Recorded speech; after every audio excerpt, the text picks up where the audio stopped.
Good morning, everyone. Welcome and thank you for being here. Thank you to those viewing remotely. I call to order this special meeting of the Mayor and City Council and the Mayor and City Council acting as the successor agency to the Redevelopment Agency of the City of San Bernardino at 9:09 a.m. Councilman Reynosa, would you help start with the Pledge of Allegiance?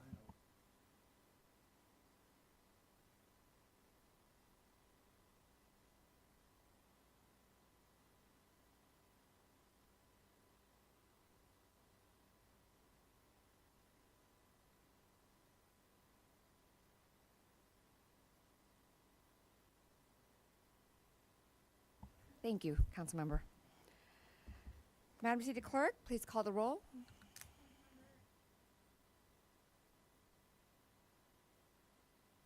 Here. Here.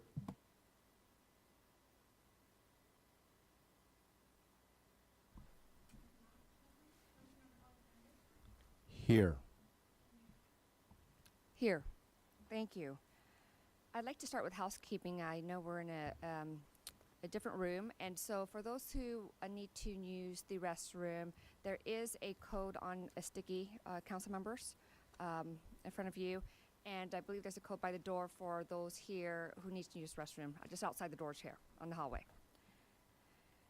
At this time, public comments will be heard. In-person speakers will be heard first, followed by remote speakers.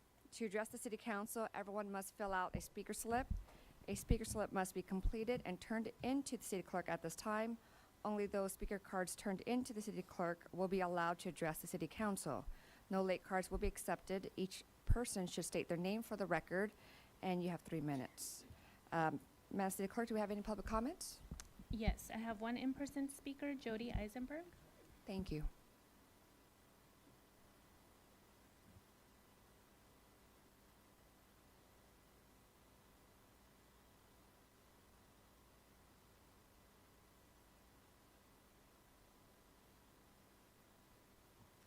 Please turn on there's a mic button. Thank you. Got it. It's red.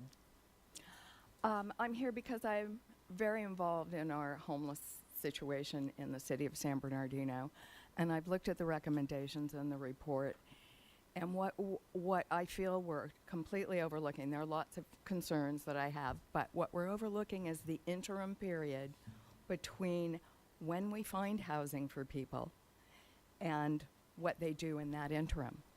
There is no place for people in our community to go. These people are constituents, whether you like it or not. You represent everybody that lives in this city, whether they just moved here and they were fortunate enough to be able to pay the rent for a brick and mortar accommodation, or they weren't and they live in a tent. And that is the issue that we're looking at, is the cost of housing in the community right now. The people I talk to actually have pensions, they have disability benefits, they have some money, but they can't afford rent. It's the rent's too high, and you represent these folks just the same way you represent me. I happen to be fortunate enough to have a house. So what do we do in the interim between the time the navigation center comes up and the services are provided and now? We're forcing them out of any place they have to live. These folks need a place to live. They're human beings just like all the rest of us. Can we accommodate them in that interim period?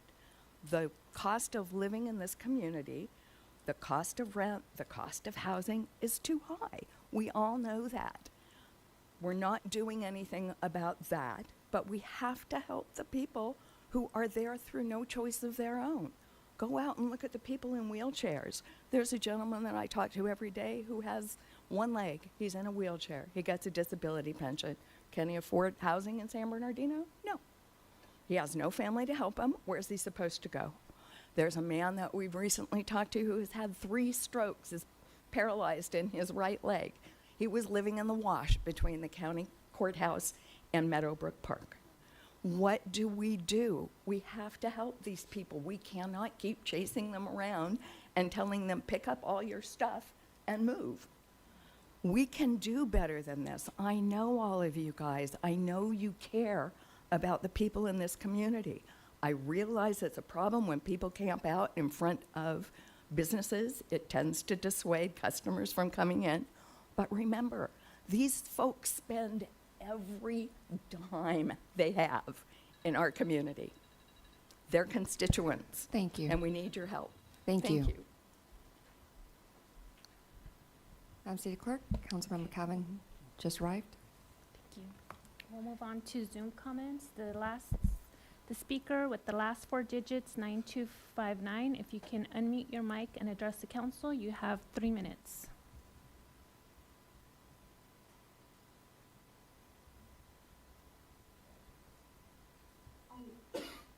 Hi, my name is Kath Rogers. I'm an attorney with the ACLU of Southern California, and I'm here in strong opposition to agenda items number 2 through 7. While the city has done commendable work to secure grant funding for insurance solutions, as reflected in agenda item number 1, there are many proposals today to criminalize unhoused people that are cruel, counterproductive, likely unlawful, and taking the city in the wrong direction. There are a lot of euphemisms in the packet here today. The proposals are framed as securing public spaces or addressing quality of life, but really these proposals amount to no more than pushing people from place to place and finding new ways to cite, jail, or destroy unhoused people's property. The fact is, people don't disappear when you enact these measures. They're just pushed around. And the facts on the ground and all the studies confirm that ticketing people, jailing them, destroying their property makes their lives dangerous and hinders their ability to get off the street. We've observed comments at recent public meetings by the city manager's office talking about ways to get around a legal settlement agreement last year protecting people's civil rights. This agreement closely aligns with well-established law, and deviating from that agreement will quickly put the city outside the bounds of the law and will subject it to potential litigation. In recent weeks, the city has taken action to quote, secure its parks.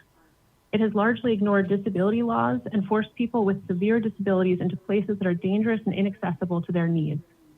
The before and after photos in the council presentations don't show the harmful impacts to folks who were forced to flee into steep ravines to gain some sort of shelter from the elements, some of whom are disabled. The city has come a long way in recent years, and it has an opportunity now to embrace best practices. And I would strongly encourage the city to invest these millions of dollars in the proposals today in housing first solutions rather than harmful measures that simply push people out of sight. I strongly encourage your opposition to items 2 through 7. Thank you. Thank you. Okay, the Speaker with the last four digits, 9525. If you can unmute your mic and address the council, you have 3 minutes. Please state your name.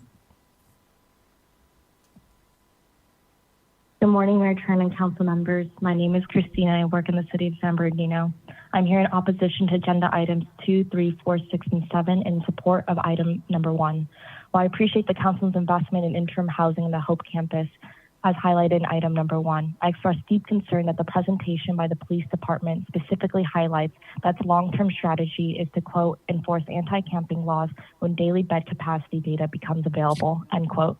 As indicated by past council meetings, waiting for the city to meet this arbitrary 60% bed threshold to begin policing folks who are unhoused is a worrisome mindset that the city has taken on. The goal shouldn't be to do barely enough to temporarily shelter people and police the rest who are unhoused. The goal should be ensuring that all our neighbors have safe, permanent, and affordable homes that meet their needs. As such, I urge the council to reject items number 2 to 7 and continue working with Director Searcy to invest in meaningful housing solutions. Thank you. Speaker with the last four digits, 4272. If you can unmute your mic and address the council, you have 3 minutes. Please state your name. Hi, my name is Mike Dickerson. I work in San Bernardino, and I'm calling in support of item 1 in opposition to items 2 through 7. Homelessness is a housing problem. Research has consistently shown that the main driver of homelessness is the cost of housing. San Bernardino as a city and a county continues to see the number of unhoused people rise each year. We know what the solutions are: a housing-first approach based on best practices, the protection of vulnerable tenants, and a broader effort to make housing affordable for all. Item number 1 supports that mission. However, On the rest of these items, this council is choosing a path of punishment and criminalization.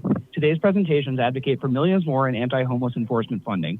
This will result in more citations and arrests. It will result in unhoused people being pushed from place to place. It will result in unhoused people losing property they need to survive, medications, blankets, tents. It will ensure that unhoused people don't trust the outreach workers funded by the city and county because it subordinates their work to that of law enforcement. Homelessness is not a crime. Moving people around, seizing their property, and making them feel like second-class citizens will not get anyone into housing, and will in fact make it harder to house people quickly. The city's right hand is fighting its left hand. It's time for this council to move beyond quick fix solutions aimed at removing people from public space, and instead promote the health and safety of unhoused people and the San Bernardino community by keeping the focus on housing, not enforcement. Thank you. Thank you. The last four digits, 6191. If you can unmute your mic and address the council, you have 3 minutes. Please state your name.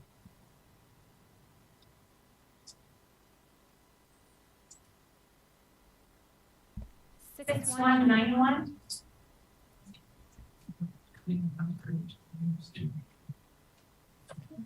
Moving on to the next speaker, Eugene Ryan. If you can unmute your mic and address the council, you have 3 minutes. Good morning. My name is Eugene Rang. I work in the city of San Bernardino. I am here in strong opposition to agenda items 2, 3, 4, 6, and 7, and in support of item 1.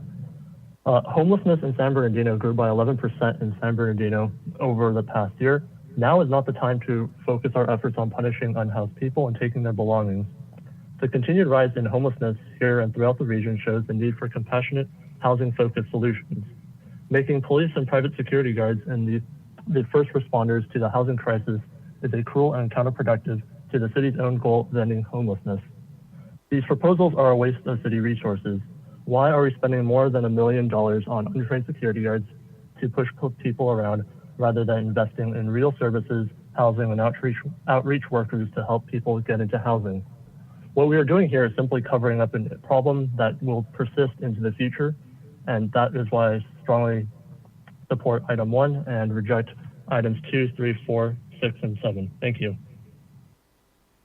Thank you.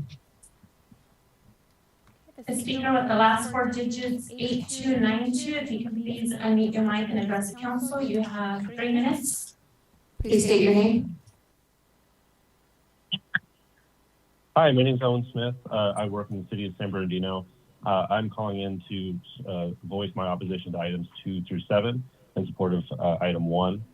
The city of San Bernardino, the city council, for suggested measures that talk about, quote unquote, the quality of life for the citizens of the city of San Bernardino, but it fails to account for the quality of life of any of our unhoused neighbors.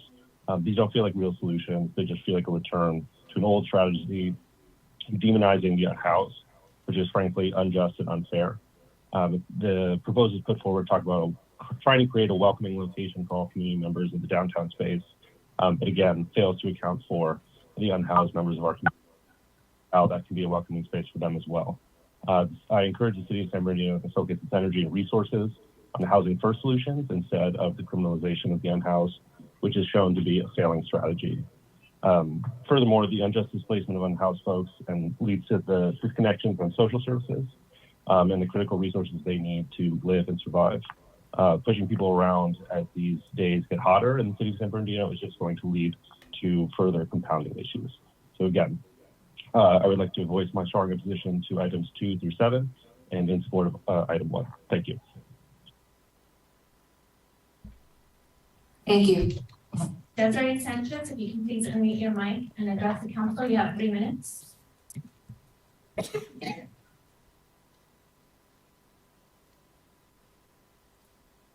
Hello, my name is Desiree Sanchez. Can you all hear me? Yes. Thank you. Madam Mayor, City Council, especially Councilwoman Calvin and Councilman Reynoso, thank you so much for your yes vote to have the real discussion of housing first options on June 7th regarding rent control.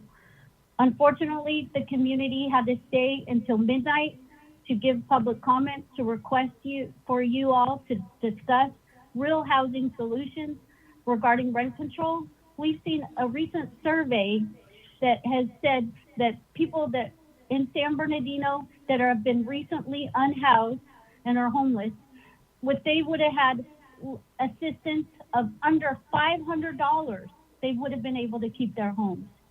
So rent control and items like number 1 is what we're asking for a yes vote for today.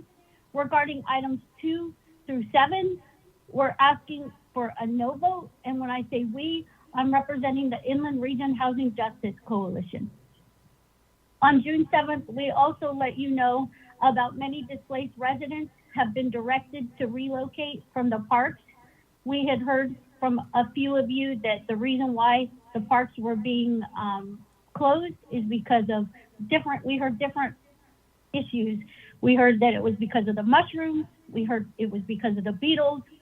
But the main reason that we saw was to move the encampments out of the park and displace, especially disabled folks. Under the American Disabilities Act, we as the city were needing to assist people with disabilities. So again, we are asking you to, instead of raiding and displacing folks in the parks, items 2, 3, 4, 6, and 7 is allowing you to increase that. We are asking you to stop. Thank you very much for your time. Thank you. Okay, Sonia Grayhan, if you can please unmute your mic and address the council, you have 3 minutes. Hi, excuse me, I'm dealing with a cold, but yes, I'm a community member and a member of the Congregation Organized for Prophetic Engagement, and I'm here today to strongly oppose agenda items 2, 3, 4, 6, and 7 in support of agenda item 1. Basically, I mean, I just think that the money can be utilized to really help individuals into permanent housing. I think that we should really take a hard look with the housing choice vouchers and not criminalize our unhoused community members. Thank you and have a blessed day. Thank you. The participant, please, if you can unmute your mic and address the council, you have 3 minutes. Please state your name.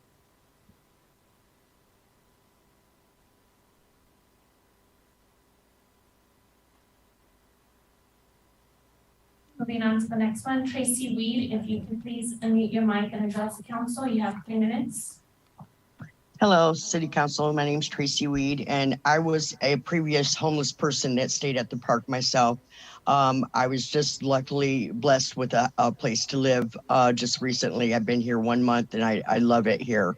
I feel for my friends out there that are living out there in the park and in the wash and everything, and they really need to be housed as well. I feel, you know, kind of like that certain people get picked and choose for a place to live, and I don't think that's fair in my opinion. I feel like everyone should be housed no matter what, regardless they have mentally challenged issues or what. But I oppose on 2, 3, 4, and 5, and 6, and ask for 1. Thank you. Thank you. Okay. Yvette Romero, if you can please unmute your mic and address the council, you have 3 minutes.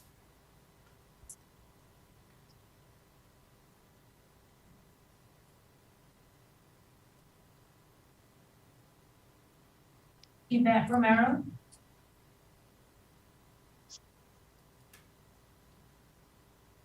Okay, that concludes public comments.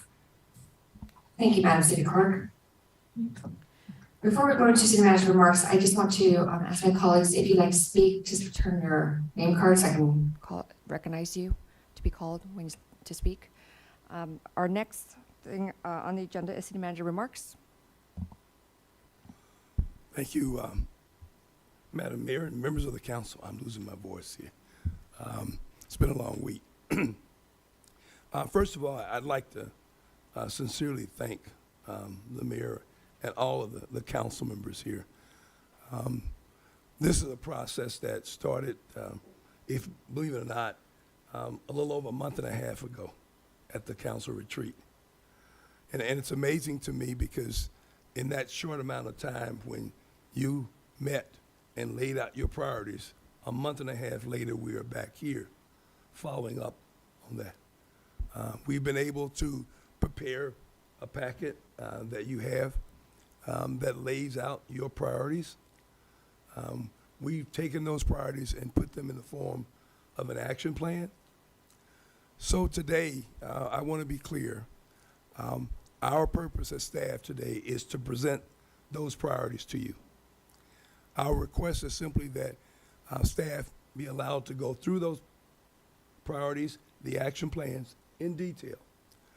Our request is not to have the council take any action today. We think it's important that you have adequate time to digest what's in those plans, to seek input from your constituents, to allow the public ample opportunity to weigh in on them. But this, in my judgment, is significant policy positions for this council and this community. So at the end of this, what we would hope that the council would give us directions after the presentations and after you've had an opportunity to ask questions. What we would ask that you direct staff to set up a future meeting where we can agendize these items, and you do have the ability to take action in a manner that you so choose. We are providing options to you, but at the end of the day, it's up to you to decide which ones you want to go forward with and which ones you do not.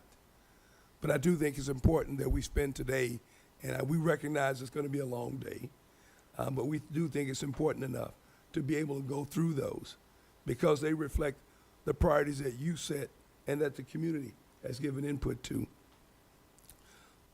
Let me, if I can, I want to review the chart here so that you get a sense of where we're going, the process that we've laid out here. One, at the top, you see we started out with the vision. That was the retreat that we held, where the council discussed the vision and talked about the priorities and the direction you wanted to go. From there, today, we are at the point of presenting you the action plans.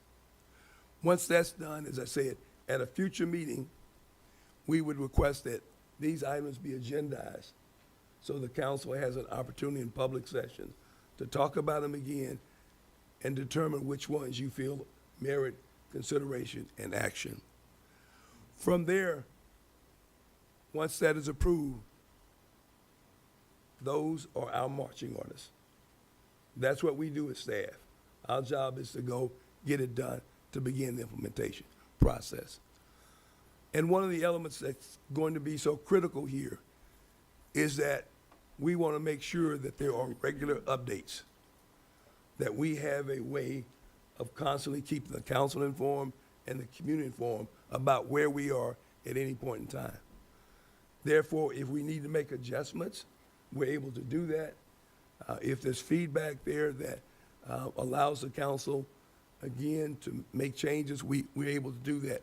And at the end of that, it will be critical for us to then evaluate. How good did we do? Did we meet our targets? Were we behind on our targets? And once that evaluation is done, then we begin the process for the following year of making modifications to those plans and then continuing on. Okay? So that's the roadmap that we are looking at going forward. One final comment. In the time I've been here, I mean, I've truly have sensed the public, as you have, their frustrations with the number of issues we deal with. But I also believe in that frustration. People are anxious for improvement. They want to move. They want to get things done.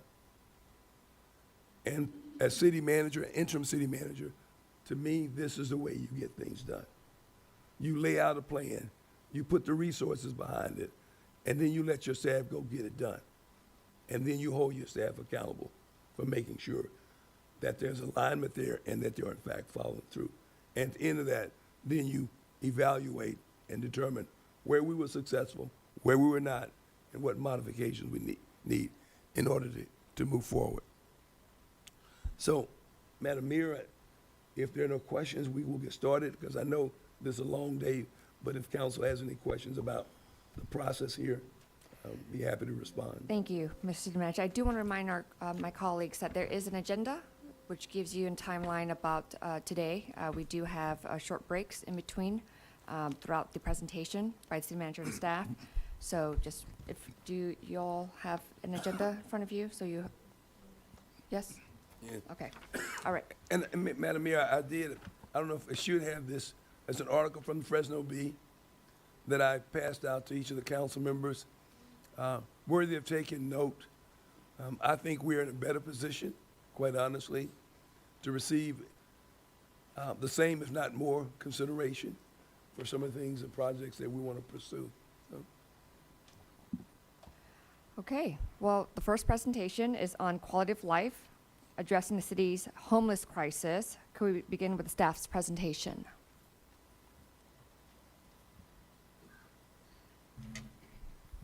Good morning, Mayor and council members. Our city is grappling with the homeless crisis, and this problem is, in fact, exacerbated by the fact that there's a lack of affordable housing. Because homelessness is so complex, it has to be addressed from multiple angles, and that includes health and safety, enforcement, and services. And although it is true the city is currently engaging with affordable housing developers, because we know at the end of the day it's housing that solves homelessness, it is a timely and daunting process. It's a costly process. But even though we're moving forward with that, the focus of my presentation today is to provide you with service updates as it relates to as it relates to homelessness.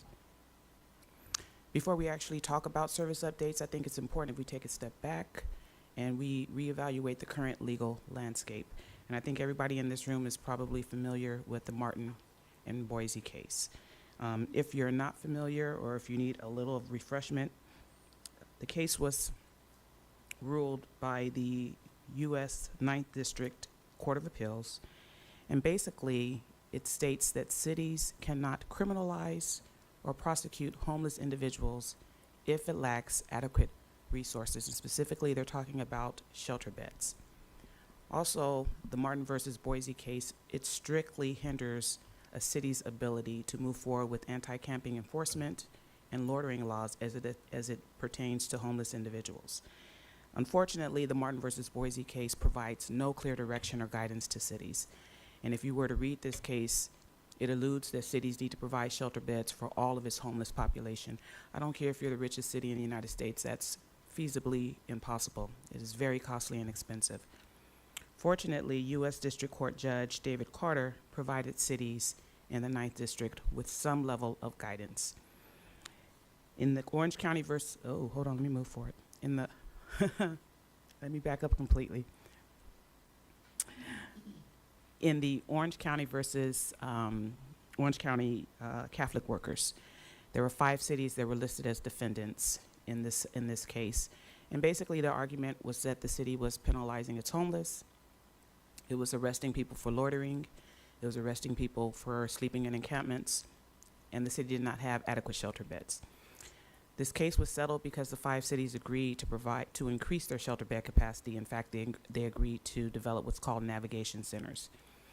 And in this particular case, there were 8 other cities that were not even listed in the lawsuit, but they realized that it's just a matter of time before homeless advocates come after us. So together they band, and they formed what is called the North Spa. There's 13 cities that make up the North Spa. Collectively, they put in revenue to assist with their homeless projects. They were able to do this because of Judge Carter's guidance with the 60% threshold for its unsheltered population. Also, the City of Los Angeles, the County of Los Angeles, they were involved in a lawsuit, and this was March 2020. It was a homeless advocacy group called LA Alliance. The arguments were the same. The city and the county was not doing enough to provide services for its homeless population. The city's argument was that, and rightfully so, the cities today lack the infrastructure and resources to provide social services related to substance abuse, related to mental health, and in some instances related to housing. That's typically the county's responsibility. It's the county that receives state and federal funding for those type of activities. The county's pushback was that the individuals you speak of reside within city limits. Most of them live on Skid Row, therefore it's the city's responsibility. So they're going back and forth. At the end of the day, the city of Los Angeles ended up settling tremendous lawsuit, $3 billion over the course of 5 years to increase housing for its unhoused residents. County of Los Angeles did not agree to that settlement, but it eventually did settle, and in September 2022, it agreed to pay $236 million, and the breakdown is $162 million on housing, $74 million on outreach. We, the city of San Bernardino, do not have those type of funds, and the takeaway from all of this is that we need to be responsible, we need to be progressive, and we need to look at the guidelines that were offered by Judge Carter that will allow us to move forward in restabilizing some sense of order in our communities for both the housed and unhoused, so it's enjoyed by all, and to also enforce our anti-camping ordinances. And so with that said, the city understands that it needs to increase its shelter bed threshold capacity. And so now we're looking at the point in time count, which I'm gonna get you up to speed here. In 2023, the number that we need to focus on is the number of our unsheltered, and that's 1,017. And if you do the math, and if we follow Judge Carter's guidelines and look at a 60% threshold, in this case, I'm actually saying 60% plus one, because the city has recently talked to individuals who are in Judge Carter's camp, and the information today is that we need to focus on a 60% plus one to make sure that we meet that threshold. And so as a result, we know that we have 415 active shelter beds, and I can tell you right now that number is slated to increase because there are a number of shelters that are operating that are not on the city's radar. But as they do become on the city's radar, then that shelter bed gap decreases. So as of today, we still need approximately 196 beds to meet that 60% plus one threshold capacity. And before I finish with my presentation, I'm going to highlight how the city can move forward to meet that capacity so that we can reinstate our anti-camping enforcement, but more so that we can actually navigate homeless individuals to a place where they can receive interim housing and services to help them stabilize and exit out of homelessness. I'm first going to highlight the programs and services that are actively in place with the city. For quite some time, the city has lacked a dedicated homeless outreach team. And as of June 15th, the city successfully now has a homeless outreach team that is operated by Hope the Mission. Hope the Mission came on board on June 15th despite not being fully staffed because they understood the city was dealing with the crisis. But on their very first day, they canvassed Pioneer Cemetery, and yes, there are individuals, and there was quite a few, residing in a cemetery, sad to say. They assisted 61 individuals, men, women, and children who were living in that cemetery, and they connected each and every one of them to a motel for interim housing. With that said, Hope the Mission is actively working with local nonprofits. They have an MOU agreement in place with Catholic Charities that is allowing the Hope the Mission and the city to utilize a local motel for interim shelter. And Catholic Charities is also providing light case management, and this is possible because Hope the Mission in its contract had contingency funds set aside that's called the Whatever It Takes Fund. They didn't intend to use it so early, but we're grateful that they had it, and as a result, this is how they were able to connect people. Now, although Hope the Mission, when it is fully staffed, and that is anticipated to be mid-July, it will be a team of 8, and that consists of a program manager, 2 substance use disorder counselors, 2 peer specialists, and when I say peer specialists, I'm referring to individuals who were previously homeless themselves, and now they're gainfully employed and helping other unhoused individuals in the community. It also consists of a data coordinator, and it consists of 2 case managers. But even with that team, the city itself is about 62.45 square miles. I think that's right. That's a lot of area to cover. But Hope the Mission is not working solo. Although the city has its own dedicated homeless outreach team, the city still coordinates and partners with local nonprofits that provide various homeless outreach services. In particular, we're working with Salvation Army, we're working with Catholic Charity, and we're working with a couple of organizations that provide street medication and street medical services to unhoused individuals dealing with chronic and acute health conditions. Also, we're utilizing a multidisciplinary team approach. And so the homeless outreach team is connected with internal departments that includes the city's police, specifically the district resource officers, and COAST team, and COAST stands for Community Outreach Assistance and Support Team. I'm not going to go into detail. I'm not going to say too much because I know that the chief is going to talk about that. When Hope the Mission's outreach team is fully staffed, we intend to utilize an outreach worker or assist or connect an outreach worker, with the police department so that we can kind of spread our resources out more effectively. And then we're also connected with code enforcement, public works, and animal control. These departments that I list in some form or fashion engage with the homeless community. And so it's only necessary that our outreach team stays connected to be able to be as effective as possible for all of our 7 wards. Externally, again, I already mentioned some of these. The city's homeless outreach team continues to work collectively with local nonprofits, the Sheriff's Hope team, and I mentioned DRO, Coast Team, Healthcare in Action, and Listonic. That's our medical street team. I kind of said a little bit too much on the last slide, sorry. Before I go into actual programs and services that we have enacted, I want to just bring to council's attention some of the actions that you have recently approved.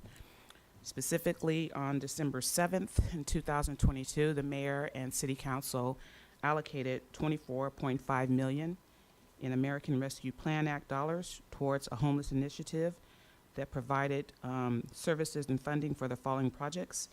And that's the city's SB Hope campus, also known as our Navigation Center, in the amount of $12,450,000. $4.5 million was allocated towards the Navigation Center's operating cost. $1.5 million has been allocated towards our homeless outreach team.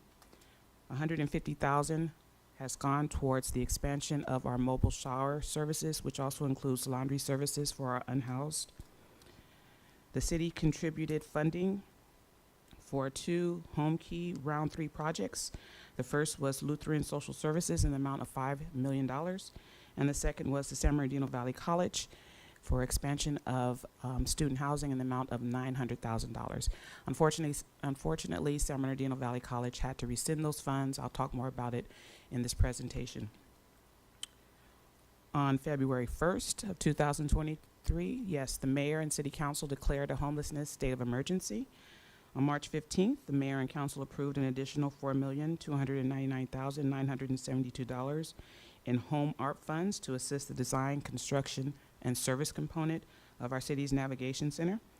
On April 26th, the mayor and city council approved a joint application with Lutheran Social Services to apply for our Home Key Round 3.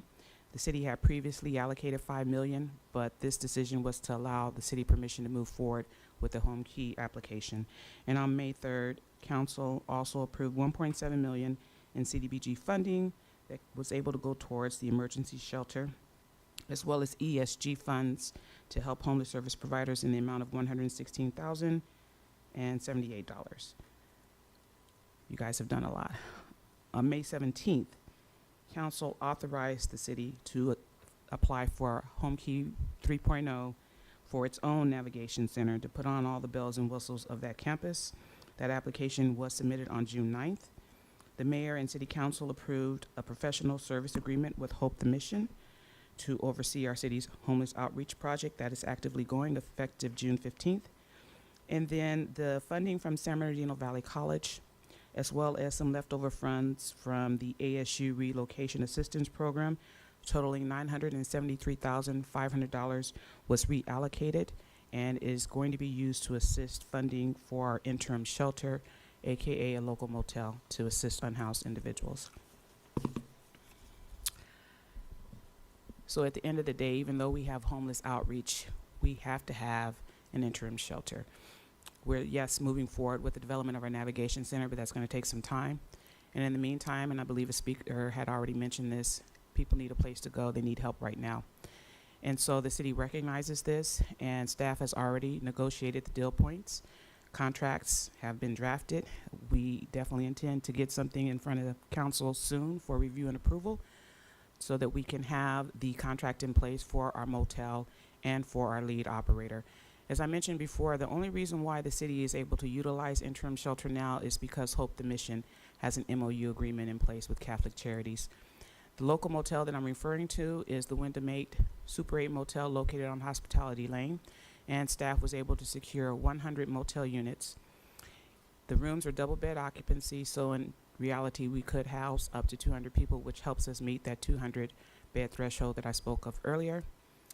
This hotel does provide security and housekeeping, and with a lead operator, we can also add on case management services, wraparound supportive services to address mental health and substance abuse, and 2 meals a day, and also additional security.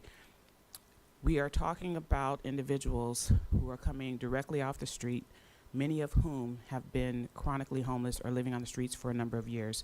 If you look at our 2023 point-in-time count data, it says that 67% of our homeless individuals have no income, and nearly 50% have been on the streets for a year or longer. On the very first day when Hope the Mission brought individuals to the interim shelter, there was 61 people in one day, and there were some incidents, to be truthful. And this could be avoided if there was a lead operator in place to help with triage, to help with oversight, to help with security, and to help actually provide the necessary services to help people stabilize and exit from homelessness. We need somebody in place that can provide staffing day and night, and we need round-the-clock security. We want to make sure that we maintain a good working relationship with this motel operator, and we want to provide a safe environment not only to the participants but to the staff as well. But again, we have the deal points in place, we have the contracts drawn up, and staff will be before council soon for your review and approval. In regards to our city's permanent shelter, our SB Home Campus, that's what we're calling it, we're looking at establishing something that will accommodate the needs for health, housing, and wraparound supportive services. The city has, as you're aware, obtained site control of the former School of Hope, located at 796 East 6th Street. And most recently, the city has been engaged in conversations with several medical health providers, specifically IEHP, Dignity Health, Molina, and Loma Linda University. And they have all agreed to provide letters of commitment. We've received 2 now, we still have 3 more, in the amount of $2,123,000 so that the city can include recuperative care to its navigation center. If you're not familiar with recuperative care, basically that's medical respite for individuals who are homeless, who are in the hospital, and they're dealing with chronic and acute health conditions. They're too sick to be discharged to the street, but they're not sick enough to remain in the hospital, which it costs hospitals thousands of dollars per day to keep an individual without medical insurance. And so yes, we have our local medical entities that are more than happy to provide that level of service and work with the city, because as it stands as of now, we have no recuperative care to assist our unhoused community. And so that's something that is new that will be added on to our campus. In terms of actual services for our permanent navigation center, it will provide case management services, housing navigation, mental health services, substance use disorder counseling. It will have the amenities available for individuals who do have animals and pets, and it will provide job training and workforce development. The city already has a letter of commitment from our workforce development office, and the city is scheduling a meeting with the county CEO, Leonard Hernandez, to identify the amount of staff that it will take to provide the level of mental health services at our campus, because 24% of our homeless suffer from a mental health disorder, 36% suffer from a substance use disorder, and those are core services that are provided by the county. And so that's something that we're looking to attach to our navigation center so that we can be successful moving forward. Staff is advising the following recommendations, and I know that you guys aren't voting on anything, so there were some last minute changes, but basically staff will return to council for approval of a professional service agreement with Hope the Mission to act as the lead operator of our city's interim shelter. And specifically, we're talking about the use of the motel, the Super 8 that's located on Hospitality Lane.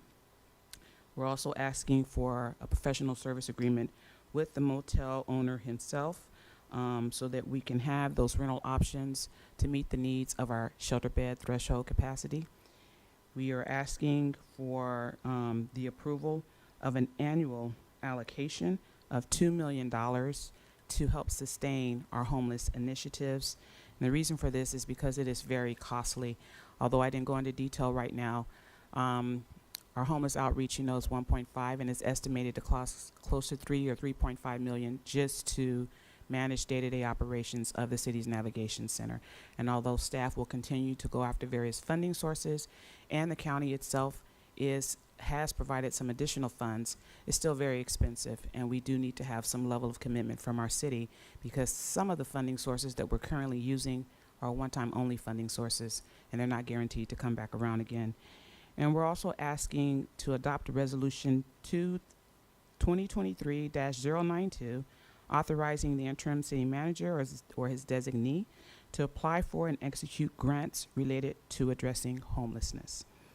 And with that said, that concludes my presentation. Available for any questions. Thank you. Council members, if you have questions, just turn your cards and I can call on you. Councilmember Alexander? Oh, I'm sorry. Councilmember Reynoso. Thank you. Thank you.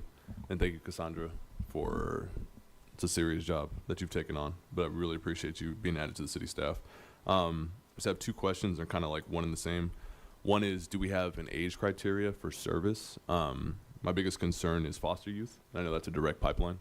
I wanted to know if we have, maybe it's later down the line in this agenda, but if there's any kind of like programming. Obviously we don't want foster youth to be like, hey, come to our navigation center at age 17, like already.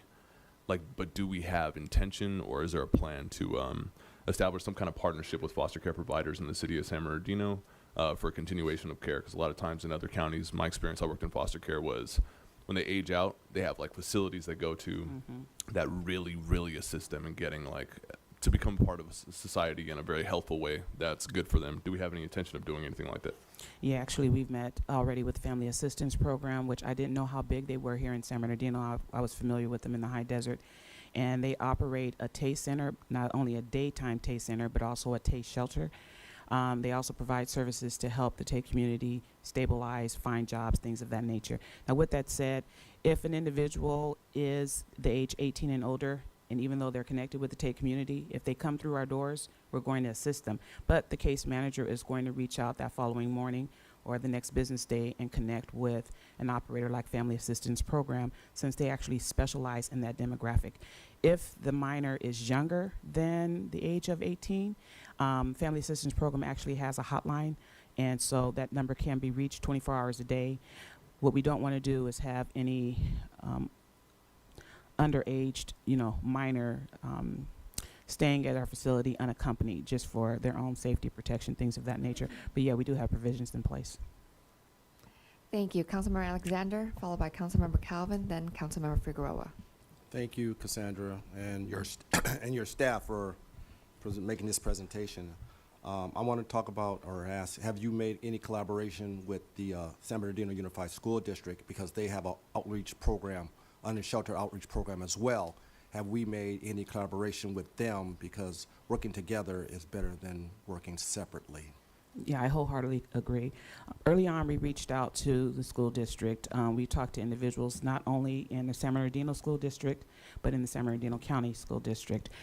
They are moving forward with the development of something kind of similar, which I think is awesome. I want to say they have close to about 10 acres, and they're looking to develop housing, both interim and permanent, for students with families. We initially were looking at partnering, because I'm like, wow, you got 10 acres, maybe we can do something. But they kind of have their own thing going on, and that's fine. In the meantime, again, if we come across families, or as we come across families who have young children or school-aged children, just like with the TAY community, our case managers will reach out to the school district, because at the end of the day, we're trying to actually keep people connected to local agencies that specialize in particular populations and demographics, and who have funding access to help with housing. So even though we're here to provide services, we're still coordinating with all those groups, and yes, we'll be coordinating with the school district as well. So is there a formalized line of communication with the school district or San Bernardino Community Valley College Board, because they also have something for the unsheltered as well? Is there a formalized communication? So we're not, so like I said, so we're working in harmony together. Is there any formalized communication? San Bernardino Valley College, no. We thought we would be able to develop some type of student housing, and in a sense also work with that population with our navigation centers. But that communication has kind of broken off, and so we're going to have to pick that up and reconnect to see how can we help our college students. So that one actually fell to the side, but we have direct contacts with the school district. And right now, the conversations, we've had several meetings specifically has been with the San Bernardino School District, more so than the county. But yeah, we have direct contact with, they have a program, don't quote me, but I want to say it's the Access Center or something similar to that, where they work directly with unhoused families, and there are a lot in this city.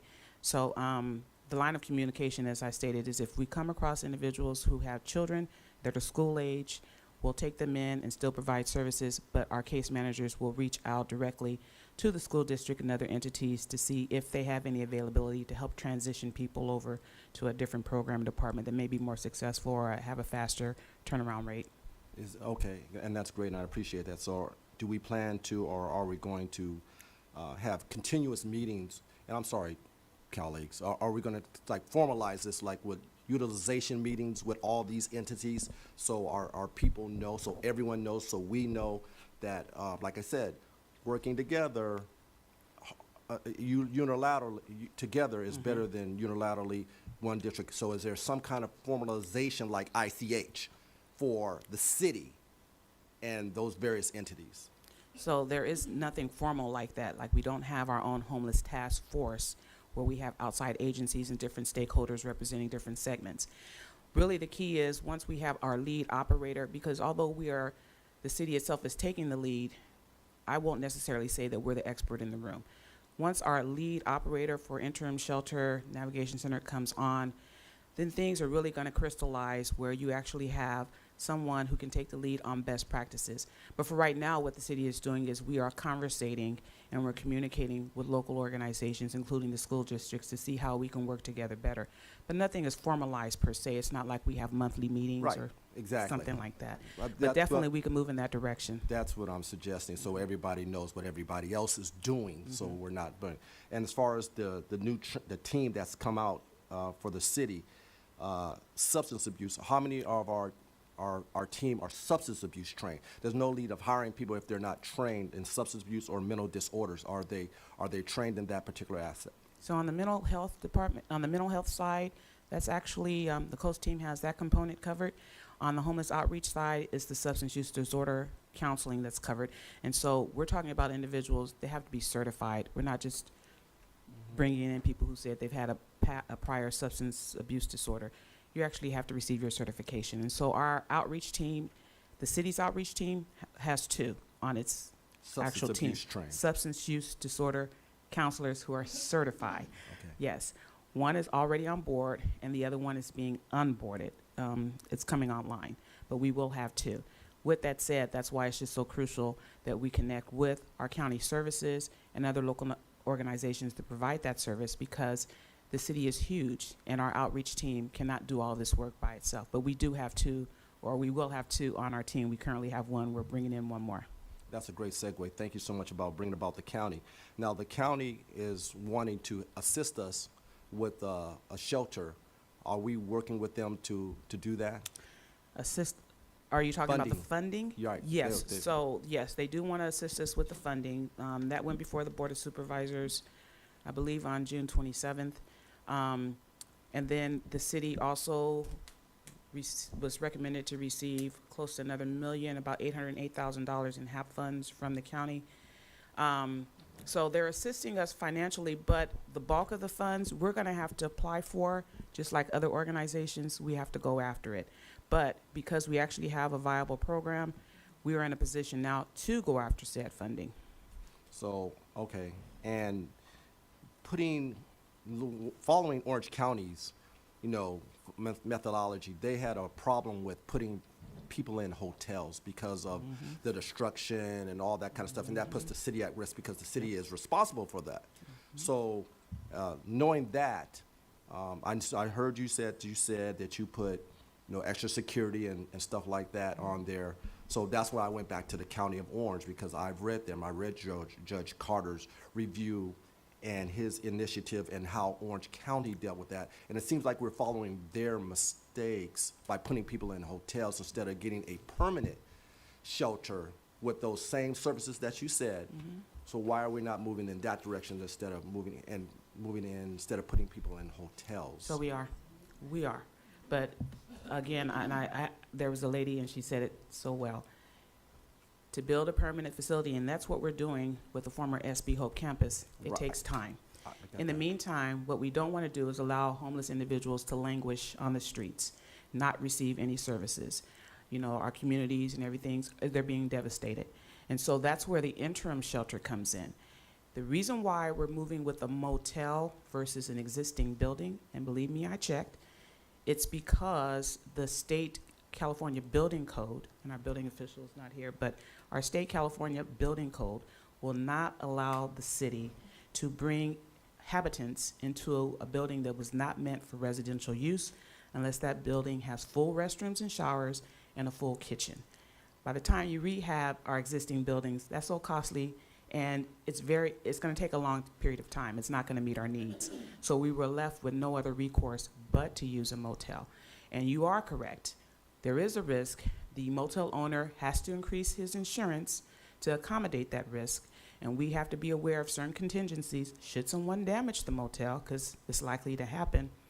But at the same sense, that's just why it's all the more important to have a lead operator in place that's experienced working with this population, that knows how to control and oversee the situation to stabilize particular issues. That's something that we're missing, and that's something that we really need to get in place if we don't want to risk shuttering our current interim shelter operations. We got to get that lead operator up. Now, we're placing these folks on hospitality, and maybe I don't know if I'm biased. I mean, it's not in my ward, but it is on hospitality, and it's right where the best of San Bernardino is as far as hotels and people and visitors from various locations. Was there no other location of another hotel? And I don't care my ward, any ward, but it's the centerpiece of the city. I don't know if I'm using the correct words. You see what I'm trying to get at? Yeah. Was there any other location that we could have possibly made this temporary shelter? Yeah, but before I answer that, let me tell you the reason why we went with this location. The particular owner of this property, for at least maybe 2 or 3 years since the beginning of the pandemic, had already been working with the county and various local nonprofits. Had I not shown you this picture, and by the way, the motel looks just like you see it. Had I not shown you the picture or told you the location, if you were to drive by hospitality, you wouldn't even recognize that this hotel is only renting to agencies that connect homeless individuals to housing. So the owner does actually an excellent job. That's why he has security, and that's why he has his own staff to maintain order, because at the end of the day, it's a business. And he is licensed under Wyndham, and what Wyndham is not going to tolerate is you taking their name and turning it to bad because you're doing something that maybe they don't really approve of. So it's to his benefit to make sure that it's ran appropriately. Also, in this particular location, there's no liquor stores. There's nothing to really get involved in. I mean, it's not like there's prostitution up the street. It's clean, it's quiet. There's not a whole lot of things to do where you can get in trouble. Yes, the city's actually talking to a second motel operator. That area of town is questionable, but we have the potential to utilize that entire motel should we need to provide that level of overflow. But we are definitely going to have to come in hard on security, on oversight, because there's a ton of things to get involved in, and we just want to be very careful. So yeah, we went with the hospitality lane because the owner is already operating that particular building at an optimal level, and it just lends itself very favorably for what we're trying to do here in the city. Thank you. Thank you, Councilmember. Councilmember Calvin? Thank you, Ms. Searcy. Appreciate you in your report. You're always so detailed and organized, and I appreciate that. And your knowledge has been a breath of fresh air coming to us and not having this department to be staffed. So we really do appreciate it. You've hit the ground running ever since that you've come to the city of San Bernardino. With that being said, I just had a few questions. And one of them, I'm going to piggyback on Councilmember Reynoso, and he mentioned basically the TAY program. And I do know that the county does have a TAY program. I do know Brenda Dowdy very well, served with her on the ICH committee. And so why are we not partnering with her and the county TAY's program? The TAY program is actually connected to a couple of let me back up. The county is actually funding a couple of organizations that service exclusively the TAY community. They are actually at the last ICH meeting, and I believe, Ibarra was there, Councilmember Ibarra was there. They're trying to develop their own committee to begin to vote on its own financing sources, things of that nature. So in a sense, it's not that the city is not connecting directly with the TAY community. We are working alongside the TAY community. We're working alongside those existing organizations. We don't need to reinvent the wheel. They already have everything in line, well coordinated. All we need to do is when we come across an individual that fits that profile or that's within that specific demographic, then that's when we do that soft or warm handover, connecting our TAY youth to that organization that specializes in it. So we're just working together. That's all it is. So and that is what we're doing? We're working with them. So what about then working together? I heard you say that they're working on their own. You're talking about they're working on their own temporary or shelter facility? And if they are we able to model that? Because I think that we need to be working on that simultaneously. As we already heard, young folks come to the dais to say that they were homeless. But I still believe that is a population that we are definitely not paying a lot of attention to, and we must. I agree. Because of the increasing numbers. Also our seniors. They are the largest growing population right now of homelessness. And so we have to make sure that we are just hitting all of these populations of people, because they will not all fit into any of the shelters that we are creating. It won't be the safest places for them once they're inside of those shelters. So along with agreeing with Councilmember Reynoso that we pay high attention, and for those who do not know what TAY means, it's transitional age youth for the community, and it's a population that we just really must pay attention to. So with that being said, do you have a completion date of the LSS project? Yeah, but can I piggyback real quick? Sure. And I'm glad you mentioned our seniors. Yes, actually, we just communicated with the Department of Adult and Aging Services, and they have what's called an at-home program. They've had it for a number of years, but unfortunately, it's not being marketed like it should. And they're at risk of losing millions of dollars, having it clawed back. And what's great about this program is that it specifically works with seniors. And when I say seniors, I'm talking about people who are at least 64 years of age. And it also helps with individuals who are disabled, adults 18 and older. It helps them with relocation assistance, first and last, security deposits. It helps them transition out of situations where maybe they're with a family member, they're couch surfing, and they need their own private space. It provides that funding. And so they actually reached out to us.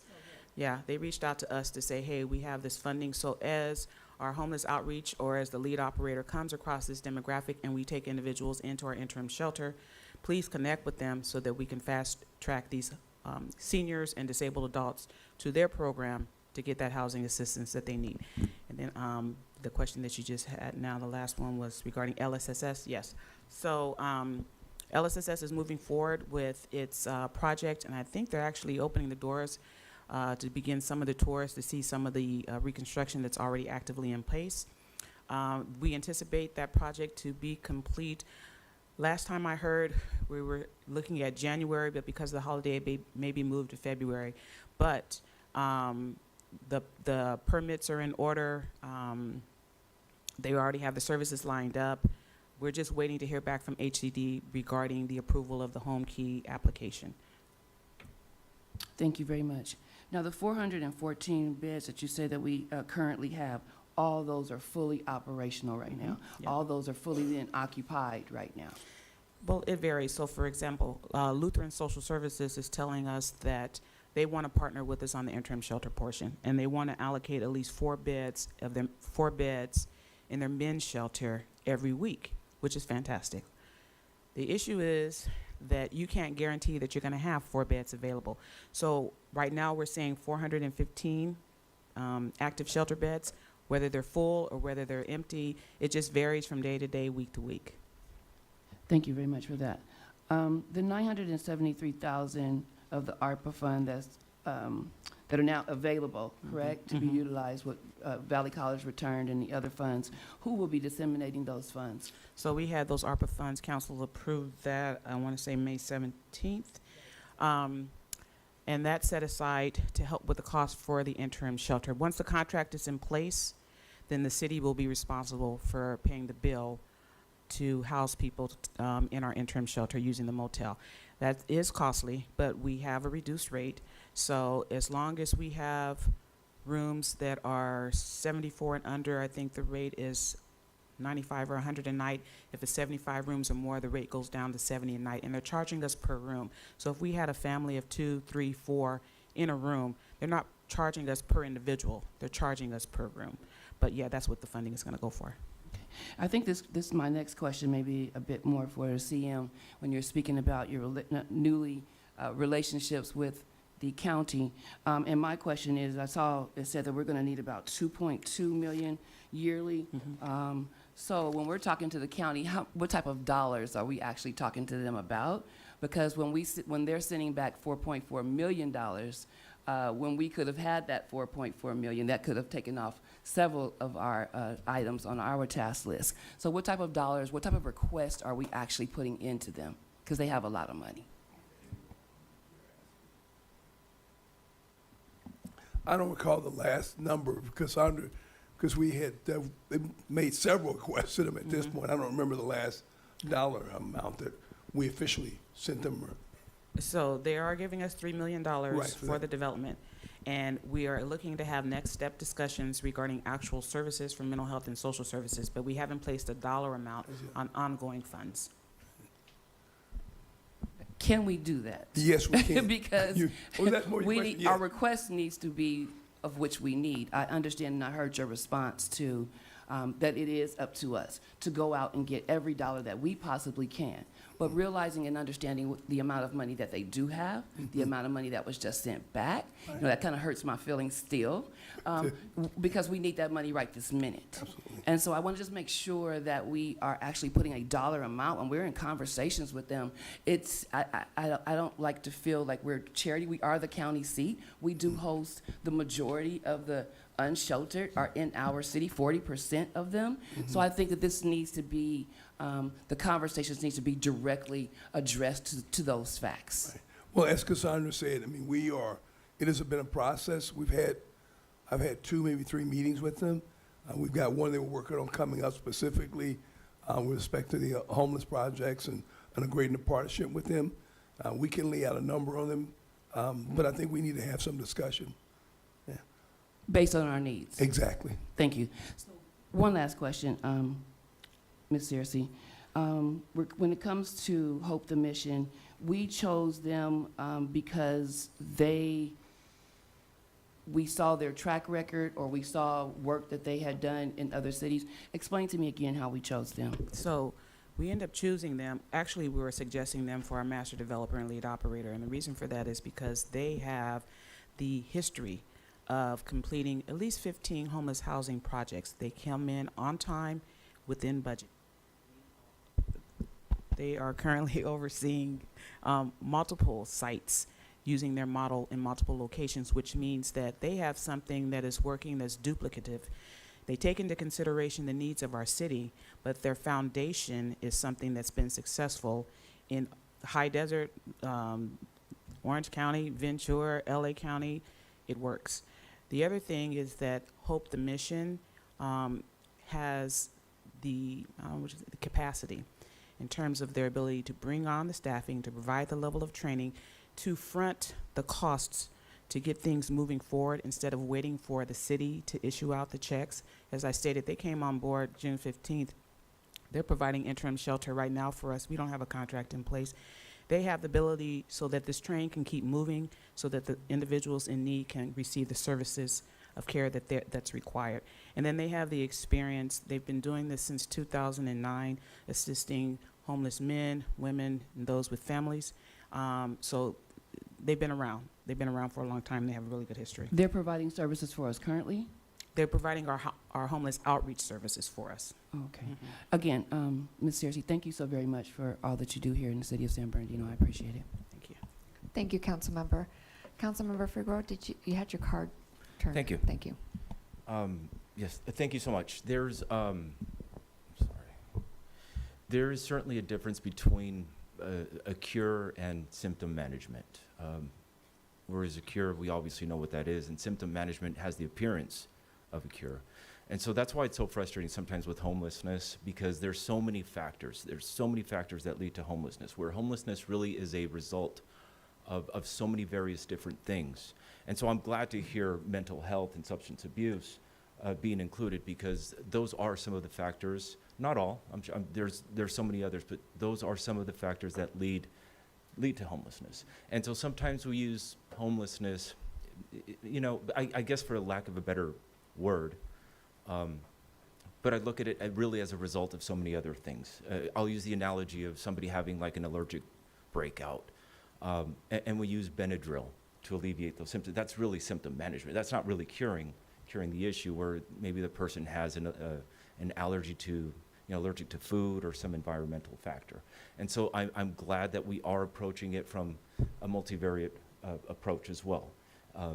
So I do appreciate that. In regards to Hope the Mission, what exactly is their role, their purpose? Let's say a member of the community calls that number or emails. What exactly is their next step after that? So if someone calls regarding a homeless encampment or a homeless individual that needs some help or assistance, then they will route that call to the case managers. Actually send a team out. Let's say it's an encampment. We have a homeless service coordinator right now that's acting as a liaison.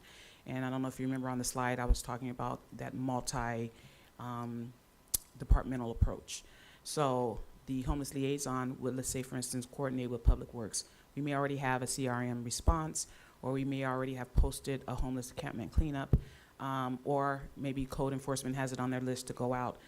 The liaison will coordinate the right department with our homeless outreach team, if necessary, to coordinate a visit and provide whatever necessary services. And so that's the key right there. The phone number and the email, although they are active now, will be fully online. The Hope the Mission anticipates being fully staffed up, I believe it's July 15th. So they can go whole hog out on this, but right now the number and the email are active. Okay. And the reason I ask is because I took the opportunity to use it, and the response that I received was I was directed to contact the SB Direct number. Okay. That's not, I mean, I would hope that they'd be a little proactive in getting out there and actually providing some of those resources. But already my experience has been contact that 7272 number. Okay, so yeah, I will definitely follow up with that. Okay. And in regards to the hotel voucher, I'm not necessarily opposed to the program. What I am concerned, very concerned, is with the operator. And the reason being is that I have a lot of experience with this individual now, because of the many issues that have come up with, he has multiple locations in the city. He has entered into agreements with hospitals at one location, with the county at one, and then he has a third one as well. Prior to him entering into the agreement with the county, had a meeting with him, the city manager at the time, a couple of other council members as well.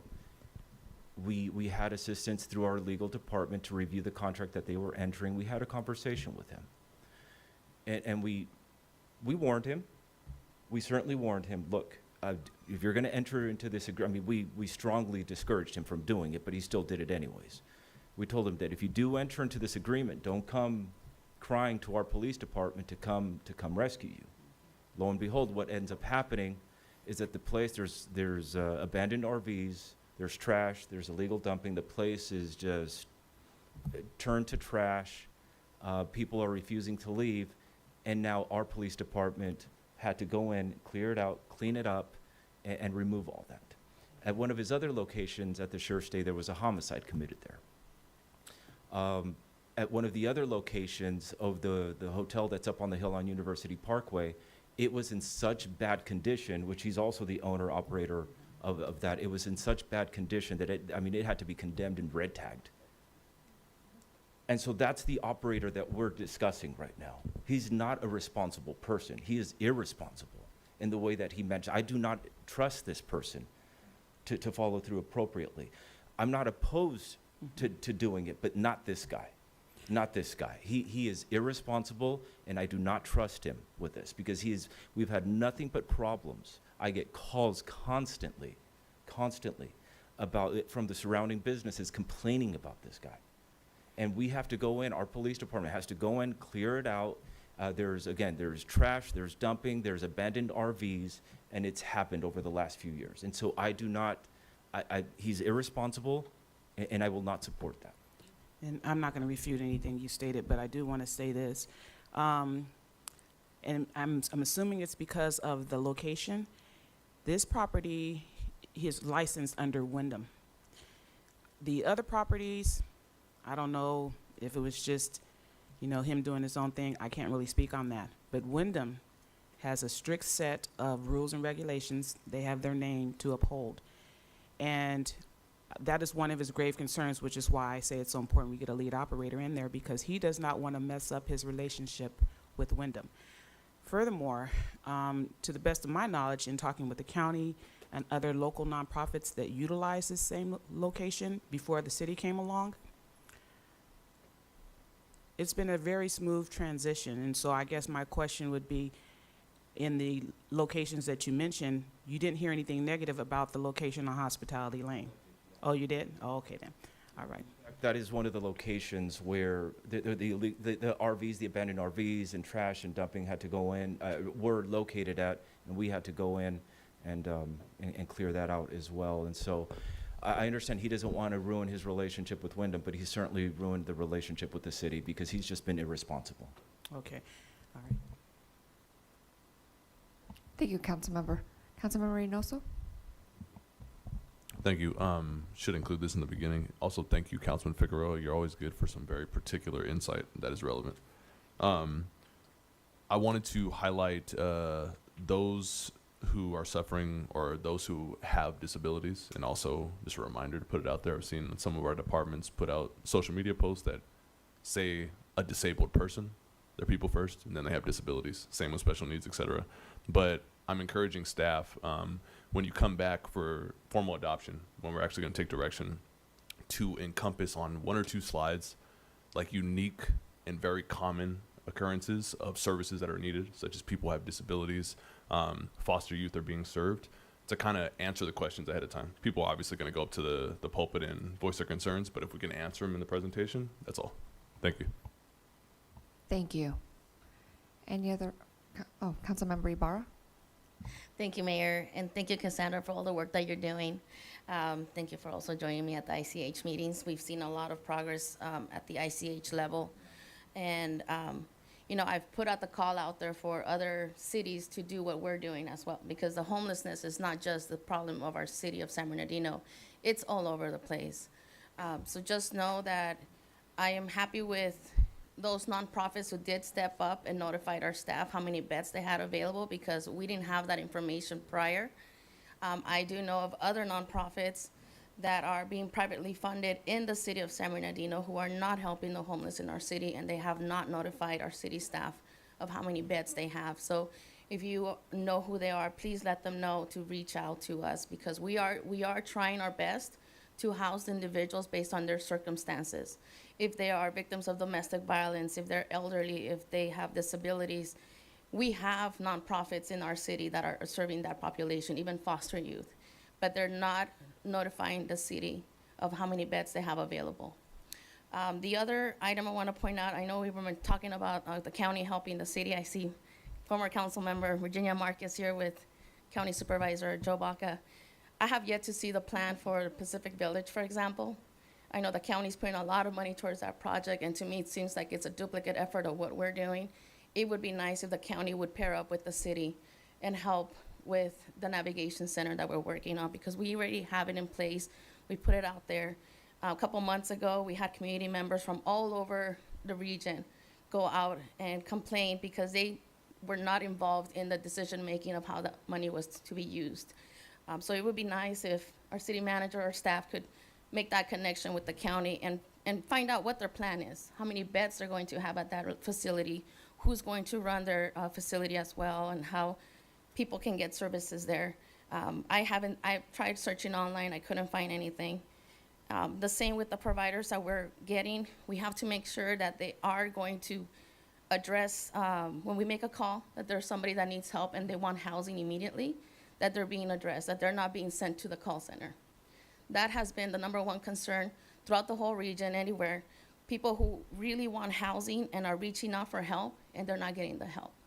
So we want to make sure that they, for Hope the Mission, thank you, and I hope that they don't refer people to the call center when that happens, because there are people who really want to get out of the streets, and they're not getting that help, and it happens all over. I've heard of people in Victorville seeking help, and they can't even get help in Victorville, which has a lot of money. They're getting money towards serving the homeless population. I want to make sure that we serve as a role model for other cities to follow. That is not just a problem in the city of San Bernardino, even though we have 40% of the whole region. So I wanted to put that out there. And, I get informed of people who want to get housing. And if I were to call Hope the Mission, I don't want them to refer me to the call center. If that can be relayed to them, that would be amazing. And I would encourage all my colleagues, if you have a chance, to please look at the Office of Homeless Services website. The point-in-time count is out. You will be able to see how many people were counted that are sheltered and unsheltered. Especially the ACLU likes to come to our city and tell us, how to vote and how to help the homeless. I applaud your efforts, but please do it at every city, every agency, not just pick certain cities. Because as a city, we're doing the best that we can with the big problem that we have at hand. It's affecting our businesses, affecting the residents of our city as well. It's affecting everybody. So we want to make sure that every single agency and city is held responsible for addressing homelessness, just not the city of San Bernardino. That's all I have to say. Thank you. Thank you, Councilmember. Any other questions? Okay. I just want to ask a city manager, because these recommendations will not be voted on, do you need direction from the council to put on the next agenda or the next available agenda? Or? No, what I would like to do after each presentation, obviously, to go through the questions, but if there's any specific change or issue you want to raise that we can address, when we bring it back, we can do that, but not in terms of any formal direction. At the end of the meeting, then that's when we would look to have one motion to move all of this forward to a time and certain when we can take action. Great. Okay. Thank you. Thank you, Director Searcy and the team, for all the hard work that you're doing to address homelessness in our city. Next presentation, we're going to item number 2, quality of life from the police department. Good morning, Mayor, City Council. When I got here a year ago, I did an assessment of every major component of my department. And in that assessment, one of the things that was clearly identified as a major problem, not just with my department, but with our community, and a concern of council as well, was our violent crime. I'm having trouble with this. Excuse me here, I'm gonna figure this out.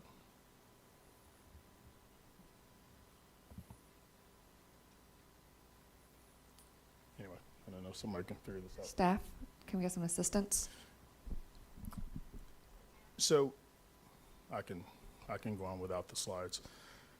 But in looking at the violent crime in our city as a priority, what we did is we endeavored to reduce that by proactive policing and by strict enforcement using our district resource officers and our specialized teams. And I can tell you that we've made major strides in that. As we stand here today, we're at 67% fewer homicides than we had at this time last year. And despite that success, I think there's very few people in this room or throughout the city that would celebrate San Bernardino as being much safer. And I think we should talk about the reason for that. And the specific reason that most people still don't feel that the city's safer, despite the statistical improvements, is quality of life issues. And those quality of life issues are not just one-dimensional. There's a myriad of issues that I can name. But historically, these are misdemeanor crimes. These are, loitering. These are vandalism. These are minor thefts. But they also have more serious implications. And I'd like to talk about that for a second, because some of the things that I heard earlier with some of the callers that called in and some of the false pretenses that are out there indicate that the police are criminalizing the condition of homelessness. And I want to say publicly that we do not consider the condition of homelessness a crime. However, things that people do, whether they live in a tent or whether they live in a tower, are against the law. And we will not allow San Bernardino to be a place of lawlessness, despite someone's socioeconomic condition, despite their living arrangements. We must be a city of law and order. And with that being said, last year, we had 72 homicides. And 14 of those homicides were related to homeless people. That's 19% of our overall homicides. This year, since January, we've had 307 misdemeanors, 153 felonies that are related to our homeless population. And that 153 felonies is 14% of the overall felonies that we've had this year so far. Now, this year, I've already mentioned that we've had a tremendous reduction in our homicide rate. However, we still had 16 for the year so far. 4 of those have been related to our homeless population, so that's 25% of the homicides that we've had this year that have been related to this population. So I say that to point out a very clear fact, and that is that we are not criminalizing the condition of homelessness. We are addressing crime. And I'll continue to do that because I think that this community deserves it. The other issue related to our very clear and present need to address these issues is how it affects the rest of our community. We know that our parks, our public space should be available for all people. And while we address the very clear need that homeless folks need, and I support that 100%. I am so encouraged by Cassandra's presentation and by the work that she's doing because I need her. I need her to succeed because if she doesn't, I can't do my job. We know that we can't arrest our way out of this problem. But what I also know is that we have to protect the entire community. Kids deserve a safe place to play. Kids deserve parks. Their early childhood development is dependent upon safe outlets and things that allow them to have those resources. So we need to protect those things. We need to allow our community to be one that's safe for everyone.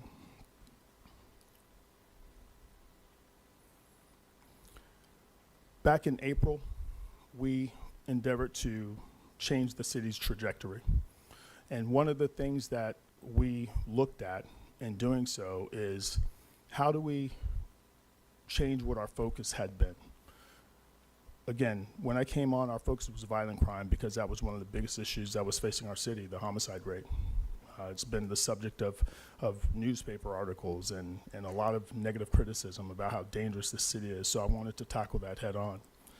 But what had been left behind due to significant legislative decriminalization and due to lack of staffing is our ability to address those daily issues that were related to these quality of life concerns.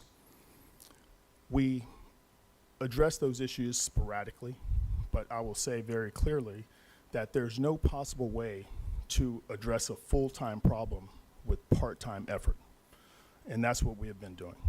So this pilot program was an intended effort to use full-time resources to demonstrate that if we address this issue collectively with dedicated resources, we can make a difference. We chose the downtown area and we named our operation Restore Hope. And I think that that was an appropriate name because that's exactly what we want to do. And the purpose of the pilot program was to demonstrate that with a collaborative approach using our police officers, using homeless outreach coordinators, and using behavioral health specialists, we could use a multidimensional approach to be compassionate, use common sense, and also hold people accountable. And make this downtown area attractive again for businesses and try to bring back the revitalization that we need downtown.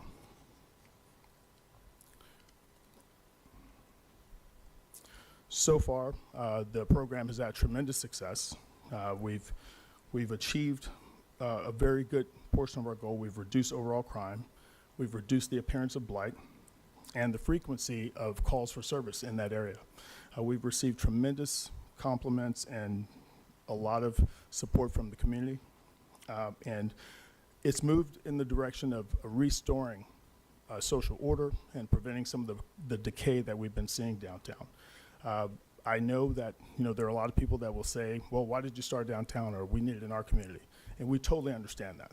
But right now, we're focusing on the area that's connected to our economic hub. We know that downtown is one of those areas that if we can use this as a model, we'll spread it throughout the city. We talked about Hospitality Lane. We're looking at downtown as a connecting piece to hospitality because they share customers, and we hope that they can continue to do that as we make it better. So looking at the downtown area, we had to identify exactly what is downtown and where are we talking about. So I'll tell you, north to south, we're looking at 9th Street to, I'm sorry, no, 9th Street to, we changed it here, I'm sorry. So, I apologize. You guys changed these slides so many times. It's the council's fault. So anyway, so what we're looking at here is east to west, we have the 215 freeway up to about Rialto, and then 9th Street all the way down to, I think we're going all the way to, I don't know, I forgot. We changed it. But anyway, so we're using our district resource officers. We're using a combination of 2 folks that were a part of a tobacco and marijuana enforcement grant. And we have 1 sergeant and 6 officers total on this team. The hope is that we'll be able to make this a permanent endeavor. Right now, we're reallocating resources, and we did that by changing the format of our 5 districts. We had 5 districts. They were north, south, east, west, and central. And to accommodate the resources that we needed for this temporary pilot program, we eliminated the central district and we converged that with the southern district. So now we only have 4 districts, north, south, east, and west. We can't sustain this permanently, and the reason for that is that there are some opportunity costs that we have to consider. When we look at the potential for violent crime, the district resource officers are out there every day. They're recovering guns. We recovered almost 1,100 guns last year. Each gun that we take off the street is a potential to reduce a homicide or another violent encounter. By not having those resources in those specific districts, we increase the opportunity that violent crime can rise again. And our numbers show that each homicide investigation has the potential of costing $100,000 per investigation. So if you look at the year before I got here, where we had a total of 47 homicides, if each one had extensive investigative needs, that 47 homicides would cost us about $1.47 million.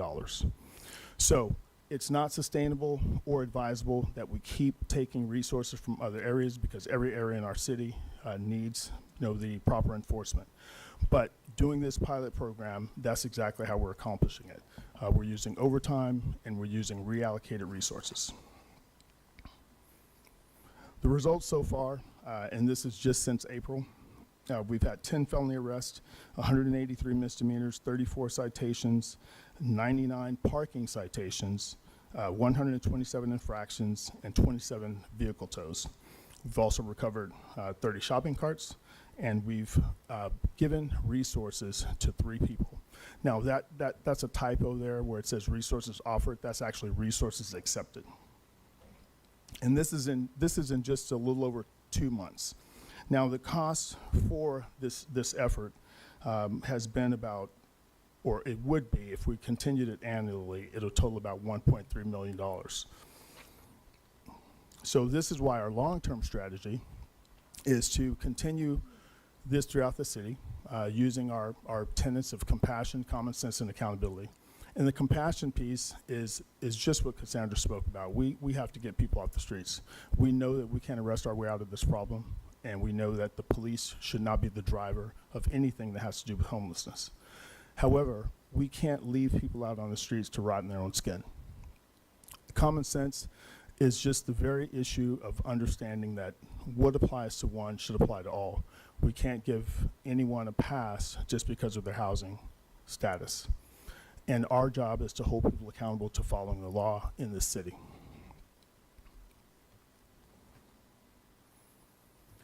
Our goals are very much aligned with what I think the overall goals of the city are and should be, which is to improve our quality of life for all residents, housed or unhoused. We want to reduce crime. We want to reduce those crimes associated with criminal vagrancy. We want to improve the perception of the city and make sure that this is a city that's not considered unsafe or a place that is unwelcoming to business or visitors. We definitely want to continue to partner in a multidisciplinary approach. We are currently doing that with the county's COAST team, and the COAST team is strictly an outreach team. They're not an enforcement team whatsoever. The COAST team is focused on behavioral health, and that's all we do with them.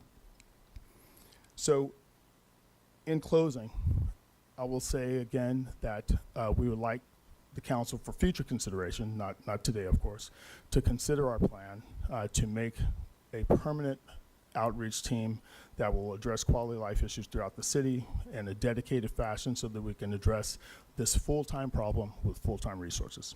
And I'll take any questions anyone has. Thank you. Any council members with questions, please turn your cards so that I can call on you. Councilmember Alexander. Thank you. Followed Thank by you, Councilmember Chief. Calvin. Appreciate the presentation. I just want to make sure that I went to along with Councilmember Charette and Sanchez, we went to a public meeting at Celebrities, I don't know, about 4 months ago. And it was about how, and I appreciate what you said about enforcing the law regardless of somebody's status, and that's important. That's very important. But we were receiving reports at the council that how our police department was not enforcing those same laws that you just said about public indecency. How people would come up while Little League is going on, which I will bring up again. How these small infractions or smaller crimes, not robbery, not murder, or something like that, how they're being not attended to, and how it is addressing or affecting the quality of life in our parks. And that's what they were really angry about. And when I say they were angry, they were really angry. They were bringing the noise to us council members, about what we are not doing and why we're not telling the police department to address these issues. And they came to council meeting a couple of times, and they again addressed the council about what's going on in the parks as far as, like I said, public indecency, urination in public, all this in front of our kids at Little Leagues. They were very clear at Wildwood Park. I'm worried about our seniors at Paris Hill Park, because I get the same calls about that at Paris Hill Park, about those folks doing the exact same thing at Paris Hill Parks, and our seniors see that. And I don't have an answer for them. I hope that you're going to address these issues with this quality of life team to assist us with those seniors, especially at Paris Hill Park, and address those smaller, I guess they call them smaller, but it's not small, because it affects the quality of life. Thank you, and I appreciate it. Thank you. And we are addressing those issues, and I would like to address that, because that's a constant complaint. And when you're talking about those misdemeanor crimes, there's two issues that go with it. One is that by law, the police are prohibited from making an arrest on a misdemeanor not committed in our presence. So what that means is if a citizen sees someone urinating in public or any other form of indecency, they have to be willing to make a citizen's arrest. Now, I want to be clear, that doesn't mean that they have to go and physically make an arrest. That doesn't mean that they have to go and confront that person. What it simply means is that they have to commit to us that they'll be the witness to show up in court. Because if we didn't see it, we can't testify to it. So when we come later to arrest someone because you said you saw citizen X committing this act, we're relying solely on your word. So we need that person to sign a piece of paper to say that they will show up in court to be that person. Well, what happens so very often is people call, but then they don't want to be involved. They refuse to cooperate with the officer to provide that. So then we can't legally hold that person accountable, and that's if they're still there when we get there. The other part of that, which I just alluded to, is often when we get there for something of that nature, urinating in public, they're long gone before we get there, and that makes it difficult. Thank you, Councilmember. Councilmember Calvin, followed by Councilmember Figueroa. Thank you, Chief Goodman. And again, I'd like to say congratulations on your 1-year anniversary. I know that was last month. We definitely appreciate you and your service being here, being able to see some of the stats. 67% fewer homicides is definitely commendable. 1,100 guns being removed last year, definitely commendable. But I also want to speak to something that your team was able to do here in our city this week, and that is saving us from something that could have been catastrophic for our community, for the West Side community of Ward 6, and that is being able to recover all of those explosives that were inside of that home. And I tell you, it reminded me of Duffy Street, even though it was a totally different type of explosion, but nevertheless, I'm sure you can still drive through that neighborhood and still see remnants of what has not or was never repaired, or homes that were permanently removed due to that explosion and lives that was lost. So it reminded me, and it still does the entire week. And I want to make sure that the city also knows and doesn't just say, oh, that we're grateful, thank you so much, but really, really, really to be able to focus in on the magnitude of what could have happened to all of us. 51 homes being evacuated, and the way that your team and all of the resources that you and your the other agencies brought in to help us be able to navigate that situation, first aid, families being over at the Royal Valley High School. It was just something to watch.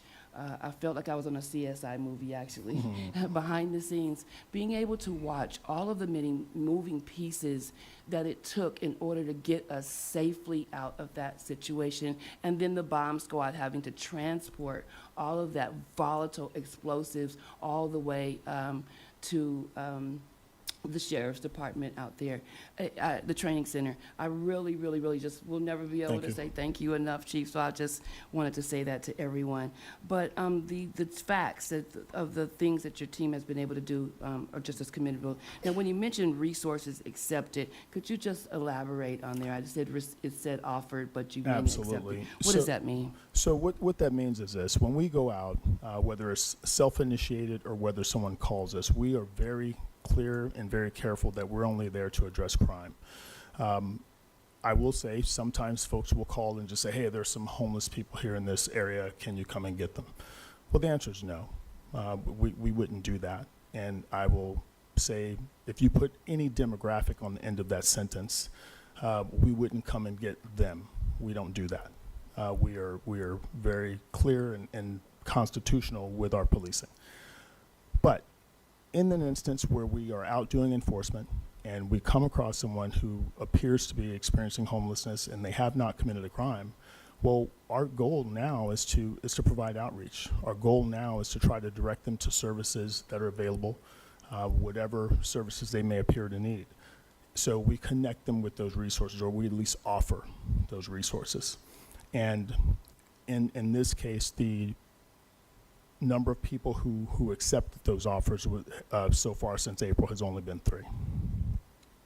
Thank you very much for that information. And thank you also for mentioning that regulating homelessness is not the job of SBPD, and that if Ms. Searcy isn't successful, then your team cannot be successful. So, and I know that that burden had been placed because we did, on SBPD, because we did not have a housing department. And so I'm wondering, with all of the items that have been listed here in the work that Ms. Searcy's team has been doing, are we able then to say, or are we going to level out then to a place where the community will be able to understand, visually see, and you'll be able to move outside of regulating homelessness to a place where we, the city, are equipping our home housing department to be able to fully address all of our unsheltered community members without there being SBPD being looked at as being this force that is handling that, because we want to make sure that every department is doing their job, right? But it is essential that we continue to staff up our housing department, making sure though that you all do have people on your team that is able to go out and to assist properly, right? With the most humility that can totally expect, that we want our unsheltered to be received in such a manner. We don't want them to feel like if they see PD, then you're coming there to do something to them that is not conducive to them being able to really receive the services that they need. I understand, or at least I think I understand your question, and my answer would be, if I envision a place where the police are not needed to address or to be a part of the homeless condition or any other efforts, my answer to that would probably be no. And the reason is because of the data that I explained to you earlier, which when we have that population representing nearly 15% of our overall crime and roughly 25% year to date of our murders, I think there's a very clear need for police involvement. But again, not for their condition, but for the crimes that are being committed. We can't ignore policing a part of our population. And I think that's what got us here now. And I will say again, not with a lot of pride, because I think it was a mistake, but we, for purposes of staffing, stop addressing small issues in San Bernardino. And it made sense. You know, if you looked at what happened in 2012 when the bankruptcy hit and the staffing was decimated, went from 350 to less than 260 overnight. Well, there had to be some decisions made by the administration at that time, and the decision that was made was we will focus on the big issues. We will focus on those things that are high priorities. Well, a violent assault or homicide will always be a higher priority than someone who has an unwanted person sleeping in their backyard. So with that became the culture. That became the common practice of we didn't respond to those things. We didn't address those things. And over time, year after year after year, you've seen a complete decline throughout the city. And it's evident in the abandoned buildings, it's evident in the vandalism, it's evident in the arsons, it's evident in a lot of the decay that keeps people from feeling that the city is safe. So I submit to you this, that we have to police, and we have to police across the board. And that policing is not based on socioeconomic class, it's not based on housing conditions, it's based on who's committing crime, period. And I want to make that clear.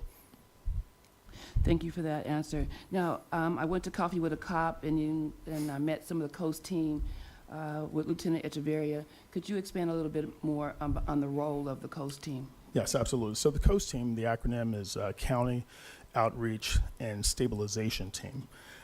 It's a brainchild of behavioral health, and I commend the county for inviting us to be a part of this pilot program. What it consists of is a representative from fire, and I think our fire chief's in the room here, a representative from the behavioral health team, a clinical therapist, I believe, and a police officer and an emotional support dog. So this team, a very small team, what they do is they respond to calls for service related to behavioral health issues, commonly known as our 5150 calls. They go out, and their whole goal is to provide stabilization. You know, with having the clinician on board, if they can prescribe medication or make recommendations for treatment, they can do that on the spot because they have that professional there with them. If it's someone who's just in distress, you know, they can speak to that person. They have the emotional support dog there. They can sort of de-escalate and bring that person down to a level where they're stable. The police officer is only there for security. The police officer doesn't do enforcement unless there's an absolute necessity to take action to keep someone safe. So it is not an enforcement team at all. And the safety component is more background based because we want these people to feel safe and feel comfortable accepting the services and not feel that there's a possibility of arrest just because they're being contacted. So the COAST team is very valuable. It's in its infancy right now. So far, the last conversation I had with one of the members of the team, the calls that they're getting right now is about 80-20, and that 80% that they're contacting are people who are mostly on drugs, and the 20% are people who are officially suffering from mental illness. Are there any other cities in our region that are participating or have COAST participating with them? Yes, ma'am. Fontana was the initial city. They started. We were the second city to be asked to participate, and after we got started, the Sheriff's Department has now picked up a COAST team. So Fontana's COAST 1, we're COAST 2, and the county is COAST 3. Thank you very much. Thank you, Councilmember. Councilmember Figueroa? I don't even remember, but I think part of my questions were answered through Councilmember Alexander's inquiry. But I will say congratulations for your year with the city. I did have an opportunity to listen to your interview in the briefing room, the podcast, the San Bernardino PD's podcast, and I know that our numbers, officers, the numbers are slowly going up, and part of it is with laterals, partly due to your leadership. They're coming to our city because of your leadership. So thank you for that. I certainly want to make it clear that our intention is not to criminalize homelessness. That certainly is not the intention. But it also does not provide amnesty for other illegal activity. And that's partly, you know, some of the frustration with residents with their, you have high school kids walking to school, and you have individuals engaging in, they're urinating, defecating, engaging in coital activity or other indecent activity. And so those are the things that that causes a lot of frustration with people. And so it's part of our responsibility to also educate the public and letting them know, look, we need your help as far as doing what you had alluded to earlier, as far as them signing, and when it comes time to go to court, they have to be willing to go do those things as well. And so I guess that's part of our responsibility too, is to educate the public that those are some of the steps and how they can partner up with us in order to resolve some of those issues as well. So that's, but the questions I had were answered by Councilmember Alexander's questions as well. So thank you. Thank you, Councilmember. City Manager? I just wanted to point out, this is going to be tough, the boundaries that the chief had talked about is really from 215 to Sierra, and from 9th to Mill Street, I think roughly, which is pretty consistent. We changed that. With the, well, yours. That's where I was struggling. So I had what we had, and this is where I was confused. We had 215 to basically Waterman, essentially, because we wanted to make sure that we yours is expanded a little bit Seacom Lake, right, and then 9th Street, I think, all the way to Rialto, but we're considering the entire E Street corridor because that connects to Hospitality Lane. Okay, because we have another. I'm shut up here. Probably should. But yeah, that goes down to, I think it's Mill Street for the downtown specific plan. So there's some overlapping in there. But the other point I wanted to make was, this is a multifaceted approach, because it's not just police. I mean, we have on the team, we've got the police department, we've got housing, the legal department, we've got city manager's office, we've got code, we've got public works. So, and so there, when you look at, and you'll see that Park and Rec, so when you look at the presentations today, we are coming at this problem from a number of different angles because it affects so much in our city. And so it's really critical to bring those players together so we can talk about how we collectively bring our resources together in the city. So thank you, Chief, appreciate it. Any other questions? Thank you, Chief, and thank you for presenting the Operation Restore Hope pilot program and to your team. I just want to do I'm sorry? Madam City Clerk? The recording stop? Oh, gotcha, okay. I just want to do time check. I know according to our agenda, we will have one more item before we go on break. It is already 11:04. Did the council want to take a 10-minute break now, and then we can push through items 3 to 6 before lunch? Or can I get the consensus? I have Councilmember Sanchez saying, okay, take a break now, 10 minutes, and then we can push 3 to 6. A motion to push through it. Oh, Yeah, to push. one more item. It's short. There's like 3 slides, 4 or 5 Okay. slides. To push through for item 3? Okay, so we're going to item 3, then take a 10-minute break. Item 3 is health, let's see, quality of life, securing public spaces. Our Parks Director, Liddy, will be presenting. Good morning, everyone. And thank you for being here, and I'm excited to share some of this information. So I was tasked with promoting the quality of life, especially our securing of private public spaces. So I wanted to first off say I'm also inspired by what Chief Goodman said. If Chief can't do his job because Cassandra can't do her job, then I can't do my job if Chief can't do his job. And we are really working together as leaders to make sure that we are making our parks safe, clean, and green. And if we do that, then my department can bring out the best in community events, programs, and services. It's really important that when we talk about after-hours private security to talk about where we started. It's been the #1 community input-driven stat that we have gotten, especially when we started working on our master plan. Of the 485 people that we met with during our initial community meetings, I would say 95% of them said security at the parks was their #1 concern. We started our pilot program with after-hours security, really with our special event security, and that started with Festival in 2022. And what we did is in September, we wanted to make sure that we had enough time to not only secure Second Lake, but be able to have overnight security in order to make sure that our maintenance efforts were not being destroyed. That was extremely successful due to Ernesto and his team. And so then what we did is we decided to take that model and also bring it to Miracle on Court Street. That was a 21-day event. We had overnight security every single one of those 21 days. The only incidents that we had were ornaments getting torn off the tree.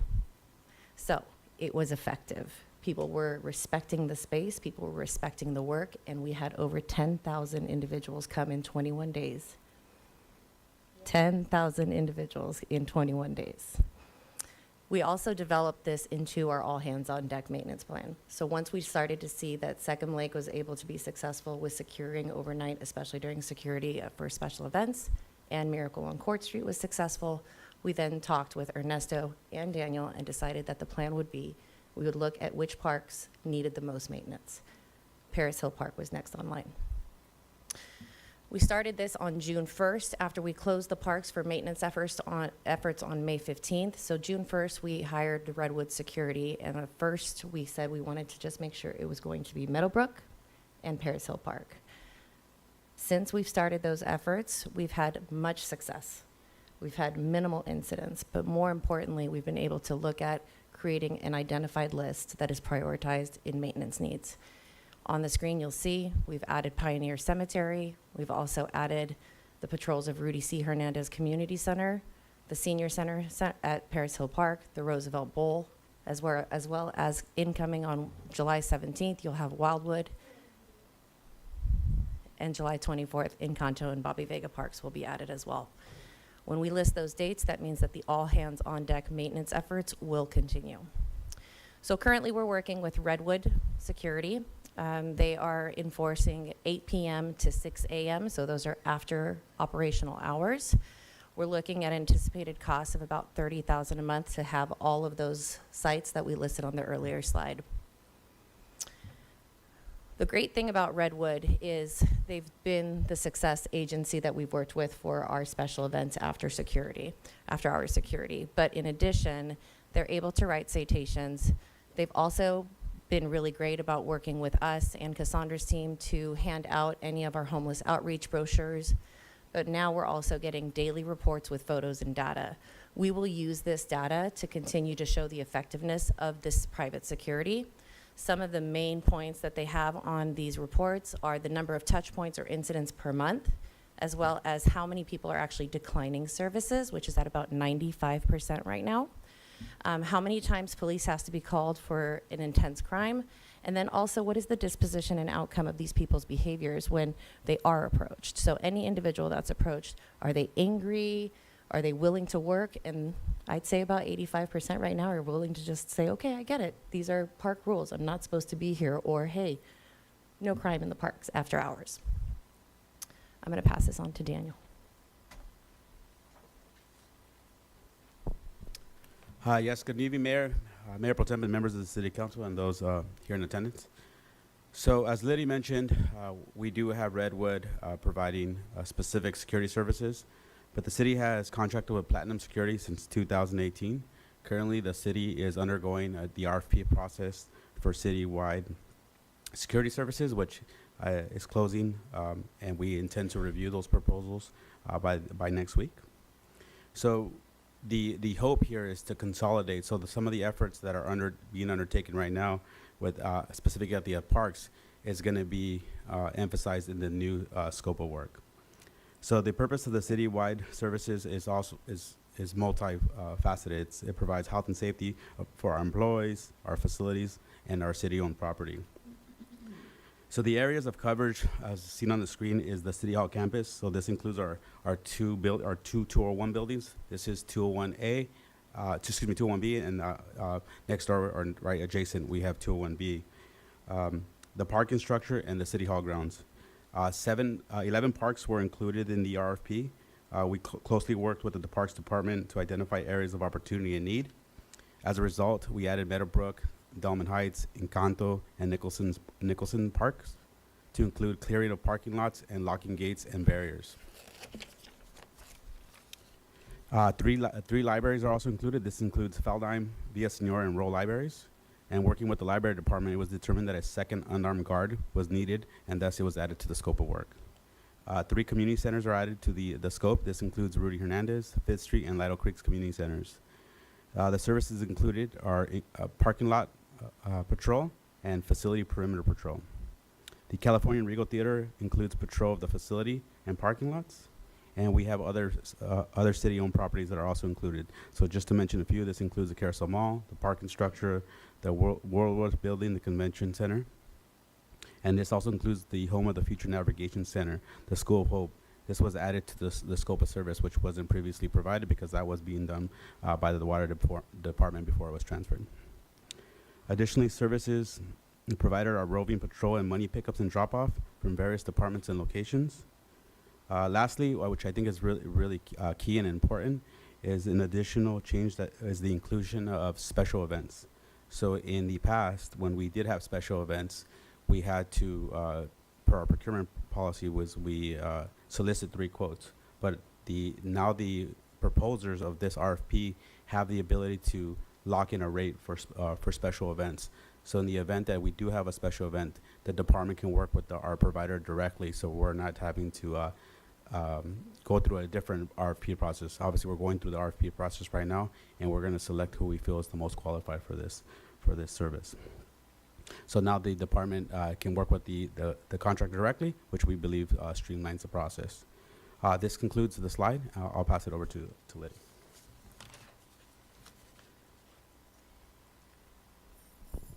I also want to state some important facts. Over at Paris Hill, We have amenities that had not been used for quite some time by our residents, and this was one of the biggest complaints that I received in emails and phone calls, but also that you all heard at council meetings. People not able to walk their dogs, people not able to use the pickleball courts, just people not being able to use the grass field. We've had over 400% increase in use at Paris Hill Park just in the last 35 days. Our pickleball courts are full, which has not happened in over 2 years. We have people walking dogs, and I'll tell you a funny story. I got a call that said, from one of my staff, said, somebody's running in the park. And we said, running from what? And they're like, no, like they're running, they're exercising in the park. And so this is where quality of life happens. That's what our parks are meant to be there for. We are the natural prescription to health and wellness. We have open green spaces. We have, and I have worked for 3 different counties. We have some of the most amazing parks with the most amazing amenities that have just not been taken care of. And Ernesto and his team are doing a fabulous job. We have horseshoe pits, and we have bocce ball courts that are coming, and we have so many meditation spots. There's no excuse for somebody not to go out into the parks, and this private security coverage is providing that opportunity for our residents, and I think it's a positive thing to state. The next thing that we want to talk about is proposing a possible park ranger program.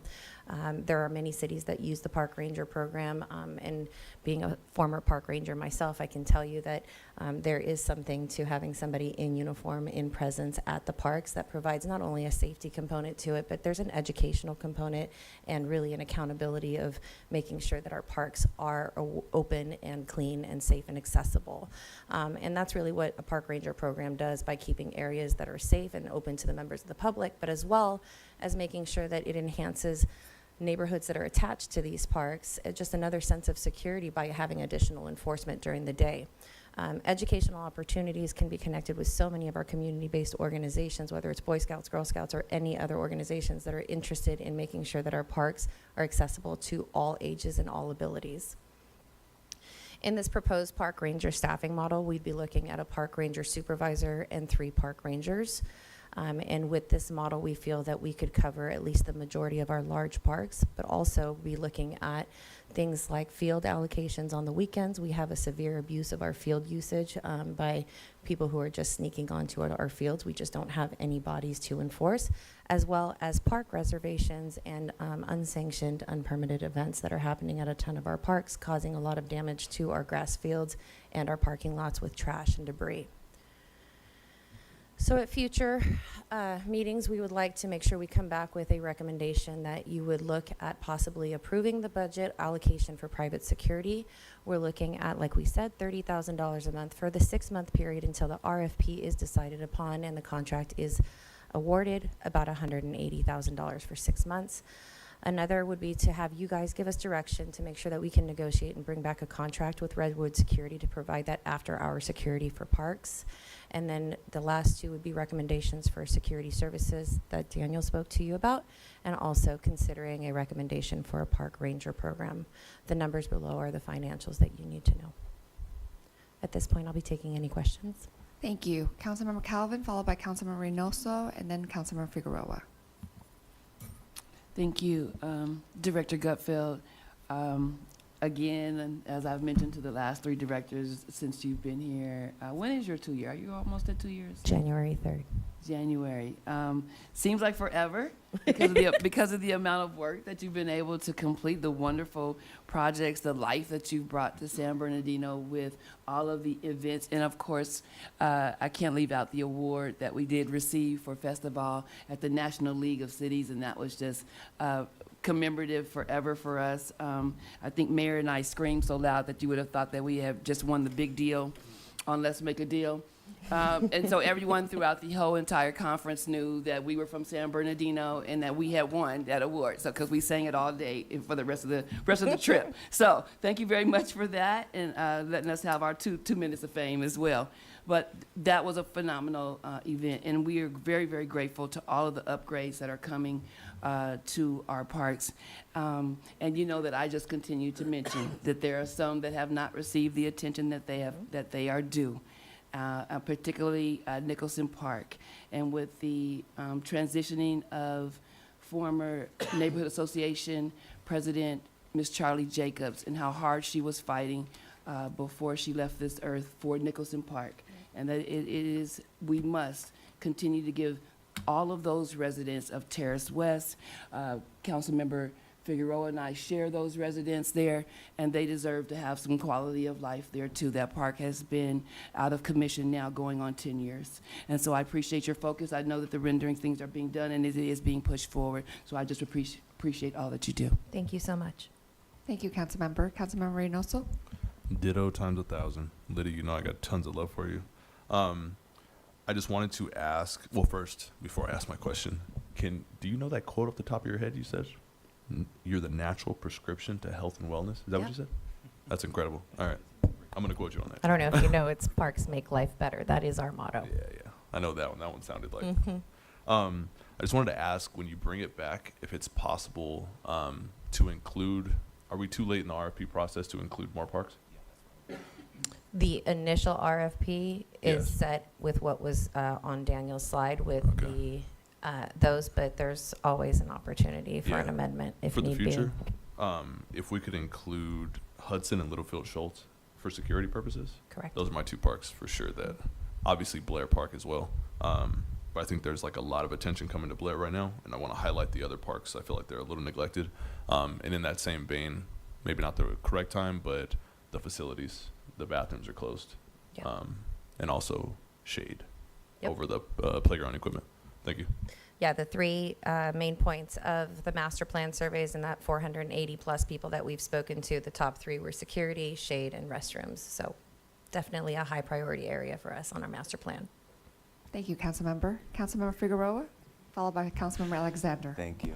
Lydia, again, I don't think I can emphasize enough the great work that you're doing, you and your staff, because I know it's not just one person that comes in, but your leadership has certainly paved the way for our parks to have made such a big turnaround.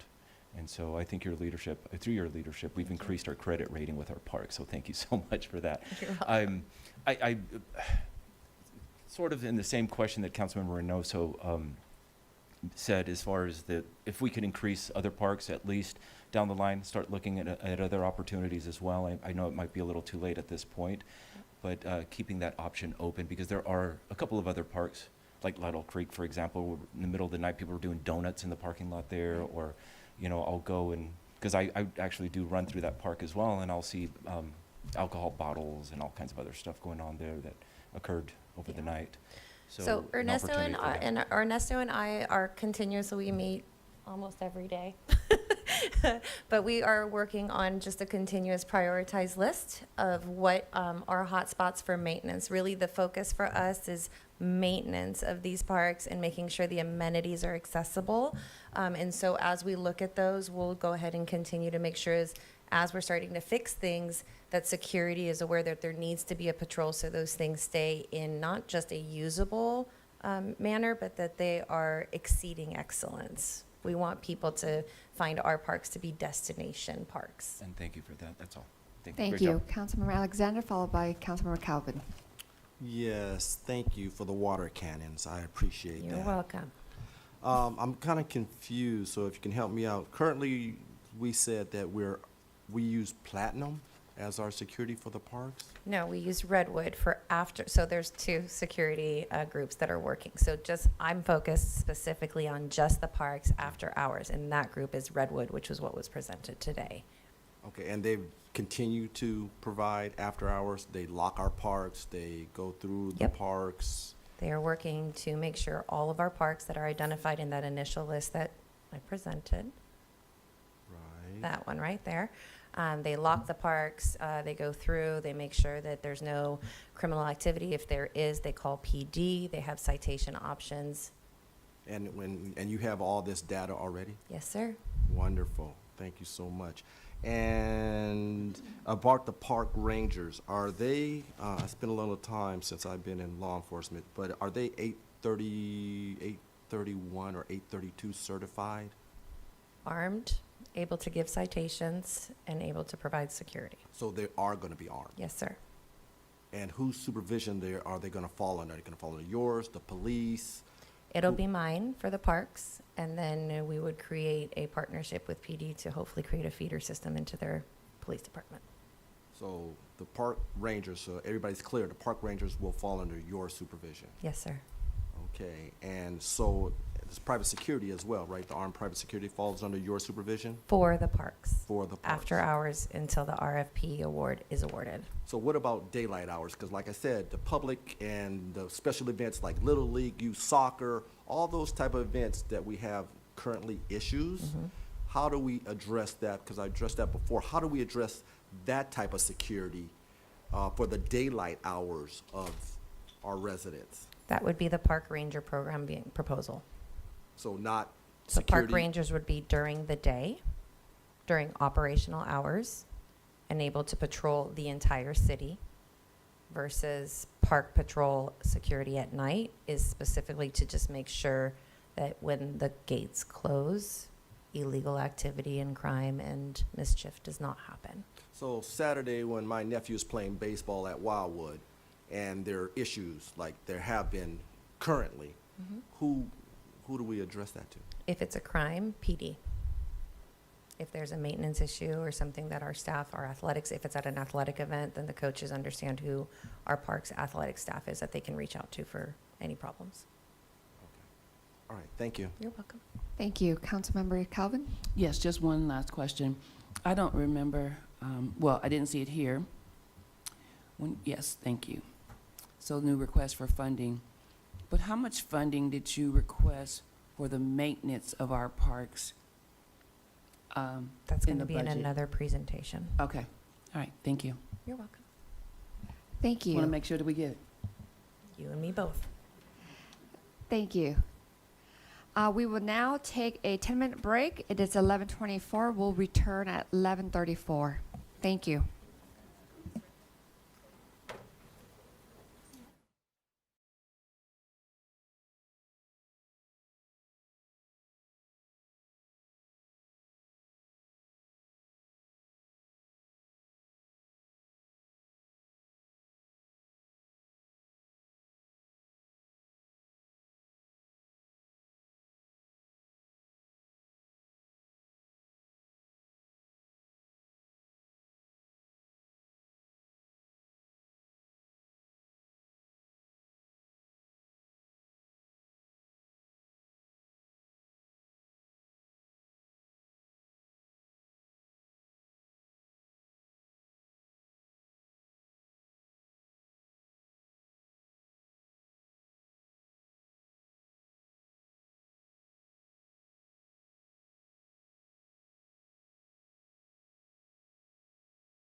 We're going to reconvene. It is 11:43 a.m. And we're going to go to item number 4. Quality of life, health and safety, encampment cleanups. And can I have staff to present? Ernesto Salinas. Good morning, Mayor and Council members. This morning, I'm here to present on homeless encampment cleanups, and I'm also going to share some statistical information about our efforts to date. But before I do that, I wanted to talk a little bit about our current progress to date, and then essentially give you some additional information on how we are essentially structured. This program transitioned to Public Works back in September of 2022 from the police department. But I need to clarify that Public Works has always been a part of encampment cleanups. It is the management of the program that has essentially basically transferred to Public Works. I will also say, though, that the police department has been very supportive of us, and they have joined us on several occasions when we need their presence. This is really for security reasons. We have had some members that have been attacked, and we certainly have been counting on the police department to be there to provide that extra security for us. With this transition, we saw the formalization of several processes as they relate to basically a notification for a cleanup. Essentially, whenever we intend on cleaning up an encampment, we have to legally post a 72-hour notice at the site of the encampment, essentially letting them know that we will show up in 72 hours to essentially clean up the encampment. With that, there were 3 other aspects of our process that were formalized, and this includes the consent to discard items, storage requirements, and inventory requirements. So what I essentially mean by that is this, and I'll give you an example so that it kind of paints the picture of how this process essentially works. We will go out and we will post at a site the 72-hour notice. When we show up 72 hours later, we have a 3-hour time frame for us to essentially clean up the camp. The individual that is there will be asked what is considered trash, and we essentially have to ask for their consent. I will tell you that 9 times out of 10, they will look at the majority of stuff that they have there, and they will say, take it all, it's trash. That's what we mean by garnering their consent. In some instances, we may be told, no, I can't take all of this stuff. It's too much. Can you please help me out? And then we offer them storage services, which we do store at our yard for a maximum of 90 days. At that point, we would obviously do an inventory of the items. They would receive a receipt. We keep a receipt. The items then are brought to our Public Works yard. And again, 90 days later, they're able to pick it up before those 90 days. After that time, we can legally discard of those items. So I hope that provides a little bit of an idea of how this process has been worked. All of this is in response to the legal requirements that we have for our encampment cleanups. With this transition, we also saw a new section that was established, and I will talk about this a little bit later in the presentation. Regarding the reporting of homeless encampments, the CRM system is our primary driver for this. However, we do have quite a bit of in-house self-reporting. I personally drive the city 3 to 4 times a week, and I will self-report things that I see out there, not just for homeless encampment, but in addition to that, we become very familiar with where these hot spots are essentially turning up. So here are some statistics. And I need to clarify something about that first table. You'll see that the daily cleanup locations are at 1,205, and then you'll see that the camps cleaned up and cleared are at 2,406. The reason there is a difference in those numbers are that any one location can have multiple camps. So as an example, Paris Hill, counting as one location, can have upwards of, or has had upwards of 50 to 60 encampments at some stages. So again, I wanted to clarify that. We felt that it was a better metric to start tracking the amount of camps cleaned and cleared as opposed to just saying, here are the locations that we've been to, because it gives you a better scope or a better idea of the level of effort that we're putting into this. As far as the high frequency cleanups or hotspots, Paris Hill Park, no surprises there, has the highest amount at 346. followed by Meadowbrook. And we also have Wall and Baseline. This is the area near Waterman where the Walgreens is at, Bell Avenue area. The old Smart and Final at 490 North D Street is also an area that sees a lot of activity. And then Seacombe Lake, and this might be just a throwback to some of the older statistics, also comes in at number 5. However, we're seeing that number reduced. The cleanup by wards, wards 1 and 2, and I think this correlates to Paris Hill Park and Meadowbrook. You'll see them as the wards with the most amount of cleanups, followed by all the other wards, which at least have 200 plus. I wanted to now take a moment to talk about and I know Liddy referred to this or alluded to this a little bit earlier, but the cleanup that we've recently done at Meadowbrook and specifically at Paris Hill Park. I want to emphasize that cleanup was largely driven because of health and safety concerns. We recognized that there were homeless camps there, but the issue for us was that we could not safely go into those parks and essentially clean them up and make them safe for residents to use. So at Paris Hill Park, when I was finally able to go in there and essentially do a safety inspection or inspection of all the different items, we had 72 unique work task items that came out of that inspection, which surprised me because it far exceeded the amount of things that I thought we would be finding there. Among those things, we had numerous hazards and biohazards. Unfortunately, we found that we had about 18 dead trees, which all had to be removed. We also found some trees that seemingly looked like they were okay, but they were so infested with termites and other insects that essentially we were told we had to remove them. And when they were cut down, they were completely hollow and rotten on the inside. So some other things that we found there, fences were in disrepair with chain links having prongs that were sticking out. Found broken bottles, trash receptacles, as you can see there in the before and after photo, were broken. There was evidence of quite a bit of fires. Of course, the grass turf was destroyed in many areas, and this is mostly due to encampments that had been there for quite a while as well. And again, numerous other issues were found there. The restrooms are closed at that park currently because they are completely vandalized on the inside, and the lighting completely it simply does not work at this point. It has been vandalized and the wire has been stolen. So the good news on that is that we are currently in talks to essentially have solar-based intuitive lighting, which is essentially like motion sensor type lighting, but a little more advanced, that we will basically install throughout the park. And that's going to help a lot because you really can't steal any wire from that. Lighted bollards along the pathway are also going to be another feature that we will essentially install. So this shows you some photos of Paris Hill Park. I want to emphasize that this is just the beginning. We are not done. We still are continuing our work at this location, but you'll see that our palm trees have been trimmed. The area has been cleaned out.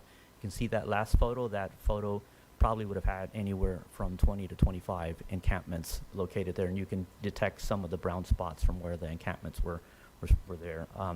One other thing that I forgot to mention in the previous slide is that the irrigation was completely shot in many of these locations, and that makes sense. The irrigation basically is vandalized because individuals that were staying there basically don't want their tents to get wet. Meadowbrook Park, again, this is a recent photo. You can see how clean and clear it is, especially the gazebo itself had several encampments that were there. And I want to point out something about that gazebo. 3 years ago when I was here, I would often see birthday parties from for kids from, there's an apartment complex that's nearby, and they would always come in there and you would see them, they'd have piñatas, and that went away. 2 weeks ago, I saw that happening again. So I wanted to basically point that out, because we've been able to finally see the gazebo basically being used for what it was intended for. So some additional updates, and these are, I hesitate to call these upgrades, but these are essentially minor beautification projects that we will be, that are actually ongoing at Paris Hill Park. Restrooms, they will all be repaired. Luckily, as I mentioned, or I may have not mentioned, but luckily the structures themselves are intact. So we will essentially be repairing the interior of these restrooms to include fixture upgrades, fixing basically the plumbing, reinstalling stalls. The horseshoe pit area, if you've driven by Paris Hill Park, you notice that it is now a brighter color, and there's also a mural that has gone up. New fencing has gone around it, and we will be fixing the asphalt and essentially be making it operational again. We're anticipating that this can potentially open late August of this summer. So you'll notice in the before-after photos here, I'm not 100% sure. I think this was just a sand pit. I don't think it has the dimensions to be a volleyball court. But essentially, that was an area that just had sand, and it would be very difficult to essentially convert that back to turf. So what we ended up doing with this is that we created a new Zen sitting space, which is very drought tolerant. It does have 3 drought tolerant trees, but this is very low maintenance, and we thought that this would be a nice feature to have at this location. Regarding our stakeholder collaboration, we are working with the county, Caltrans, Southern California Edison, and the railroad companies to coordinate our efforts for cleanup with them. Often what will happen, we will have the county call us up and tell us, hey, we just received a work request, but it actually belongs to you. For some reason, they thought that this area was part of the county, and it's not, and vice versa. There's a lot of times where we'll receive a request for an encampment that may be in a county pocket within the city limits. As I mentioned earlier, I was wanting to talk a little bit about this new section that has been established, but I have to clarify with that first table that talks about authorized staffing. So authorized staffing is what is on the books, but it does not necessarily reflect what is currently hired. So as an example, when you see that we have 2 supervisors authorized, realistically we only have 1 supervisor hired at this point, but we are authorized 2. For our lead workers, we have 2 authorized. We've only hired 1. For the maintenance worker 1 position, we have 8 authorized. We were able to hire 3, but unfortunately we lost 4 maintenance worker 1s within the division. So it's been becoming a little bit of a problem. However, I received some good news from HR yesterday that I believe we had something like 80 candidates. So we're hopeful that we'll be able to hire these 8 within the next 30 to 40 days or so. Burtech continues to support us with 1 crew of 5 employees, and CEO Works continues to support us with 1 8-person crew. And Burtech will participate in the homeless encampment cleanups every day. CEO Works several days a week. As far as our proposed staffing, we have no change for any of the in-house staffing. We feel that the authorized numbers are more than sufficient. We are working with Burtech to essentially try to negotiate 1 more crew to assist us. And then likewise with CEO Works, we are working with them to try to get another 8-person crew and 2 additional smaller crews that will deal with illegal dumping throughout the city, because the job that they do has been super effective throughout the city. So we believe that when all of this is in place, we will be able to move to a 6-day-a-week operation, and we will likely increase our hours, our daily hours. So this leads me to our last slide, which basically deals with the recommendations that we will have at a future meeting. Primarily, our main ask is for the CEO Works maintenance service agreement to essentially be expanded so that we can accommodate that new additional crew and the additional smaller roving illegal dump roving crews. We currently have $550,000 budgeted in the 23-24 budget, which leaves us with a shortfall of $464,340. Once all of this is approved, the annual amount for this contract will be a little more than $1 million. We have a few more recommendations to make. These are more minor in nature, but they'll still be relatively helpful to us. We want to go ahead and purchase another turf-friendly mini loader. I think some of you are familiar with it. It has numerous attachments, and the main thing with it is that you can use this on turf without destroying the turf, and it's less intimidating. In addition to that, it does not require a commercial driver's license to operate. We want to expand our maintenance service agreement for our weed abatement and brush clearing. And we also want to set up a comprehensive maintenance service agreement for biohazard cleanup. This is separate than the one that PD has, because that primarily deals with crime scene cleanup. So we want to have our own contract that is able to help us with all of those biohazards. And a final but important recommendation is to start considering providing incentive or special pay for some of the individuals that are working homeless encampment because it is a very challenging job. They're subject to quite a bit of hazards on a daily basis, and we want to make sure that we're able to retain these individuals and potentially even recruit individuals with this this type of incentive pay. This concludes my presentation, but before I take any questions, I wanted to commend 2 individuals that are on the front line every day doing this type of work. And those individuals are David Miller, who is the maintenance supervisor at the time, and David Lamas, who is the lead worker at the time. We call them the 2 Davids. But they are out there every day, and it is very difficult work, especially now that it's getting a little bit hotter. And these 2 individuals are the perfect choices for this job. They have the right temperament, they never lose their cool, and they're always there opening up those communication lines with the individuals that are out there in the encampment. So with that, if you have any questions, I'll be happy to answer them. Thank you so much, Ernesto. And the fact that you said 2 people for a big Sicily Lake ceremony, that's very, very commendable. So before we go into council comments, I just want to note for the record that I am actually going to excuse myself for an hour, so Mayor Pro Tem will continue the discussion as we've been honored by paid visit by the Secretary of Business, Consumer Services, and Housing, Lourdes Castro Ramirez. Would like to speak to myself and to our Deputy Director, Cassandra Searcy, about the city's homelessness and housing initiatives. So I'm going to excuse myself for 1 hour to meet with her and with Cassandra, as well as our PIO, Jeff Kraus. So Mayor Pro Tem, I'm going to have you take over. Thank you. I don't know which one of you put your well, ladies first. Ms. Calvin. Okay, thank you. Thank you. Thank you, Mayor Pro Tem. Thank you so much, Ernesto. The collaboration between yourself and Park and Rec, has just totally been commendable in planning all of these cleanups throughout the city, but just being able to give us some data on how many cleanups are taking place. But I know I made a couple calls this week because there was this huge, massive amount of trash that had been dumped in the ward, and I was very excited to see it removed. But I want to know, what can we do to contain it? It was right on a major thoroughfare, major street in the ward, and just to wake up the next morning and it was like covering like almost half a block.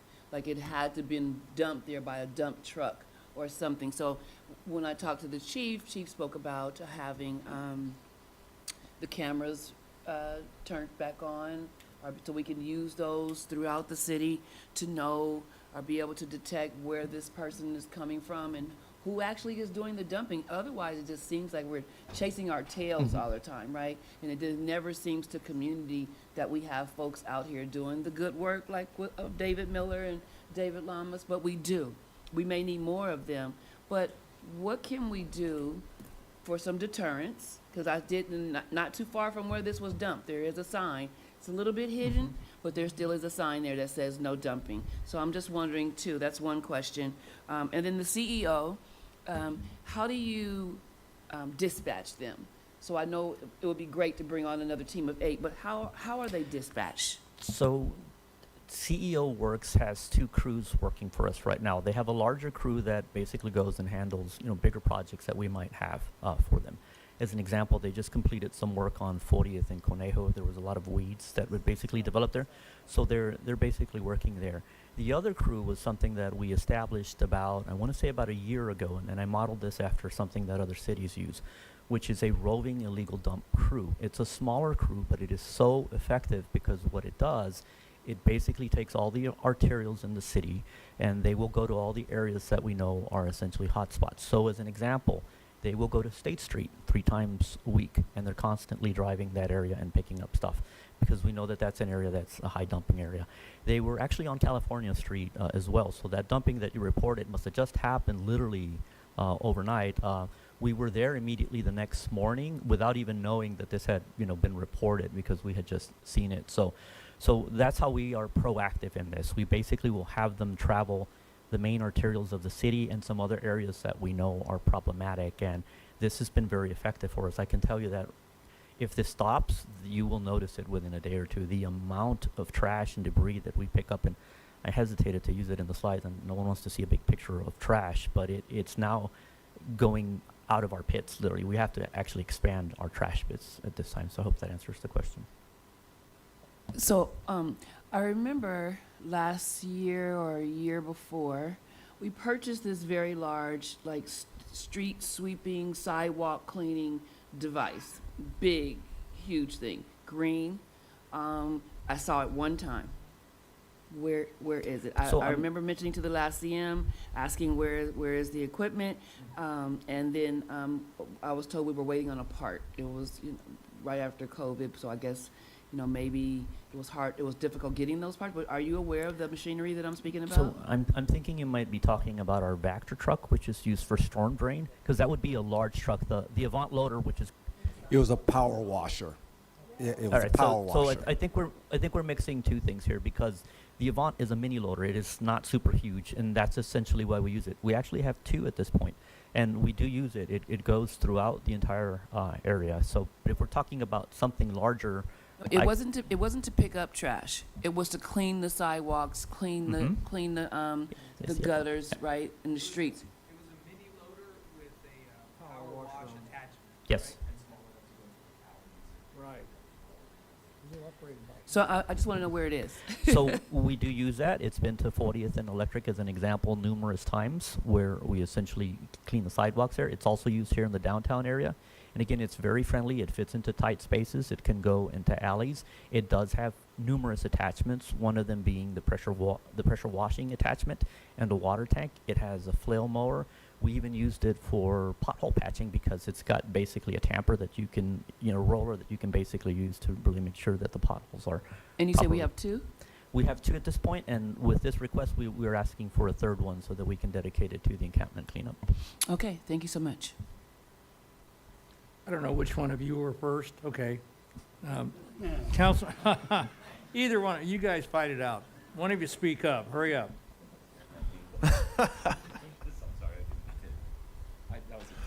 It is. It is like the Spider-Man meme. That's really good.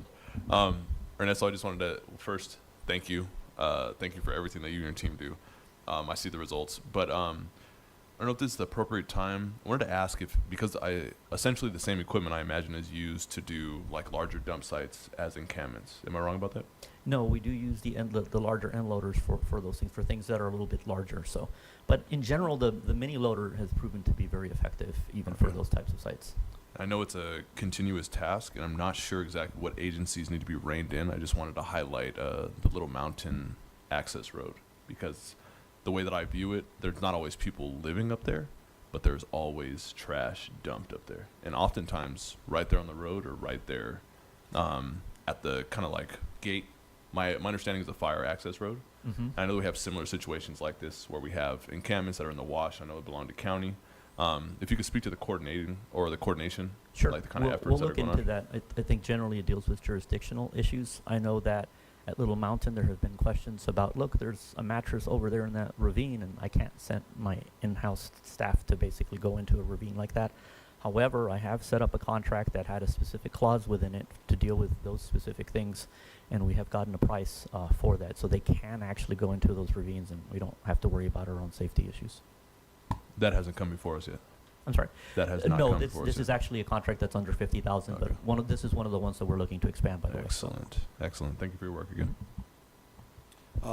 Thank you, Ernesto, for you and your team. I've known you guys do an excellent job, and I appreciate you. So, but I'm not a Sierra person, but when you cut down 14 trees, and I'm a Boy Scout dad and Girl Scout dad, and I used to plant trees. So how are we replacing those trees that we take out in our parks, since it takes decades for them to grow back? So what are we doing about that? And I think that's an unfortunate reality, that it will take a while for trees to grow back. But as an example, at Paris Hill, we immediately planted 3 trees when we knew that 18 trees were being removed. We now have, I don't know if everyone here is aware of it, but we have a city nursery, and we have several trees that are ready to go. I think at this point we've probably planted more than 95 trees, the vast majority of them in parks. I think it was about 35. We received a donation from one of Liddy's contacts, and we essentially were able to plant those trees in various parks. But we do have a plan for Paris Hill. Those 18 trees that have been removed Right. will be replanted. Unfortunately, obviously, they're not going to be large-sized trees right away, so. Right, and I understand that. And what about Wildwood? Because you're coming to Wildwood next, so, or do Yes, you have a well, plan for Wildwood? Exactly. It's basically going to be the same plan. And again, I want to emphasize this again. We've done these cleanups before. This is a health and safety concern for us. No, I'm not worried about that. I'm worried about the trees. No, obviously. correct. But I wanted to kind of add some comments about that. So we will be going to Wildwood, and we also will be adding trees. So Great. I remember this council approved $1 million for seeding. You guys remember that? When we approved $1 million, $1 million or so for seeding for all the parks. Seeding. That's seeding. That's correct. And okay, well, let me finish. So, but I'm kind of worried about us adding all that money for seeding, and yet you just told us that irrigation in the various parks are destroyed because of the unsheltered. So I'm trying to correlate the two. How are we doing all this money that we pay for seeding, over $1 million, and yet irrigation is not working? So either where's the money, or did we seed, or did we not seed? So that's a very good question, and Barbara will be really happy to hear that we returned a couple of $1 million back for the overseeding, because we had a little bit more than that. We were able to overseed several parks, and this has always been a phased-in effort. We did not overseed parks where the irrigation was poor, because it would have just been wasted money to basically overseed a park that has irrigation that's not functioning. So we wanted to have that amount so that we could essentially, in case we were able to do, more overseeding, we had the ability to do that, so. Okay, great. And since I don't know if you're in charge of the signage for the parks that lists all the ordinances of the city ordinances, like it says, it says no camping, no alcohol, all that kind of stuff, those big blue signs. Are you responsible for that? Is that your department? We are, and they are continually vandalized. I can tell you that council recently approved an area sign replacement contract for the tune of $650,000. We're also going to use that contract to start replacing them. We do have a plan. Unfortunately, they do get vandalized quite a bit, but as an example, when we went to Seacom, that was one of the first things that we did. We replaced every single one of those signs. When we went to Blair, same thing. We started off with all of those signs. We're in the process of upgrading all of the signage at Paris Hill, and I believe Meadowbrook has already been taken care of, but I think I noticed that one had been vandalized again. So yes, in answer to your question, there is a plan to completely replace all of those blue signs that have the regulations at all the parks. Right, the ordinances of the city. Great, thank you. And my last question is, since Roosevelt Bowl is getting ready to start its concert series, and you said the bathroom, huh? Okay, well, it started. Did we fix the bathrooms in there? The restrooms for Roosevelt The Bowl? restrooms, yeah, the restrooms at Roosevelt Bill have been okay, so. Okay, thank you. Thank you. I have just one question regarding some of the illegal dumping. A lot of illegal dumping that I see is done at areas where there's no curb and gutter, because it's easy access for someone to pull up and dump a truck or dump a load. Have we ever considered, or would we consider, maybe K-rails in some of those areas that would block them off? Along 40th there at the Wash is a good example. There's other areas that don't have curb and gutter, and it makes it really easy for someone to back a pickup truck up and dump quickly and get out of there quickly. So that's a little bit more complicated. It does work in some locations, and in other locations it just doesn't work. Over on where the All-American sign is, as an example, you'll notice that has K-rails. That was in an effort to prevent a lot of the illegal dumping and a lot of other illegal activities that were occurring in that area. But there was another area, I forget the street, I think it's near 9th Street, where there's a community garden. We put K-rails there, and it became a problem because people were just dumping stuff over the K-rails, and then now we couldn't really get the loader to essentially go, and so now it becomes a manual job for us, and it makes it more difficult. So I think it depends on the location, but I can certainly look into that particular location. Well, I'll offline, I'll give you a couple of areas that I think might be Sure. Be an opportunity. So anyway, any further questions? Oh, I'm sorry. Thank you, Mayor Pro Tem. Can I also put another area on your radar? Sure. And that is from Baseline and California Street all the way to Pepper, because that is still City of San Bernardino. I know we often forget that it is. And on both sides, you know, you have the wash on the left-hand side, and left and the right-hand side. And there's a lot of trash that's dumped inside of there. With the 210, with the State Street expansion coming across, I'm sure we'll be receiving much more attention now, because folks are going to be traveling that way. But if we could just look at that area, I really don't know up until this point what we had also intended for that area, because it's not part of the expansion. Okay. Yes, ma'am. Oh, I'm sorry. And that's okay. No, that's all right. He didn't put this little system here. Mr. McNeely, I don't want to go too off topic, but it is relevant to this because we initiate the encampment or whatever other issue through the CRM process. But part of the frustration with that is that many times a person will submit a CRM and it's immediately closed off because it's a duplicate or it's scheduled for some future date. But then there's never any follow-up to that as far as like, well, was it completed? Was it done? Was it taken care of? So I was wondering if there's some new way or some new software that we can utilize to alert the individual who did report it, even if it is a duplicate, and say, you know, I understand they close out the CRM, but then they're just kind of left, what happened? So, you know, some follow-up as far as, with the encampment or any other issue as far as it was taken care of at some future point. So I'm not sure, maybe we need a little bit more education as far as how the CRM system works, but that is a frustrating point. We might be able to do as DoorDash and Instacart and Amazon and everybody else does. You take a picture of the work after it's completed and send it back to the resident who put in the CRM.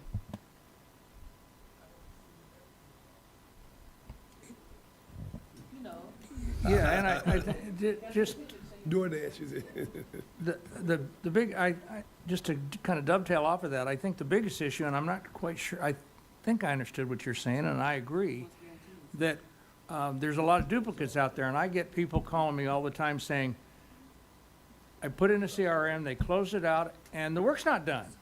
And that's how we've got to somehow notify the person that we're closing it out on, that it's closed out as far as you're concerned, but we haven't completed the work and we're gonna get it completed. So either leave it open until it's fully closed out or whatever, so.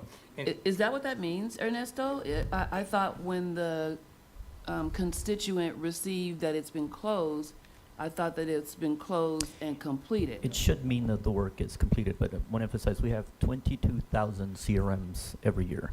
So mistakes will happen, but regarding when we close something out as a result of it being a duplicate, generally we have some drop-down menu options to close it out, and I'll work with the call center to see if maybe we can rephrase what those drop-down menu options are.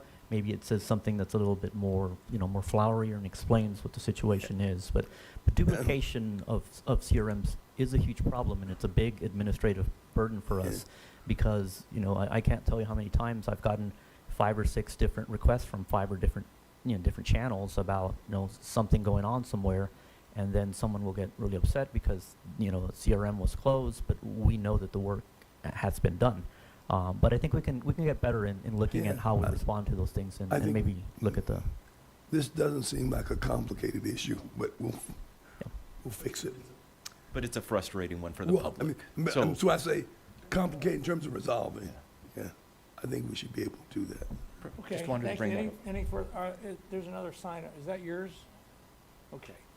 All right, so thank you very much, and we'll move on to, I think it's the 5th item, it's quality of life, city website updates, and I guess, is Roland gonna present that? We've got Ashley, Roland, and Jeff, a team effort. I'll be that one of the team. Happy afternoon, everybody. So my websites, we have a proposition to take our current website, where it has 5 buttons down in the middle, take one of those buttons and repurpose that for the housing purpose. And then we can take whatever button we move, whether that be jobs or whatnot, and put that up on the top section so it doesn't actually disappear. So that's one of our propositions. And then we did a rendition of, currently the housing has a web page. So we did just a rendition of what a revamped site would look like. But I also know that housing is working on with another company that may produce another website. So we'll find out how that looks. So this is with our current website to update that. And that's the extent of, once we have our website, another link on there will be the dashboard. So housing, once they encounter a homeless situation, they have a series of questions that they go through. And this is a live dashboard that comes from another system called the SRI, and that populates with all the data. So that will update whenever there's an encounter. And that's the extent of my extremely long presentation. I'm willing to take any Thank you questions. very much, and not asking for any money. You're going to help us get back on schedule. Thank you very much. Absolutely. Any questions of anybody at Thank this you very time? much. Brilliant. Great job. All right, good job. Thank you. Thank you very much. That's an effort to get us back on schedule. I guess now we're moving on to the item number 6, which is also under quality of life, and it's discussion on public parks and recreational facilities. I bet Ms. Gutfield is going to be doing that I one. just want to go really fast now just to beat his time. All right. So this one, we are going to be talking about our updating of rules and our municipal code.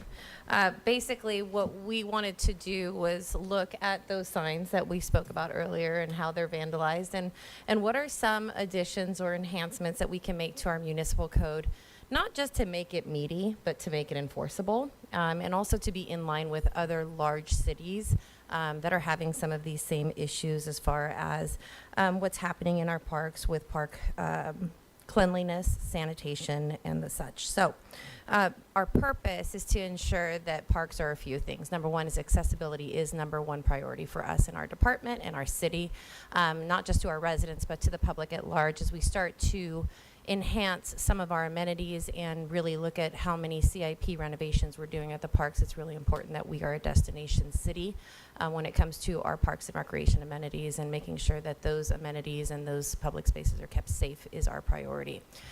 The other part that we want to look at is intended uses for recreational opportunities. And so with that, we looked and we found that we had quite a few limitations within our current municipal code. We get a lot of complaints about small fires. We get a lot of complaints about things that are happening with the amenities. And so things like adding definitions about smoking or smoke is important. Vehicle usage seems to be a major issue.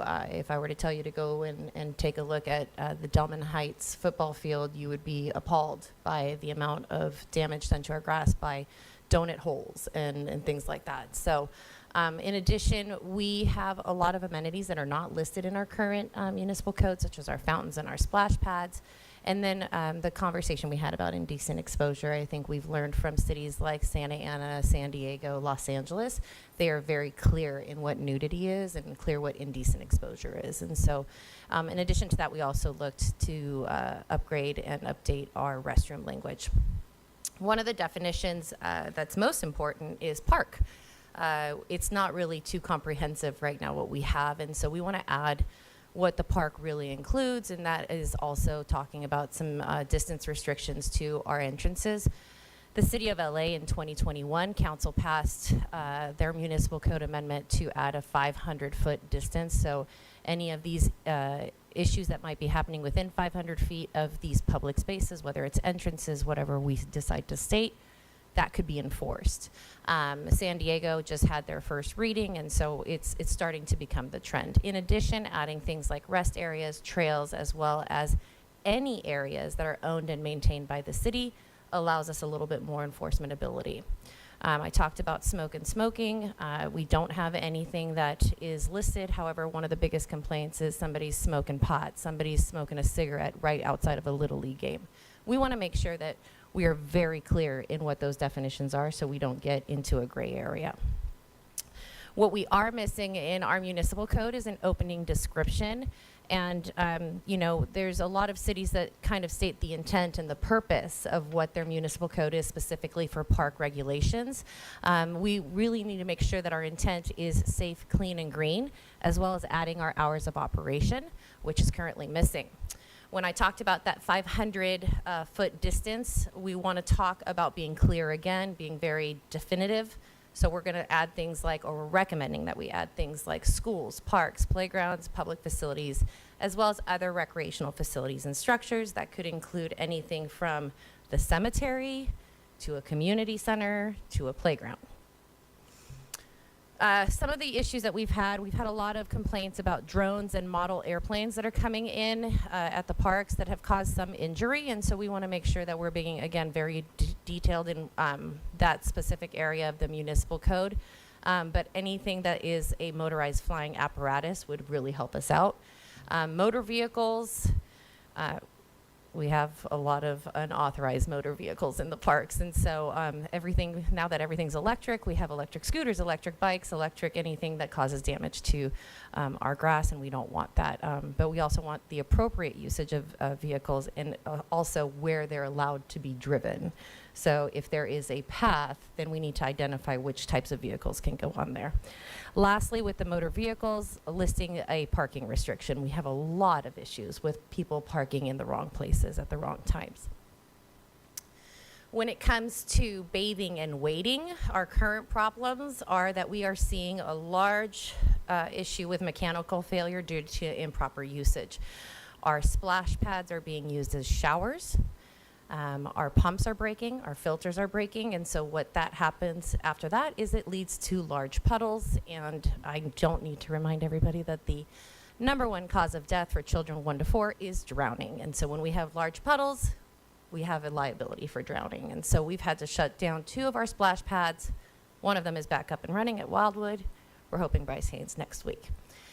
We're recommending that some of the language should include things like restrictions on washing clothes, as well as people not using drinking fountains for other things than just drinking. And then we've had issues with decorative fountains like the ones right out front in City Hall, of people just using those for other things than just a decorative fountain. The usage of splash pads is important, though, because we do consider our splash pads cooling centers during the summer and during the warm months. All right, so boisterous and indecent conduct. Our state park system actually does have signs, and that's the one that's on the slide right there, that it is prohibited. We've had a lot of complaints of indecent exposure, and there is no current language that really identifies what nudity is. It just says nudity.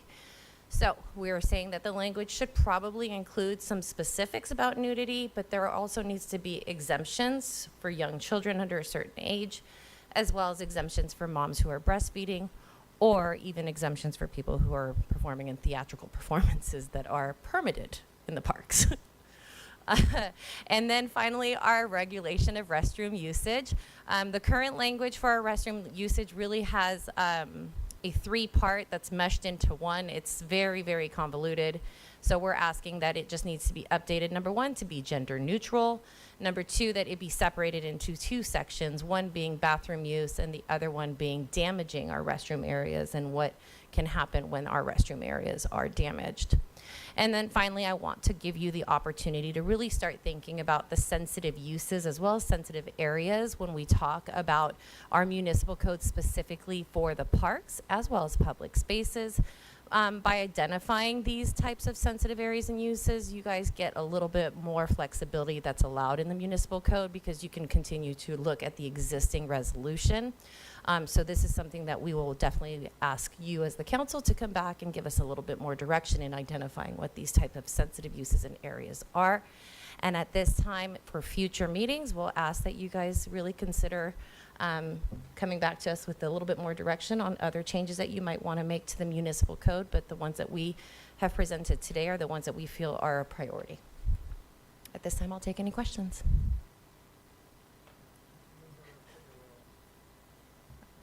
Thank you. Going back to the smoking, just a question about, would that include, like, let's say families barbecuing, or does that affect somebody out there grilling, doing something like that at a park? Or? That would be the exemption. Okay, so something like that would Right, so still that's be why an we want to exemption or- identify the specific definition of smoke, smoking, or smoking apparatus. Okay. And then that'll clear us from somebody saying, oh, I was just using the barbecue. Okay, and then there was another one, I'm trying to remember, it said smokeless, something smokeless, something. Are you Smokeless talk- tobacco. Smokeless tobacco. Mhm. Is that like, yeah, like skull or something, somebody chewing? I don't know what, I mean, Everything as- from as chewing disgusting as it is. tobacco to vaping to anything in okay. between. Because I'm like, I understand the purpose of it because like somebody smoking obviously affects another person, and as disgusting as it is, I don't smoke or dip or anything like that, but I'm not seeing how somebody chewing tobacco affects another person. Why would we identify that as a? Because you can eliminate it from a park, from it being in a park, period. Just like it's eliminated at state beaches, just like it's eliminated from any federal building within 50 feet of a federal building. Okay. I mean, I don't have any issue with it. I was just for clarity. That's all. Thank you. Councilman Alexander, please. One quick question. It says enhancements. Are you planning to put any charging stations in the parks for electric vehicles? I don't know that that would fall under municipal code, but it's something that we've definitely looked into adding to all of our CIP projects.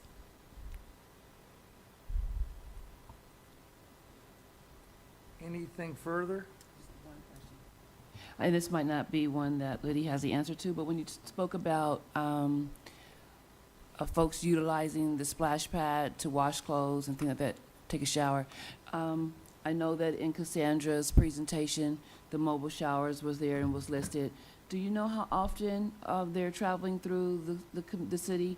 And do we have the ability, you know, there was one that had a washing unit attached.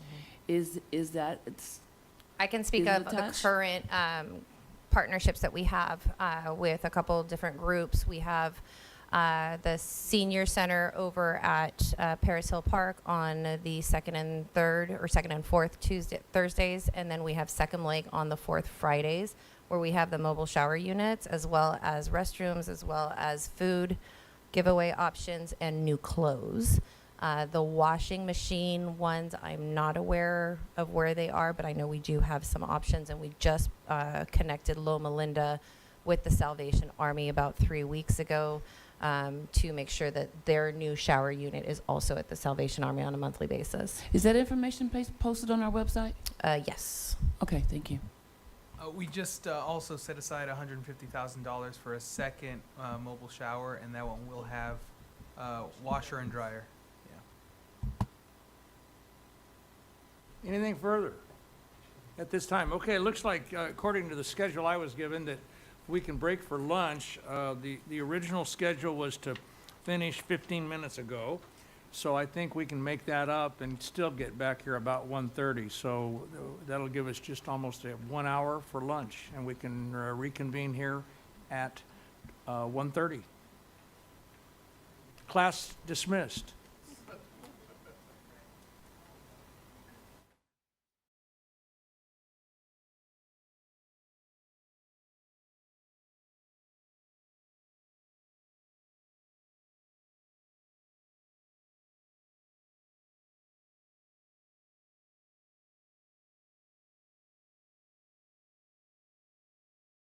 We'll be back at 1 o'clock.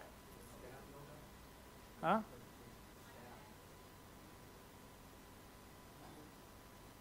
All right, very good. 30 minutes for lunch. Thank you.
We will start with a quality of life item prohibiting storage of personal property in public areas.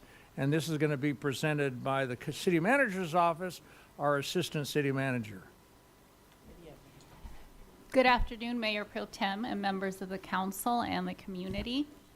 So I will be presenting information associated to rules that we might consider codifying into our municipal code related to our cleanup efforts that our operation and maintenance division currently handles. And you've heard from Ernesto Salinas earlier regarding the cleanup efforts, some statistics, and some of the noticing and posting requirements. I will keep this piece brief because I don't want to fall behind schedule. We still have about 3/4 of the agenda to move through. So before I go into the various elements that we would be bringing forward at a future meeting for your consideration to incorporate into the municipal code, I wanted to quickly recap this morning, right? You heard a lot of quality of life initiatives under the one arm of homeless services and programs that you heard from our Deputy Director, Cassandra Searcy. But on balance, staff presented a series of proposals to support health and safety initiatives throughout the city to have a more balanced approach as we move forward with some of the homeless initiatives and incorporating, you know, the cleanups, the sanitation strike teams, the park ranger program, enhanced security, all with the ultimate goal of having a more comprehensive approach for the community and also to provide a more robust experience and information access to the community on a revamped website. So that's where we've been. And this particular portion of the quality of life series of presentations simply has to do with codifying our policies that we are currently following. Like Ernesto mentioned earlier, we are required to provide 72-hour notice before we go clean up encampments. And we also provide post-removal notices and storage of property, as well as you know, providing the opportunity for people to reclaim their property. If it's not reclaimed after 90 days, then we're able to discard it. And that in essence sums up the overview slide. Okay, quickly, the purpose of why we might consider codifying these policies and procedures into our municipal code is to establish a legally defensible framework to allow for the storage, impounding, and discarding of property that interferes with the public's use of facilities, streets, and parks. And so essentially what this is to restore access to all community members of our public spaces. And property in this case, for the purposes of this conversation, would include goods, materials, tents, bedding, sheds, furniture, appliances, backpacks, and other personal items. Again, is to clearly define a process so that it's understood by all, very similar to what we are currently doing in terms of from a practical and operational perspective, with some potential for enhancements for your consideration. Some of the key elements that we would be incorporating and codifying, and before I jump into them, I'll take a step back and say that currently our municipal code rules are somewhat dated and need to be updated. There's like three line items that essentially say, well, it's prohibited to store your property in public spaces. And so what this would do, it would create a clearly defined process that everyone could refer to. So back to the key elements that we would be looking to incorporate would be to define trash and junk to be immediately discarded, right, for health and safety reasons, to define excess property. And right now, it might not be as critical to have that definition because we're currently trying to build our interim shelter, right? The relationship, whether it's with the motel provider that Cassandra presented earlier or another one. But as we build that shelter bed capacity and we move towards enforcement, the volume of property that we might be storing as we continue to ramp up efforts might become something that we may consider, because at the end of the day, the city has finite resources, and it's just a consideration for future. And again, these all would be rules that if you adopt into your municipal code, they're tools. It doesn't necessarily mean that we completely dive into and ramp up full enforcement, but currently we do not have that framework in our municipal code. Okay, moving on. You might also consider that, and to clarify that notice would not be required when we would need to move property that impedes city operations. What do I mean by that?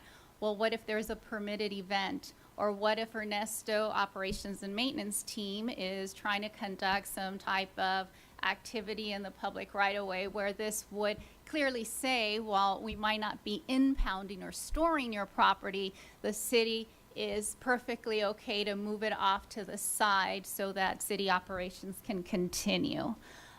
Additionally, we may consider creating certain categories that would allow for immediate removal and storage if it creates a health and safety risk, if it impedes ADA access or the public right-of-way for safety reasons, if there are obstructions in driveways, entrances, and fire equipment, or if property is left in a space after a posted closure time. And you heard previously from Liddy and also Ernesto, right? And also from some of the council members about needing to post our rules so that they're clearly understood. And so this would incorporate a data point into your local rules to say, okay, if you have property in a certain space after it's closed, we can immediately remove it.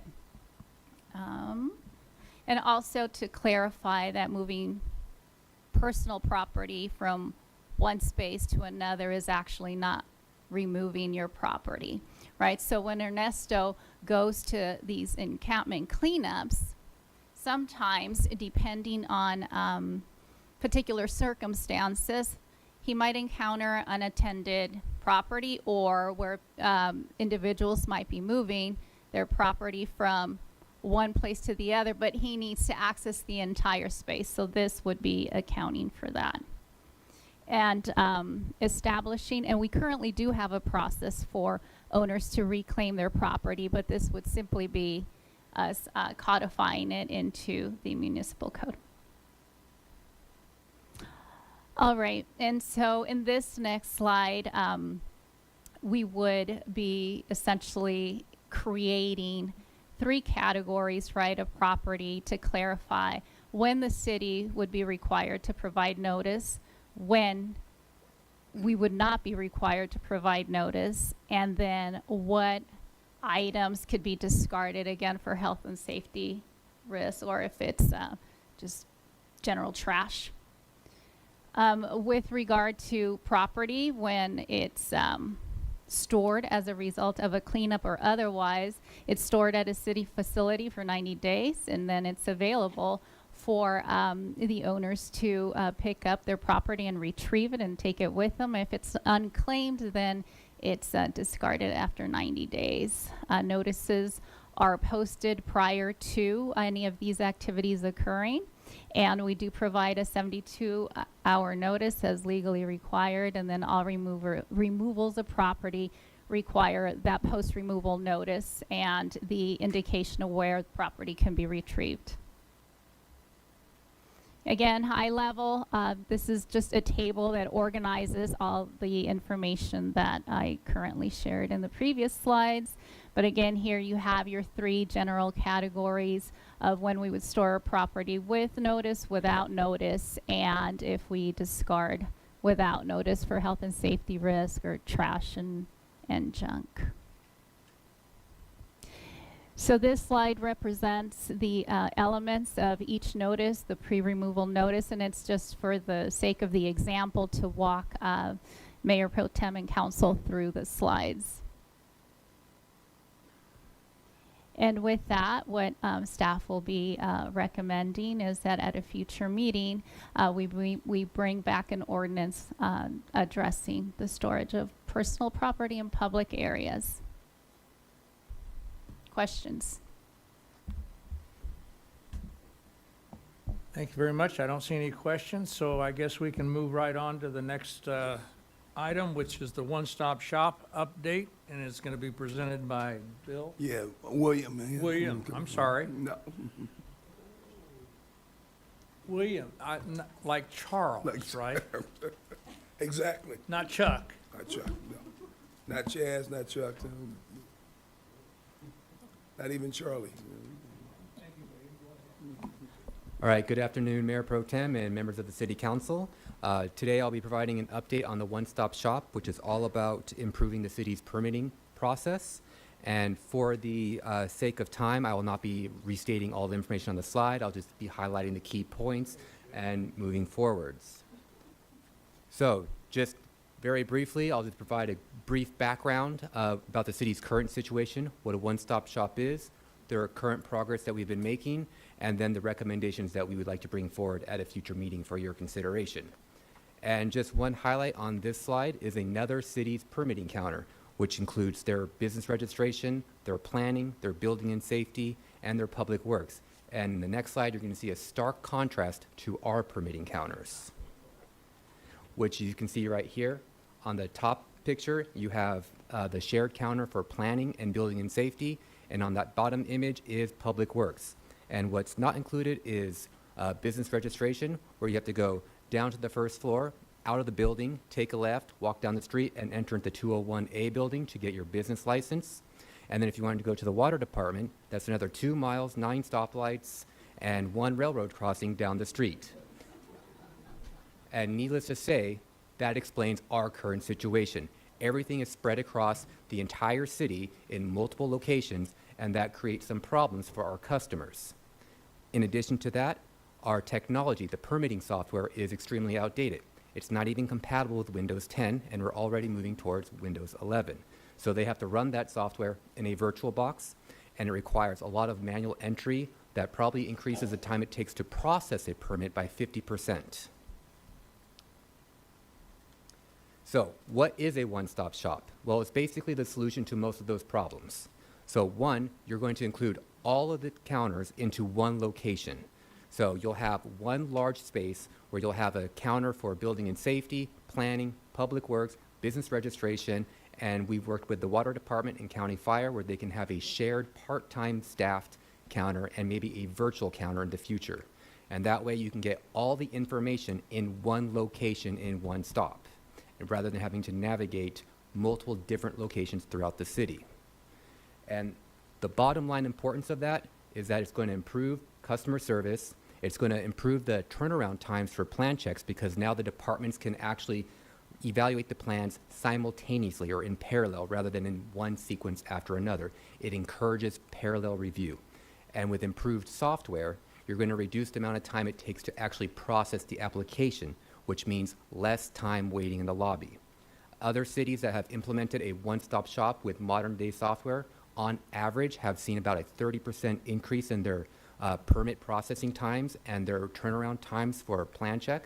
And then some specific numbers would come from the Reedy Creek Improvement District, which is in the state of Florida, so they have different building codes and regulations. But their turnaround time, they've seen a 43% improvement. So they went from approximately 55 days to, I believe it was around 32 days or so. And it's important to note that this is only for the permitting process. There are other aspects of the development process, like the entitlement process, which includes environmental review, CEQA, and then some projects require the planning commission or council approval. Those are all outside of the scope of the one-stop shop. So this is when you have your developments ready to go and you want to actually get your building permit now. So that is what the one-stop stop focuses on. So some of our current progress, some of the key highlights is that we've established a task force to get this done. This has been a project that Mr. McNeely is adamant that we complete, so that's what we're doing. We have conducted site visits to other cities.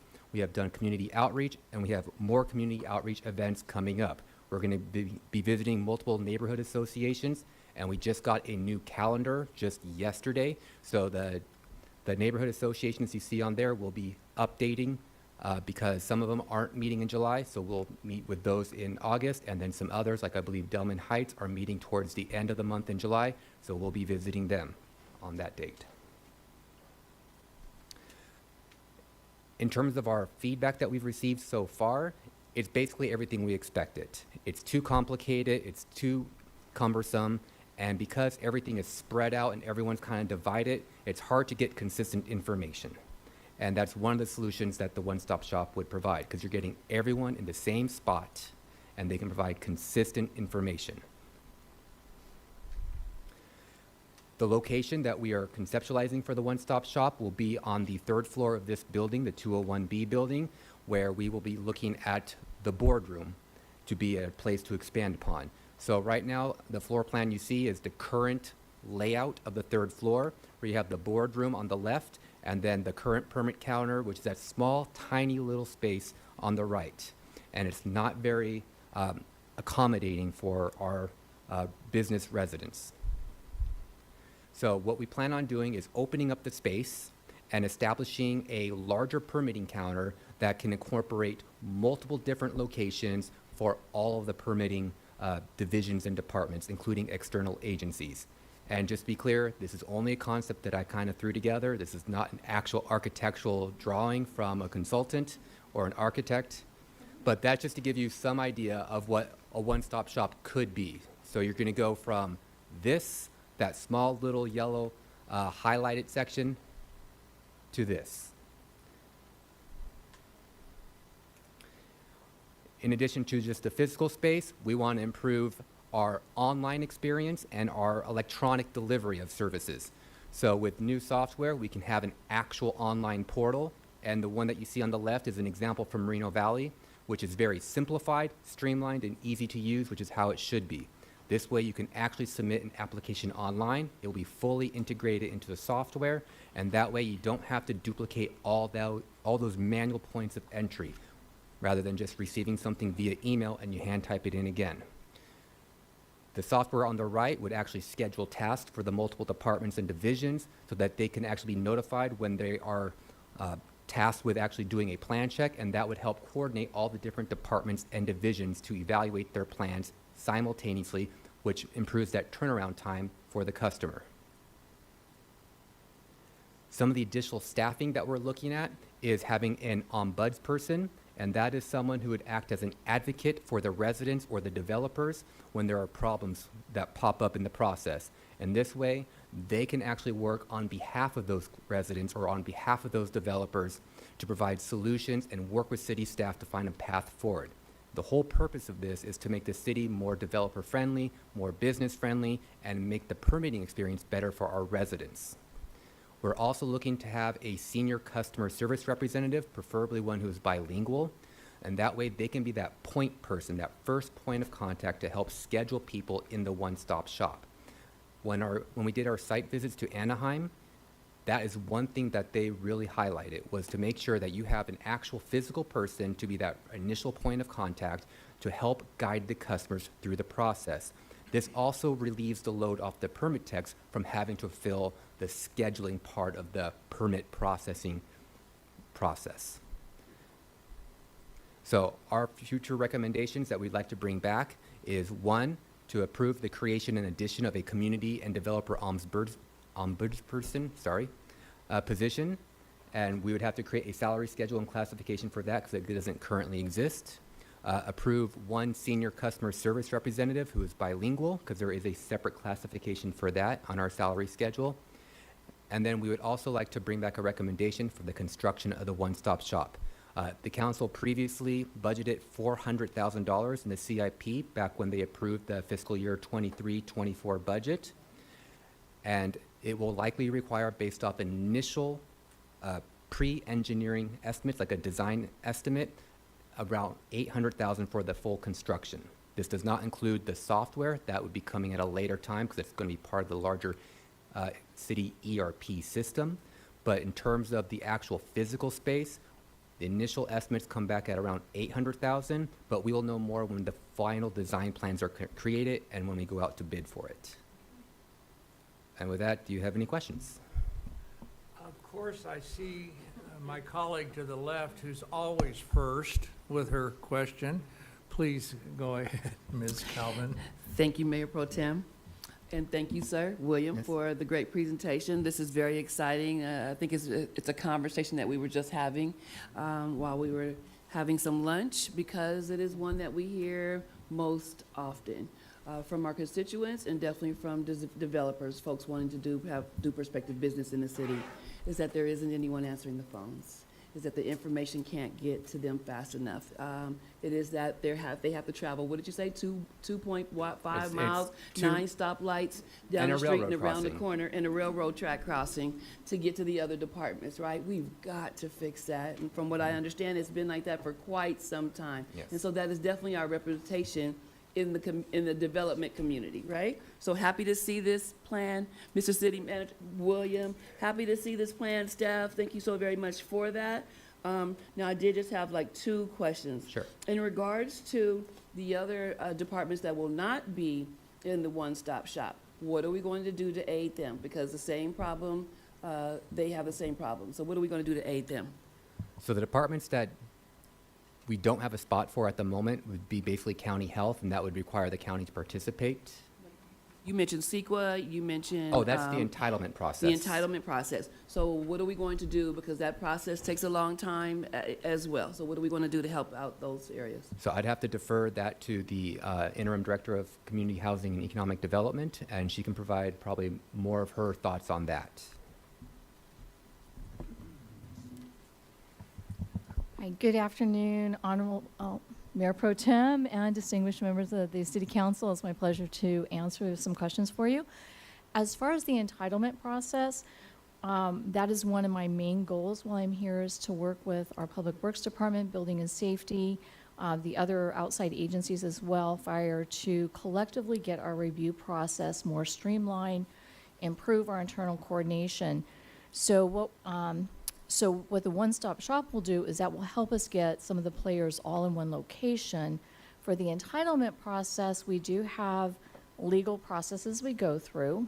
There's, just to give you an idea, we get an application in, plans are routed to the Land Development Division, the Planning Division, Fire Department, sometimes Environmental Health, so we have a slew of, several places they go.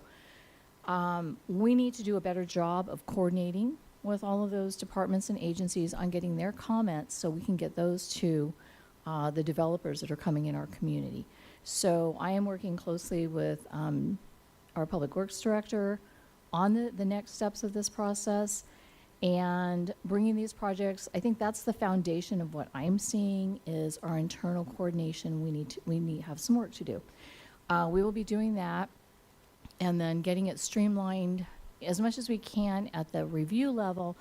Our next step, where we have a little bit more timing constraints, is once we get into the CEQA, the California Environmental Quality Act. We have certain timing consultants that are preparing environmental documents. So that'll be the next step to take a look at how to streamline that. But we do have certain noticing periods that we do need to comply with. And then getting these projects to either the Design and Environmental Review Committee, because we have some projects reviewed at the staff committee level, and then others to Planning Commission, sometimes which are forwarded up to City Council. So we will be doing it simultaneously. Consider that 2.0. improvement 2.0.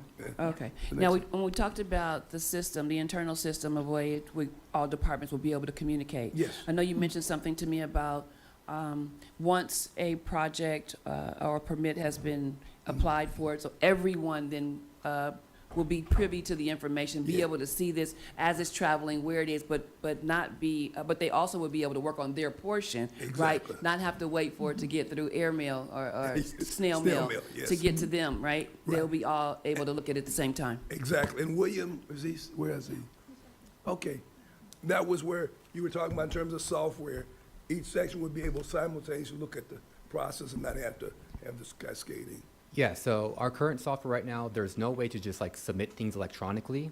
Our electronic submittal is called Outlook, which is basically one step better than a fax machine, where you're basically emailing pieces of information like in an email, one off, and it doesn't work very well. So with the new software, you would be able to like submit to an online portal your new plans. So it could be all the plans that Mary was talking about that are required for the entitlement process, and then through that electronic integration with the plan check and the permitting software, it will be distributed to all the users.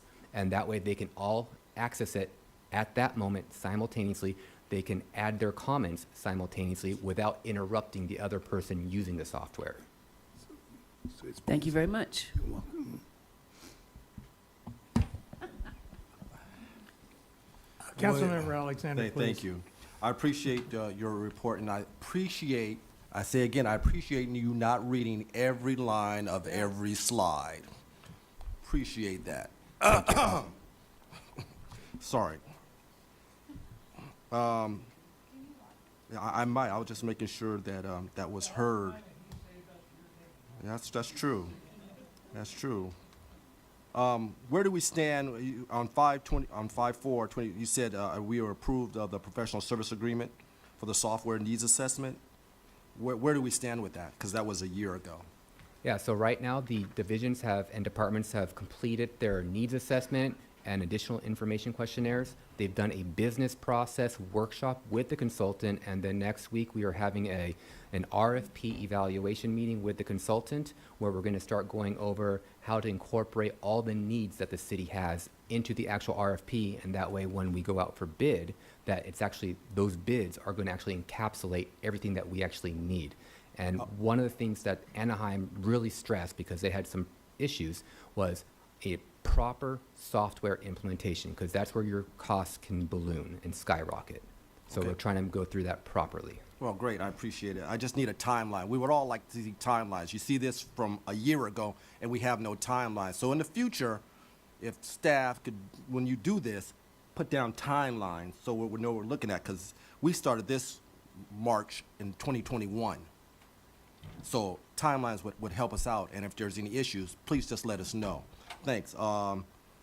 You said, okay, one shop. This Omnibuds person? The Ombudsman person, yes.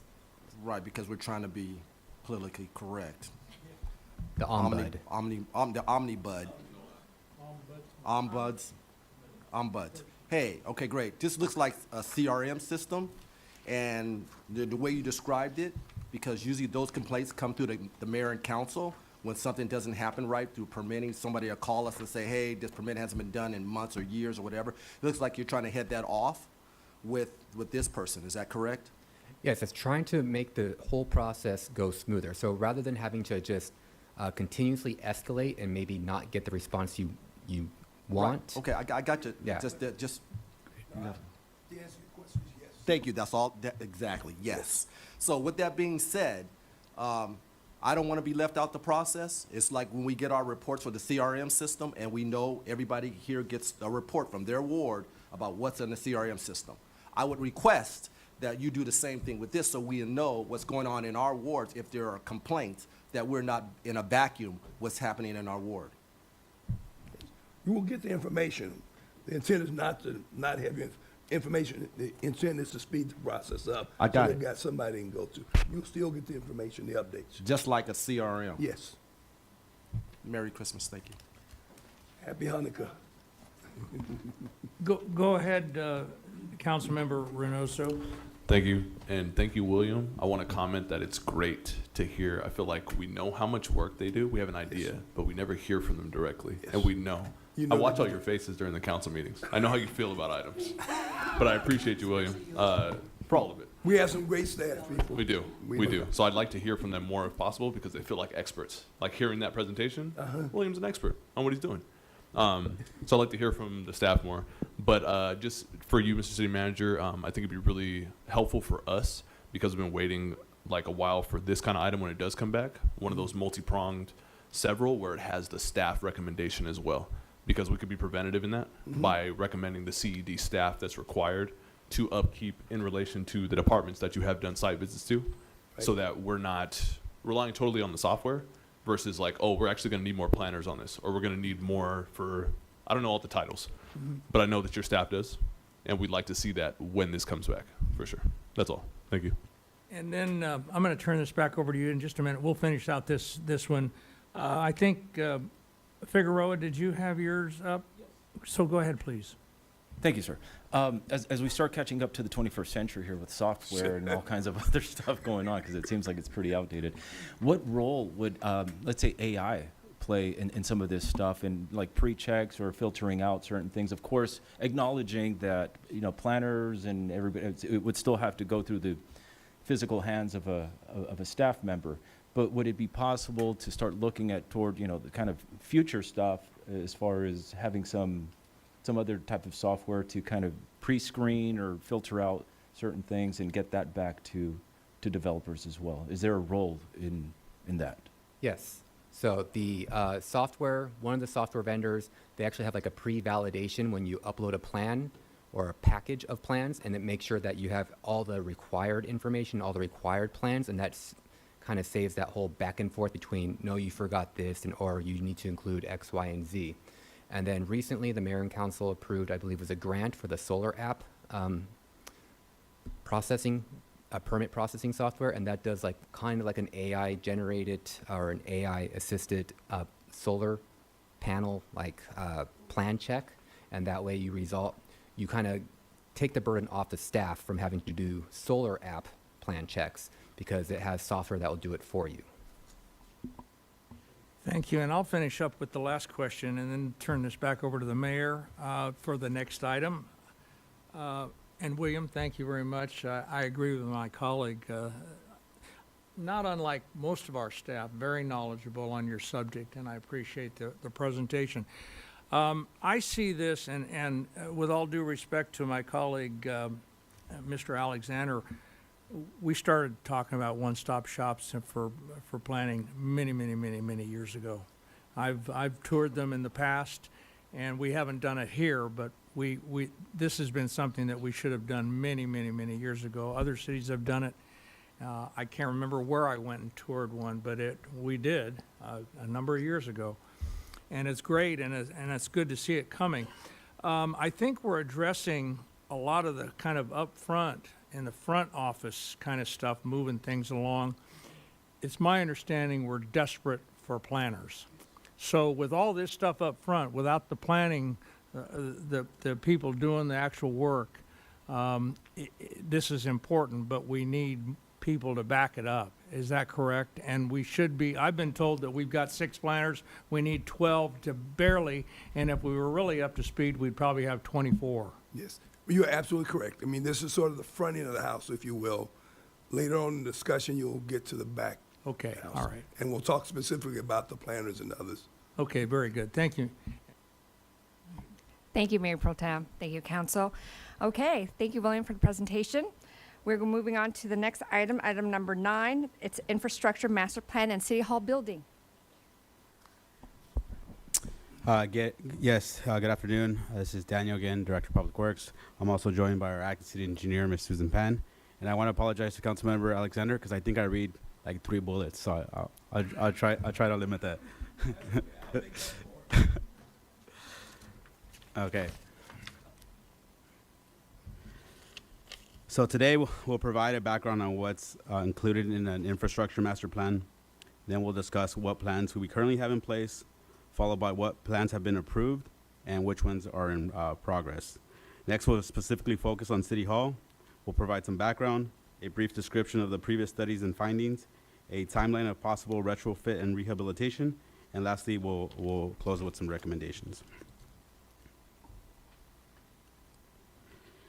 So infrastructure master plans vary from city to city, but typically they include components such as parks, street pavement, bridges, building and facilities, and storm drains.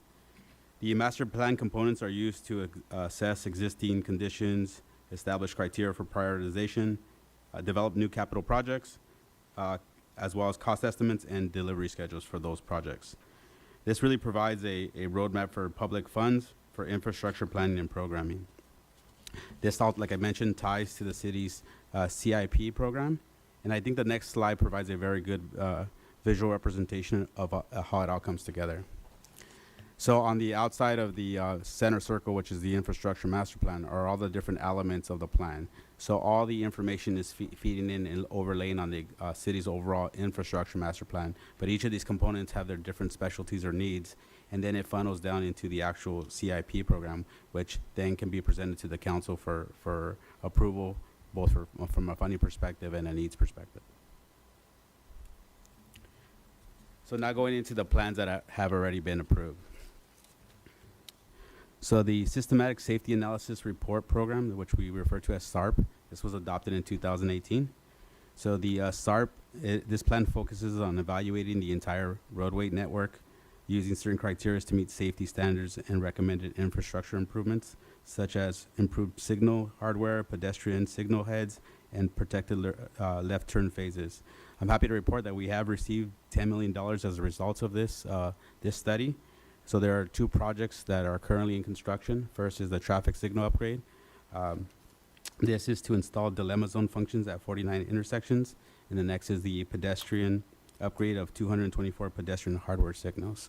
The update of those specific projects was provided on Monday at our CIP meeting. Oh, excuse me.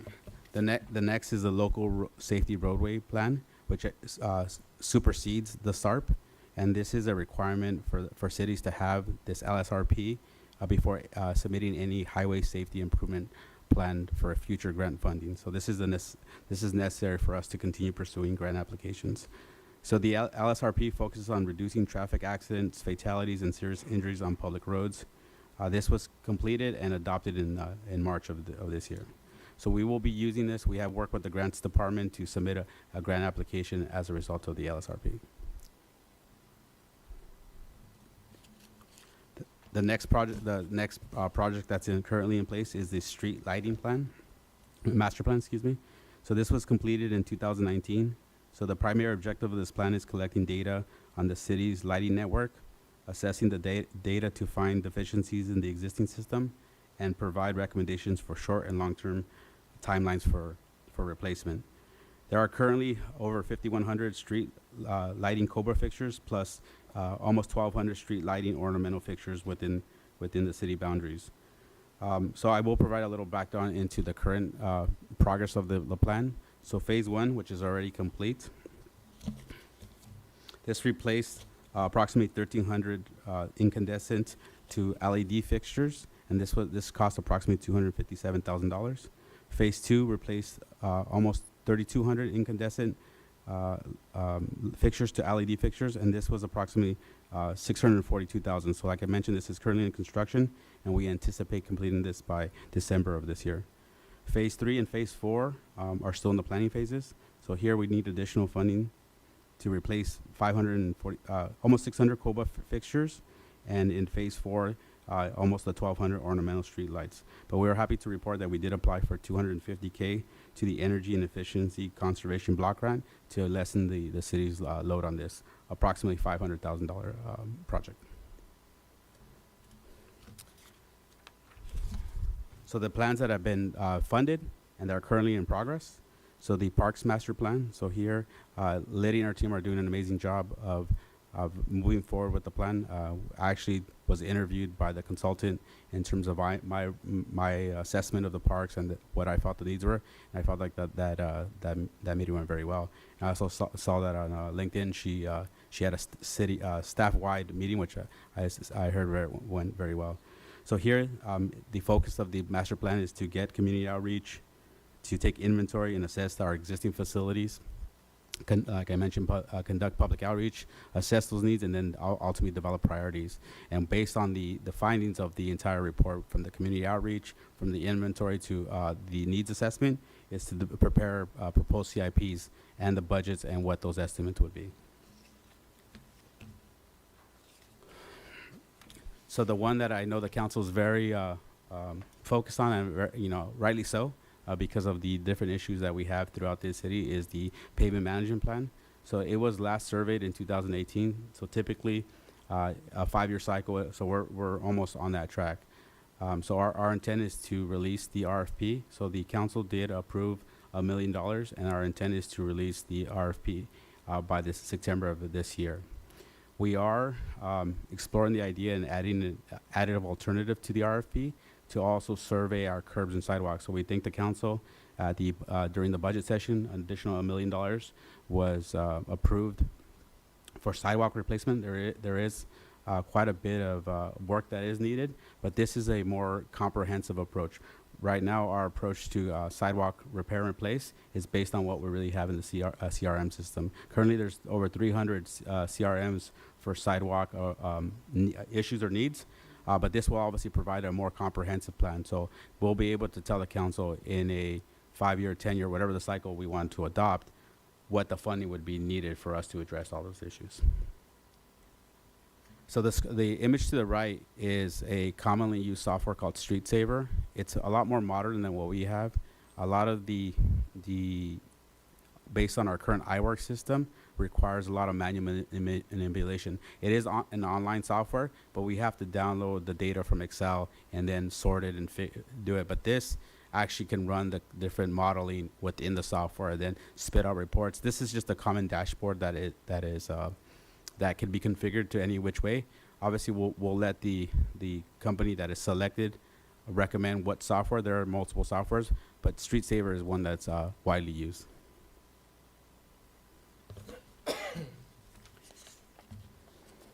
Next, getting into the City Hall specifically. So there is a little bit of background. I'm sure a lot of folks in the room probably know this information, but for those that don't, this was designed in 1963 by Caesar Pelli. The construction began in the late 1960s and then was completed in 1972. As many are aware, and while we're in this building today, city staff moved out of the building in May of 2017 due to seismic, structural, and hazardous material issues.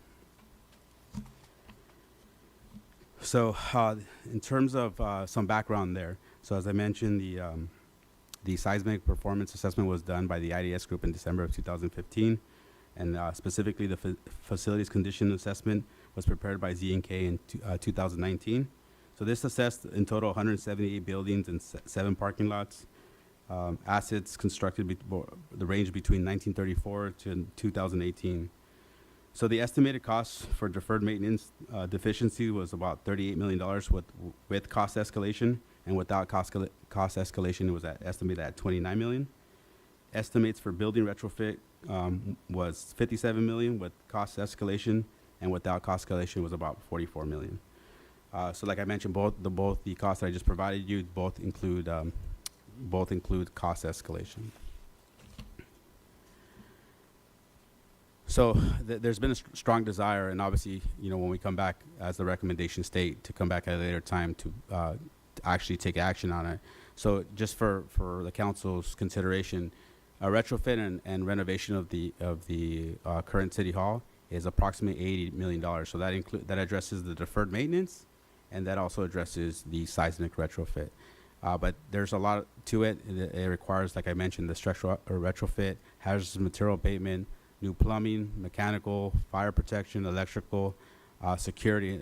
So it definitely is almost going to feel like a new building. So we're, in essence, really maintaining the shell of the building, but the entire interior would need to be redone. If the council chooses to go down that path, it will take approximately about 4 years. So the project schedule is at what we have estimated is planning at 12 months, the design taking about 15 months, bidding and awarding once the design documents are completed, approximately 3 months, and then the actual construction we estimate at 18 months, so a total of approximately 4 years. So to piece everything together, the next two slides really kind of get into the recommendations. So the first, as I mentioned in the different elements, some of this stuff is overlapping. We didn't necessarily have a bubble for ADA compliant transitional plan, but that does assess our buildings and does assess our public right of way, like our sidewalks. So this is a federal requirement. We are estimating this at $2 million. So this is one of the first projects that staff is recommending that we really go after. Next is the storm drain systems master plan. So this prepares regional drainage studies by watershed, provides hydraulic modeling program for the city's storm drain system. Currently, we've been kind of piecemealing this together. We, as the council might be aware, we do have the a couple plans that already are in the process of being studied right now, but that really just addresses one watershed. The hope is to ultimately get a full picture of the entire watershed and that hydric model. And it actually does help development in the future because they'll see, for planning purposes, they'll have this information could be readily available to them as well. Next is the bridge inspection and management plan. So currently, Caltrans inspects our bridges every 2 years. What that does is just provide us an assessment, but it doesn't provide a plan forward. So our intent is to build that inventory and develop a plan for repair, rehab, and replacement. Very similar to the streets. It's rating these bridges. The Caltrans does have a rating system and putting a plan together so we avoid any issues. Obviously, we're dealing with currently we have 3 different projects all in different phases. The Second Street Bridge is in closeout. We're finalizing contract change orders, but that was a structurally deficient bridge. The Cross Street Bridge was obviously vandalized, so that was a different circumstance. But even before the vandalization, it was definitely one of those bridges that Caltrans had to downgrade. And then SBCTA is leading the efforts on the Mount Vernon Bridge. Lastly is the facilities and building maintenance plan. So as I mentioned, Z&K did perform an initial assessment. So this is a build. We've addressed some facilities. We're obviously upgrading some facilities in some of our CIP. So this is a further build upon Z&K's work, and also it does provide a program for repair, rehab, and replacement. So the plan we have before you here are the recommendations. So obviously this is very high level. When we come back to the city council, we can provide a lot more detail. It's probably going to be a much more comprehensive discussion. But here, what we have before you is a recommendation that we could bring back to the future meeting for both the city hall and these respective the plans. So right now, what the request for funding, if we come back, is to really focus on the city hall preliminary engineering and space study. Obviously, the price tag of $80 million is a big one. But that's not all going to be taken in one big bite. The focus is to get the planning going so that we can then put together a more comprehensive plan. The next is the bridge management plan and the ADA in this coming fiscal year, which starts on Monday. So the totals are $300,000, $500,000, and $500,000. Well, Susan and I were more than happy to answer any questions. Thank you. Mr. City Manager? Yeah, I want to apprise the council of something that I think is significant. On the City Hall preliminary engineering work, I think I've been cursed twice, because this is the second city I've been in, where the city has gone through a process of relocating from one building to another for City Hall. But here, as has been pointed out by Daniel, we are looking, and I know the city's gone through it several times with getting estimates. So that you know, we have been approached by a private developer who has expressed interest in working out a public-private partnership for the use of our city hall, the one that we're talking about rehabbing. The concept is that they would be interested in going in a partnership to rehab the building, but structuring it such that it would be partly leased out for private use, and the city would operate the other portions of it. The issues involved in here would be the potential for what happens if the city decides to expand and desire to use more floors that would be leased out. So this is very, very preliminary, but there is some potential there that's worth exploring. And so once we get into more details, and I will be able to come back to the council, and I'm not sure it'll be soon enough for the next presentation when it comes, but that may cause us to postpone a little bit the city hall portion of that, because I'd hate to see us go down a road that if there's something that's going to save us some money and partner with a private entity, if that's option is of interest to the city, it at least bears some consideration and some comparison to see if that's something you might have interest in pursuing. Thank you, Mr. City Manager. Councilwoman Calvin? Thank you, Mayor Tran. City Manager, I'll just stick right here regarding City Hall. You do know that the building has been registered as a landmark, a historical landmark, correct? Yes. Who is delving into finding out what type of grants or that we would qualify for in order for the restoration of City Hall, seeing that it is a historical landmark? Our grants department is looking at, I don't know if anybody's here that can respond to that. Yeah. Please come up to the mic. Thank you.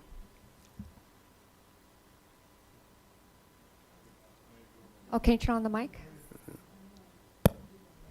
Yeah, of course. My name is Gilbert Mosqueda. I'm a management analyst within the grants division. Yes, absolutely. We've been assuring that City Hall has been definitely on our radar for looking for grant funding opportunities.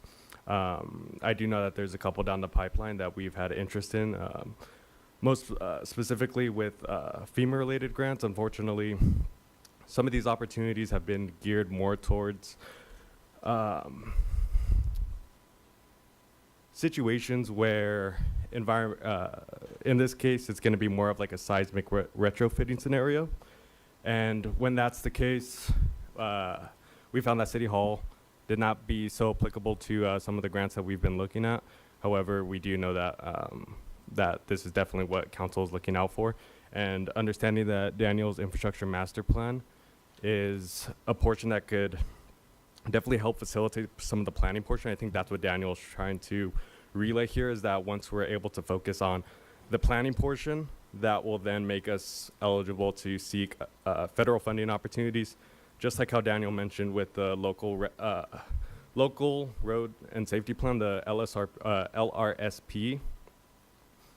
That planning document has now set us up to go for like the Safe Streets and Roads for All grant.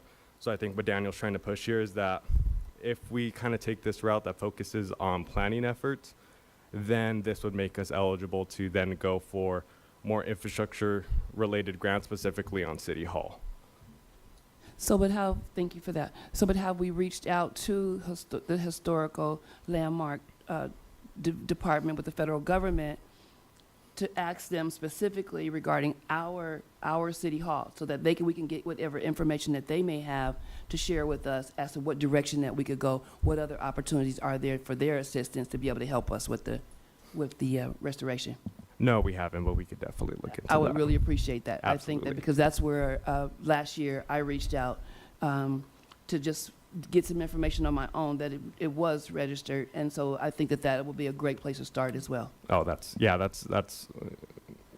really good information to share. I know that Charles has expressed that he wanted us to kind of reach out to historical societies in the region and understand what historical landmarks are in our area. That way, when we're looking for funding opportunities that could address historical landmarks, that this could definitely be one that we focus on. Absolutely. But beyond our region, because we need to go to the state and federal level. Oh yeah, absolutely. Okay, all right, sir. Yeah. Thank you so much Of course. for that one. I appreciate Any that. other questions? Not for you, not for City Hall. Awesome. Thank you. So this will be for Daniel. The LRSP that we adopted, 323, does it include truck routes? I know this is talking about infrastructure, but will the truck routes be included in this so that we can get that done? So the truck route study is specifically an element of the general plan update, but the LSRP focused more on focus areas of concern related to traffic safety. So if there is data associated with truck incidents, then it's captured in the report, but it wasn't specifically focused on truck routes. So the whole focus of the LSRP is to really address traffic safety from a data perspective and address recommended improvements to those. But when we're working on streets, right? Whether or not we've had have the data to support to say that there this particular intersection or off ramp, on ramp, or whatever the case may be, we have this data that says that a lot of truck accidents are happening here. But when we're pre-planning, right, and we're looking into the impact that trucks have in our communities, wouldn't we want to include this information so that when we're talking about infrastructure, we know how much it costs us actually what the impact is on trucks onto our streets, which could then be potentially create an accident if there are holes in the potholes in that street that continually get made, right, due to trucks traveling, heavy trucks traveling that portion of the street.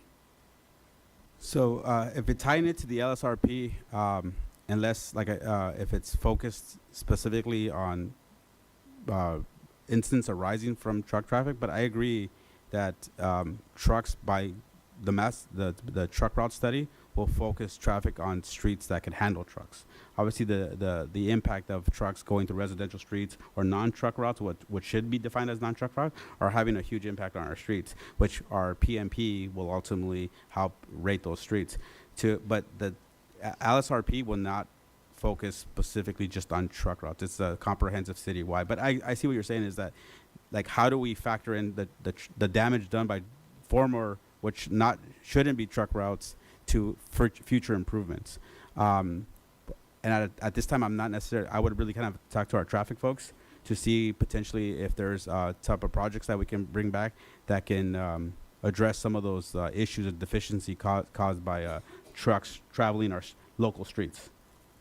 Okay. We actually have a hauling permit that we issue in this specific, a hauling permit that we issue specifically for truck hauling purposes. And so that helped to collect some revenue for, these truck driving over our streets. Because as you mentioned, that it does, create more wear and tear on our streets, and then, more the upgrades and pavement needed for our streets. And that is right now we do not have an official truck route through our city. Yeah.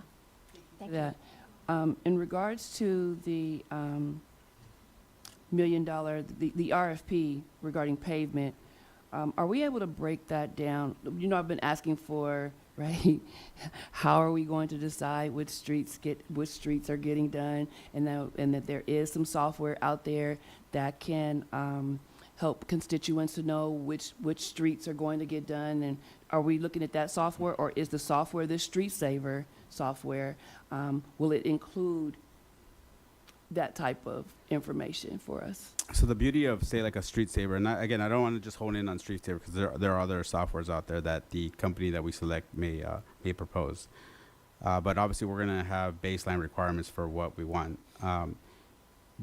The new softwares out there provide a lot of different modeling. You can scenario many different things, whether it be by ward, whether it be by funding, whether it be by condition. So ultimately, as part of the RFP process, we can potentially work in a workshop, because ultimately when we bring back a plan to you, it's what the council direction is going to be. So if the council wants to focus on the need as a whole, or they want to drive it from a ward perspective, then that's really at the prerogative of the city council. So what we can do is we can come back to the council before we come with a formal recommendation, is decide on provide direction to staff. How do you guys want us to model it? And we can model it. The software is intuitive, where it gives us the ability to run different scenarios. If we want to target, I know there's some discussions about financing over the long term. If we want to do a 5-year plan, a 10-year plan, or a 20-year plan, we can do that. If we want to focus on major arterials, we can do that as well. The beauty of the software, it gives us a lot of flexibility, where the other one requires a lot of manual manipulation, where our current one requires a lot of manual manipulation. But ultimately, it's whatever the direction of the council is, the software will be able to do it. I'm pretty confident in that. Thank you, Director Hernandez. Thank you, Councilwoman. Councilmember Alexander? Quick question. we're getting ready to spend a couple of $1 million on a one-stop. Is the one-stop going into the new city hall, or is anyone taking into consideration of what departments are going into in city hall? So once we move, a part of the design will be a space study. That's one of the elements of understanding what the needs are of the overall city, and that's going to lead into the design. So our intention would be to bring a one-stop shop into the city hall if we move forward. But we would have to move forward first with the planning phase, and then once we approve a direction on the planning phase, we can move into design. And one of the elements of the design will be a space study, which factors in all our needs, how we're using it, what the city's plan for expansion will be. So it will factor in the future one-stop shop if that's what that's where we're at. One quick question for Ms. Pan. You said you are doing a hauling permit? I just, It's one of the permits that we issue to, it's for, allowing haulers or truck companies that haul materials from one location to another location within our city. So it's called a hauling permit, and typically issued to trucks, because those are the type of vehicles that, that will be hauling, like, for example, trucks, right, for hauling dirt or debris or materials. And if I can, real quick on that, and sorry to get into the weeds, but a hauling permit is required if you're on our streets. Right now, we don't have truck routes, which Mary indicated that we're very close to adopting it's part of our general plan that is being worked on. So as part of hauling permits, if one, they don't have a hauling permit, they can get cited by PD. And two, if once the route is established and they're not on that route, then they can get cited as well. so I'm trying to get the hauling permit. Is it just for cab 18-wheelers, or is it for like the little guy that's hauling junk around, or? Yeah, it's heavy like tractor trailers. Okay, that's it. Not the and dump trucks. Yeah, heavy equipment. Yes. so not the small guy. No. Okay, all right. That's what I was concerned about. Yeah, I had a question on that, actually. Councilmember, thank you, Councilman Alexander. Councilwoman Ibarra, did you?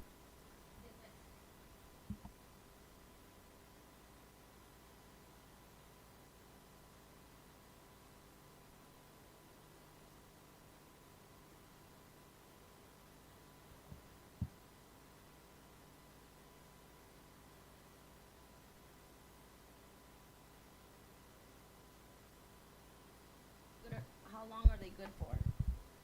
An estimate.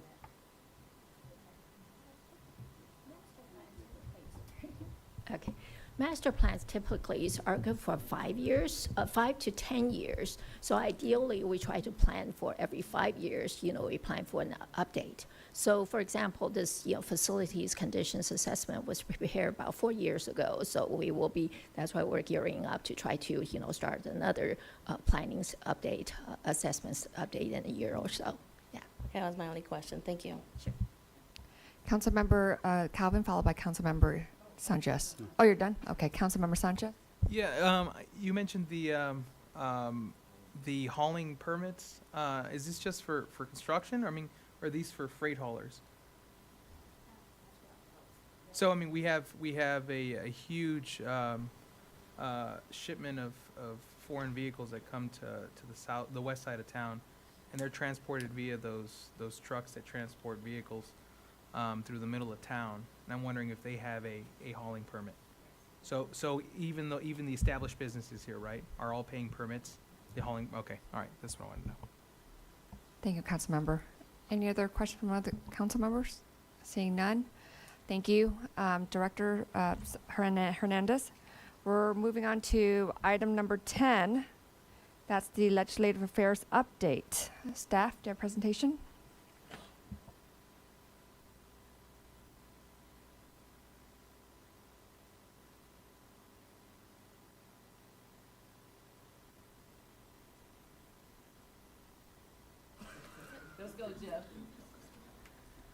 Good afternoon, Mayor and City Council. My name is Corey Hodges. I'm a Senior Management Analyst in the Office of the City Manager. Along with me is Jeff Kraus, our Public Information Officer. We have a quick presentation on our Legislative Affairs program to share with you. Let me go to the first slide here. We're going to be covering our proposed legislative calendar, the actual legislative platform and policies, a recent RFP that we just conducted for legislative advocacy firms, and then some city staff that we might need to accomplish some of our legislative and regulatory goals. And we have a short recommendation for you. So first I'll let Jeff outline some of the proposed legislative calendar and some of the key things that we think it'll help us accomplish. The importance of developing a legislative calendar. Where's the forward? You're good. The importance of developing a legislative calendar is to be proactive rather than reactive when it comes to the legislative process, both in Washington and in Sacramento. We've developed a ballpark timeframe that we'd like to go by. The first August through November is, work through the CIP and identify projects that would be ideal for either community project funding, or better known as earmarks, or funding at the state level, which is directed funding by our local legislators. That's the time in which you want to identify legislation, especially at the state level, for recommendation for a local legislator to carry that legislation. November and December is for the council and the mayor to meet with our state and federal advocacy firms, develop the legislative platform, meet with our key legislators, and work with the grants teams, because ideally in October, barring a continuing resolution, the federal budget is passed. January and February is when we submit and prepare budgetary requests to our state delegation, Congress, and Senate. And then March through June is work through primarily the state level for funding for or against, as well as key legislation. Of course, there are other things that happen throughout the year, especially at the federal level. Legislation is ongoing, arranging for visits both in DC and Sacramento, and other type of things. But it's important to be working ahead so that it doesn't come to February and go, wow, what are we going to put in for our earmarks? We've got a wonderful delegation at the state and federal level, but making sure that we carefully plan what our priorities are, how they mix with the priorities of our local legislators, as well as the framework that either the state or the federal government set up for what projects and what pots of money they will be funding.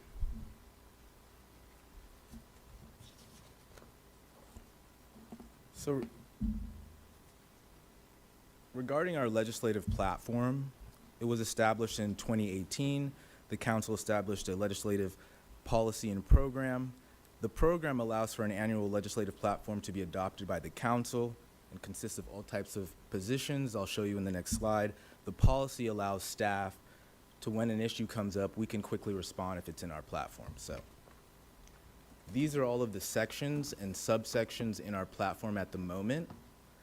The last two, access to higher education and sales and use tax, were added in 2021 and 2019 and 2021 respectively. And then we added some subsections earlier this year, I believe in February. Broadband, green infrastructure, parks and open spaces, and some on the economic development side as well. And I'll let Jeff take this slide. These are some of the items that we, as staff, think we should include. So a number of these issues have come up in the past year, either from stakeholders, constituents, or legislators, or needs that have come up as directed by the council that we've realized are not in our current legislative platform. And so we are seeking a we're recommending that the council make additions in the coming months to the legislative platform. There currently is nothing about animal services, and at the state level there is a lot of legislation being proposed that impacts how municipal animal shelters and animal services, let alone all animal shelters and animal services, operate. And so it's very important for us to be able to weigh our voices in the animal services. San Manuel is a big stakeholder in this area. We often get requests to submit letters of support for items, but we're very silent on things that dealing with tribal sovereignty. Fentanyl and illegal drugs are a thing that's really cropped up in the last couple of years on the fentanyl side. While we talk about some aspects of homelessness, there are a lot of things, especially as comprehensive as our homeless program currently is, that we probably need some clarification and inclusion. And then, of course, the big 13 cities in the state of California all get block grants, and us being the 17th largest city in the state, we don't, and we have to compete. And from a fairness standpoint, from an equity and allocations, we would like to put stuff on the platform that really addresses some of that. And then finally, if there are other issues of importance to the mayor and council, we'd love to include those as well.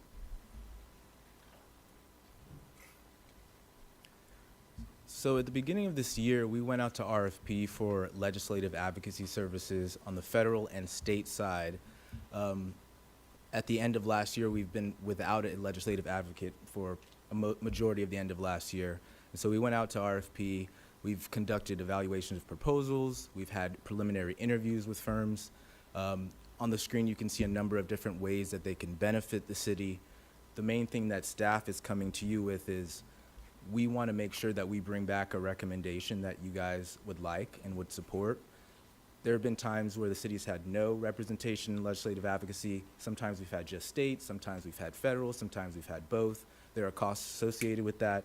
So we just wanted to give you a chance to weigh in before we came back with a formal representation, formal recommendation and an agreement. And Jeff will take this slide. We have some staff recommendations on resources. Going back to the advocacy firms, there is definitely a cost, but that is also an investment.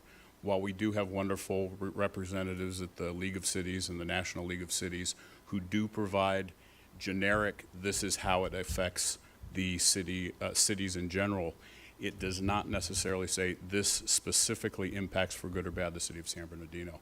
And having an advocate that can analyze legislation or funding or opportunities with a lens that says this is good or bad for San Bernardino is very important. Also, being able to find pots of money, especially at the federal level with agencies and state level, I know that City Manager McNeely passed out the article about Fresno. $250 million to the city of Fresno in a budget year in which there was a $25 to $30 billion shortfall. It's those are the kind of roadmaps that we need professional advice in order to achieve. And so it's an investment, and there is a return on that investment, and that's the expectation that we hope that a advocacy firm, either at the state or the federal level or both, would provide. Moving on really quickly, because I know we've got still a lot to go through today. Staff is recommending that the council make that's the wrong one. A government relations legislative affairs position in the city. This is multifold. The city currently does not have one and has not had this position in our recollection, but it is important not only to serve as the liaison between a state advocacy firm and a federal advocacy firm, but also be the liaison between regional and quasi-governmental agencies. Many of you sit on area boards and commissions that require some analysis of agenda items and how they might affect the city of San Bernardino. Having somebody in that position to be able to do that analysis in a timely manner. Corey and I feel that we've done an admirable job in the last couple of years, but when we do focus on government relations, it takes away from our primary job focus. And so it's something that we are accomplishing, but other things suffer. And so that's why the thought from the city manager's office is to hire somebody dedicated to government relations and legislative affairs.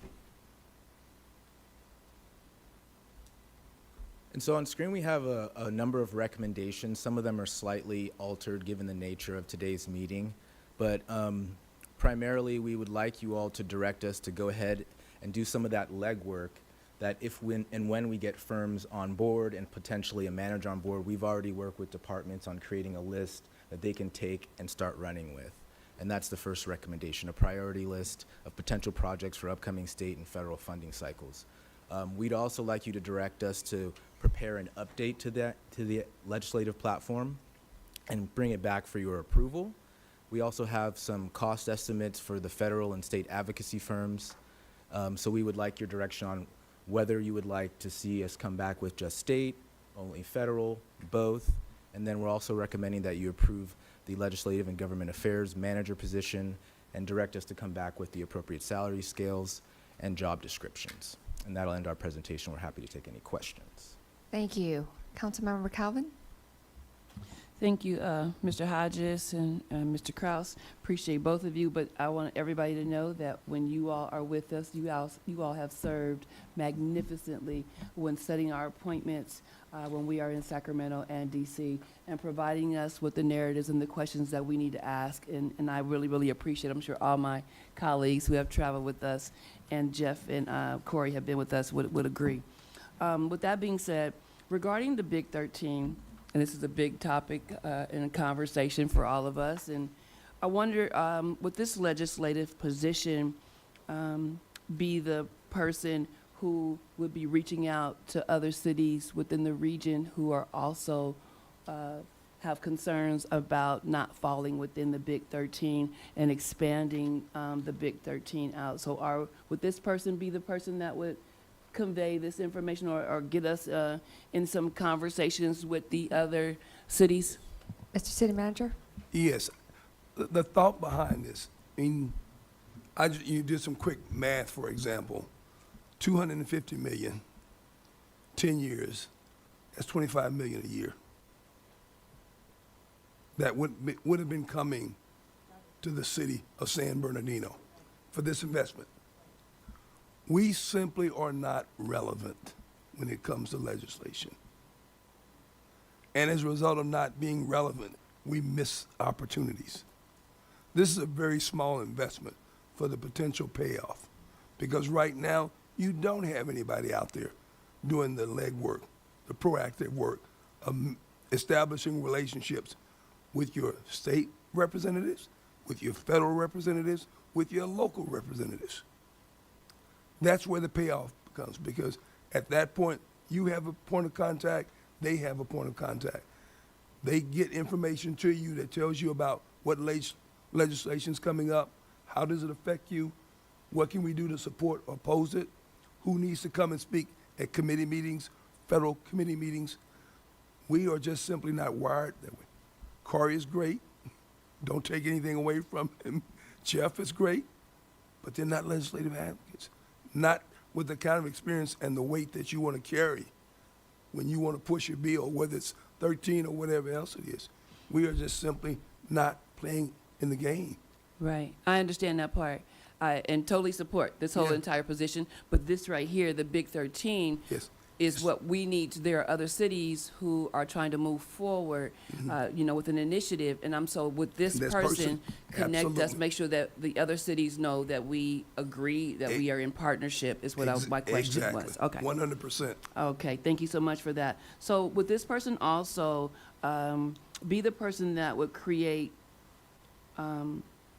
budget request asks and have them readily available? So no, usually when these asks come about and we get a phone call or an email from our local electeds asking for an ask, we usually have to kind of scramble. And so I've been told that other cities, and the reason why our electeds are able to respond so quickly, because they don't have to dig for it or create it really quickly. Exactly. It's already on deck. So would this person also be responsible for that? Absolutely. And when the legislative folks call you, as they often do, and says, gee, we awarded you $600,000. Where is it? What are you doing with it?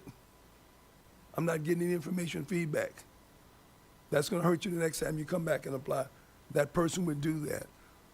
Setting your legislative agenda, making sure that the people who you hire in Washington or in Sacramento are providing you updates, that every year annually they get to come here, meet with your legislative folks, and the three of them, assuming you do that, put together an effective program, go through your platform, and then also have the ability to tell you, oh, City of San Bernardino, you want to do this? I'm sorry, but it ain't happening. This year in the legislature, that's not a priority. Housing, or whatever it is. But they provide that wisdom to you, that advice to say, this year, this is what's hot.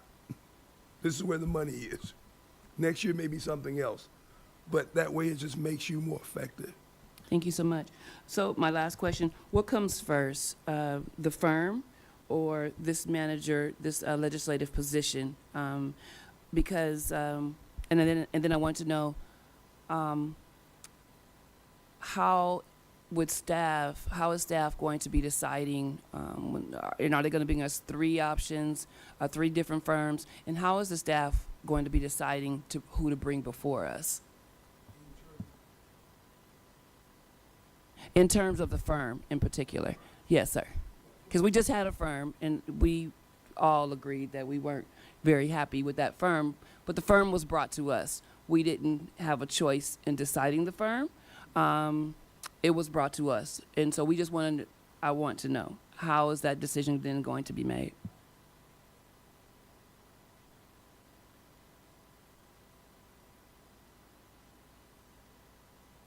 Apologize. The advocacy firm, both at the state and federal level, needs to come to you.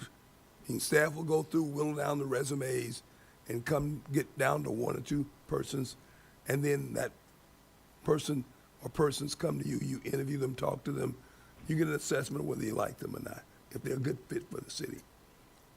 The other one is an internal one, the manager. That comes through the city manager's office, and that decision is made here. Yeah. Thank you, everyone. Thank you, Councilwoman. Councilwoman Ibarra? Yes, thank you, Mayor. So on page 239, I believe, where we're given the legislative calendar, I know it says there January to February, we prepare and submit budgetary requests. I would actually recommend that staff or whoever is the manager of this area start early on. As soon as we approve projects that are costly, start preparing the pro formas, because I remember when I first came on board and we had to ask from one of our legislators, we had a small time frame to submit pro formas and requests. They wanted a breakdown of how much money we needed and how that money was going to be used, and we didn't have that back then.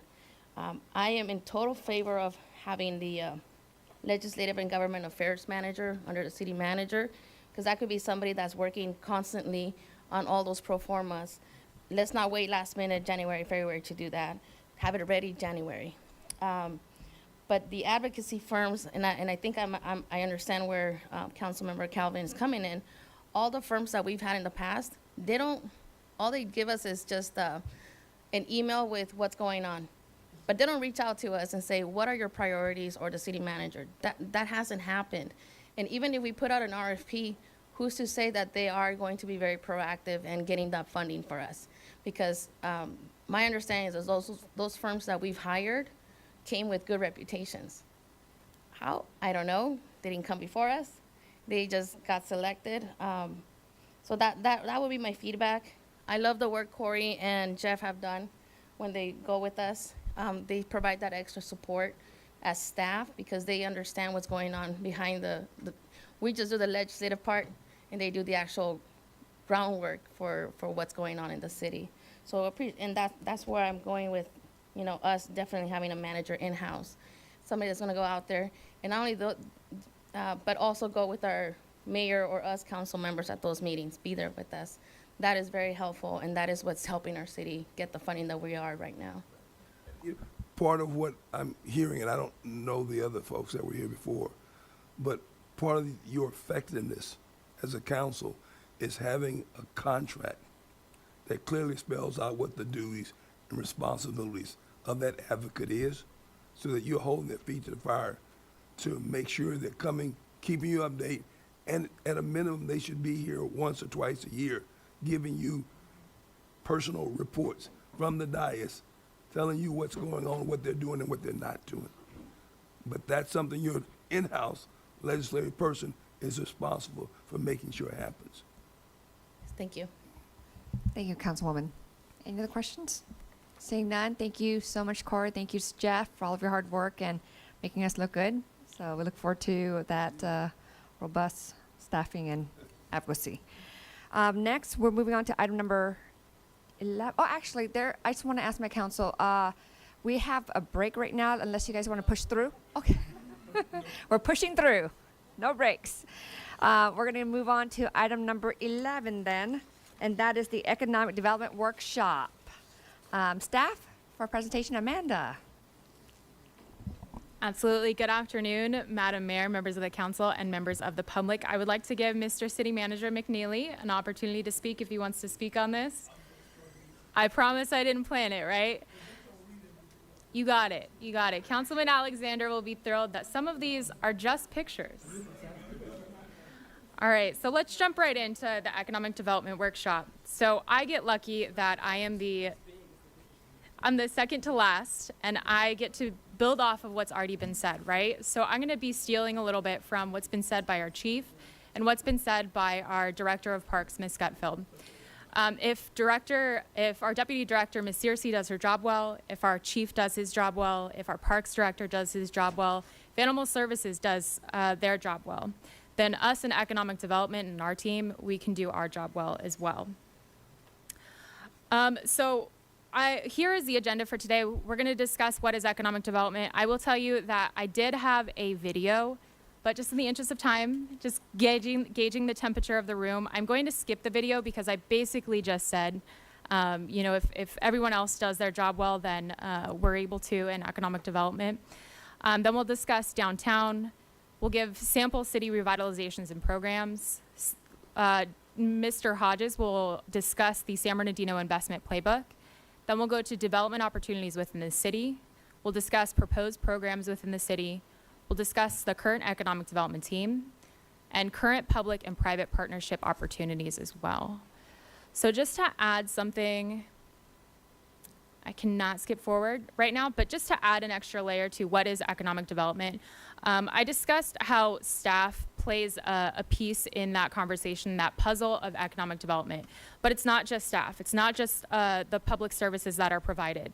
It is a component of our residents, our community benefit organizations, our investors, our developers, our potential residents, potential developers. It is all of that tied into one that makes economic development successful, both here in the city of San Bernardino and other locations as well. So why is downtown important in that conversation? This is a beautiful picture of our downtown. It is an overview of Court Street, and this was during this season, so you can see the beautiful snow-capped mountains. So why is the conversation of our downtown important to the economic vitality of the community as a whole? We'll go from both a qualitative and a quantitative perspective here. We'll go a little bit macro too. I will give some details about the city specific, but we'll talk about downtowns just in general too.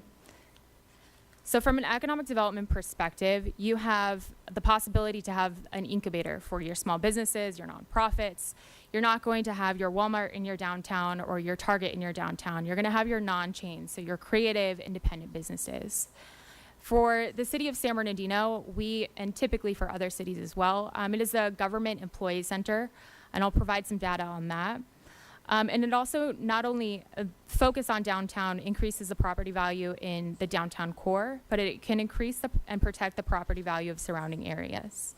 So some research was done from our downtown specific plan and found that only 1.4% of the population of San Bernardino resides in our downtown. However, it accounts for 19% of the jobs in the city. And even if you exclude the public administration jobs, it still accounts for 10% of the citywide jobs. Just to give you some numbers of some neighboring communities and the percentages of population living in their downtown, the city of Anaheim has 7.3% of their population, City of Ontario has 7.2% of the population, and Riverside has 3.3% of the population. So you can see that there is potential for growth in San Bernardino right now because we only have 1.4%. It's also the symbol of this, the community's economic health. It can be a location for our residents who want to take their families as tourists. It's a location and a gathering space, and it can create a sense of community for the downtown and for the community as a whole. So those were the qualitative perspectives as to why downtown is important. So now let's go into the numbers, the quantitative, and just discuss what is the potential of a downtown. Case study was done by an organization called Urban 3, where they compared a Walmart, a big box, to two local downtown businesses in Durango, Colorado, a bookshop and a coffee shop.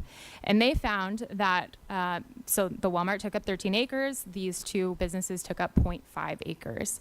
They found that on a acre to acre basis, the county property taxes, as you can see, were significantly less at only 1.8 thousand. The potential for the property taxes collected at the other locations in the downtown were 22.7 thousand. And same is true with the retail taxes, same is with the jobs. Just on a per acre basis, there is significant potential to have more impact in your downtown core than in some of these larger, more sprawled out retail centers. So Durango, Colorado is a little far. Let's take it a little bit closer to home and talk about the city of Riverside, or excuse me, the city of Redlands. City of Redlands also had a case study done by Urban 3. And this is a heat map here, so you can see that in the downtown core, the retail tax production is much higher than any of the other areas within the community. And they found that it was 6 times the property and retail tax production than the city's largest shopping center, which is the Mountain Grove Shopping Center out there. So again, from that macro perspective of other communities in the region, so we'll take a look at Santa Ana, Pomona, and Riverside, and just discuss some of those higher level programs that they found were successful in some of their revitalizations. So for the city of Santa Ana, they shared with us that the al fresco concept, so dining outside, was a huge push and a huge draw in their community. They also focused on parking lots and parking garages and ensuring that there was safe parking for community members who were visiting their downtown and the folks who live there. And they also had a tourism marketing district, and they also developed a facade improvement program. City of Pomona also had a multifaceted approach with a review of their land use in their downtown. They also conveyed that parking played a large role in the revitalization there, and they invested in a business improvement district, which we will hear a little bit more about later on in the presentation. City of Riverside,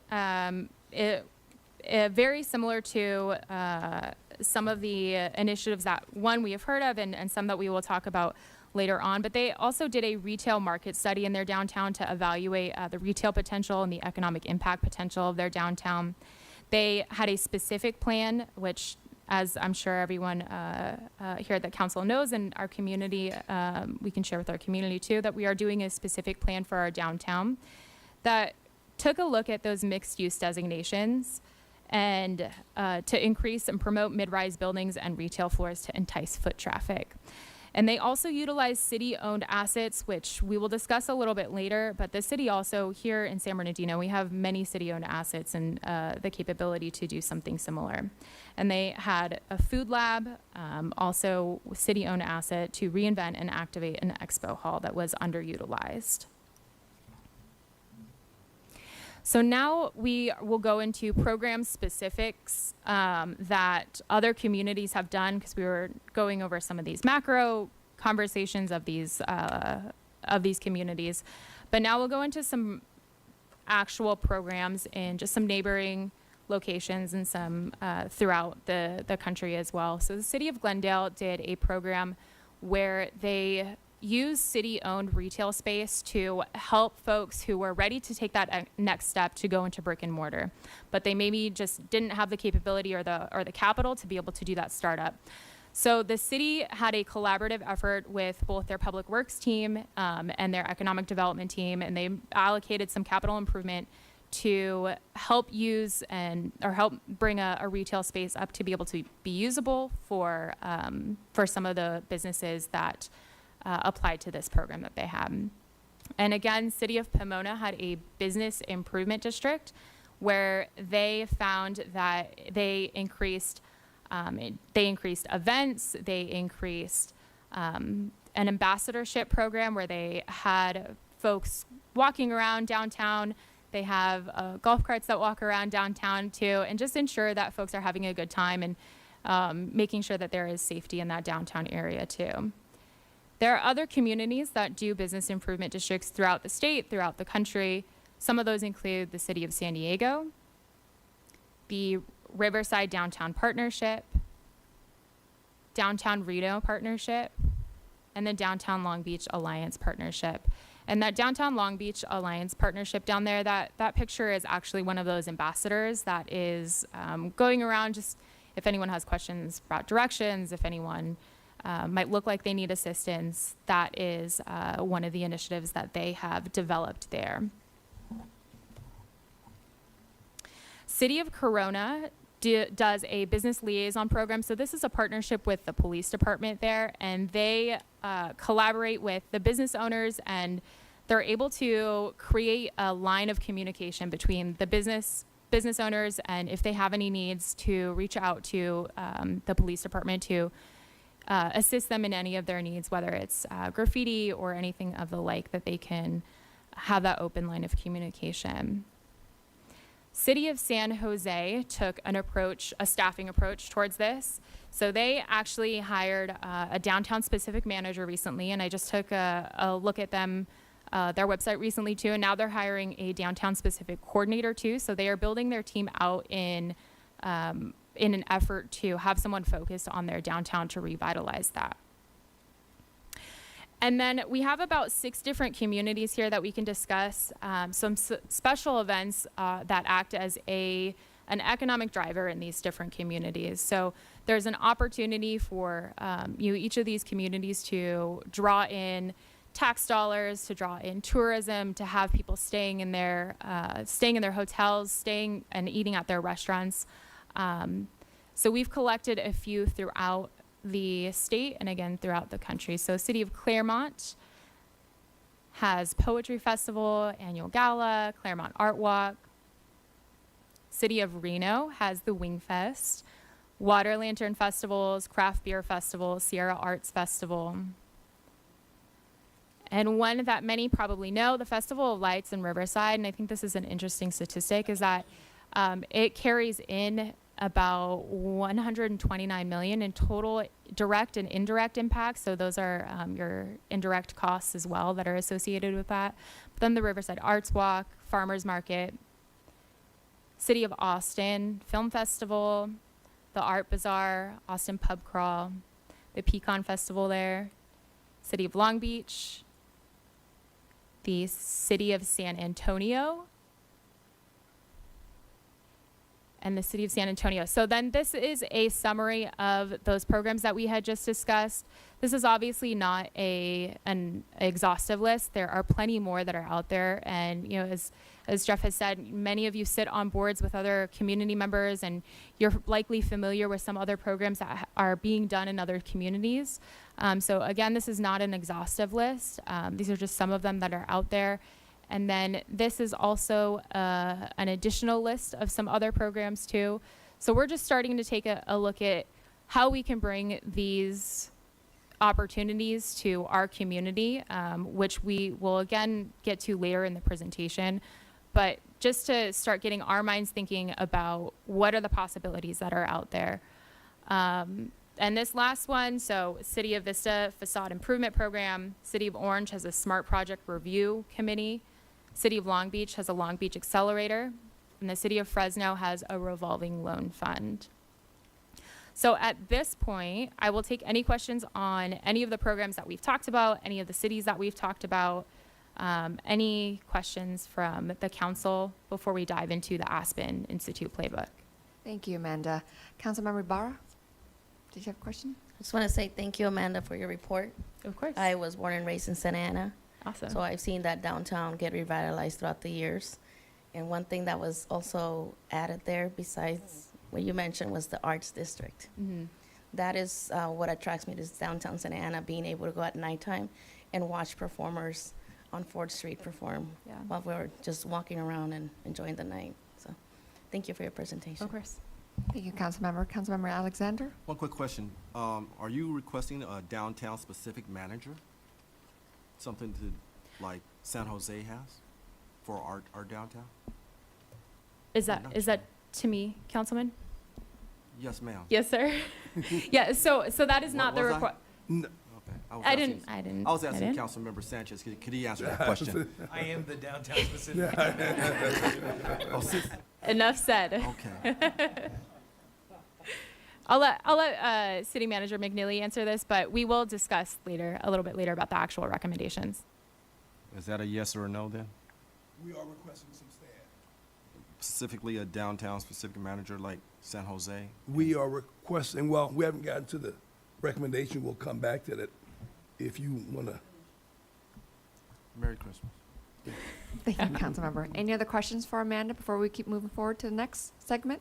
All right, next segment.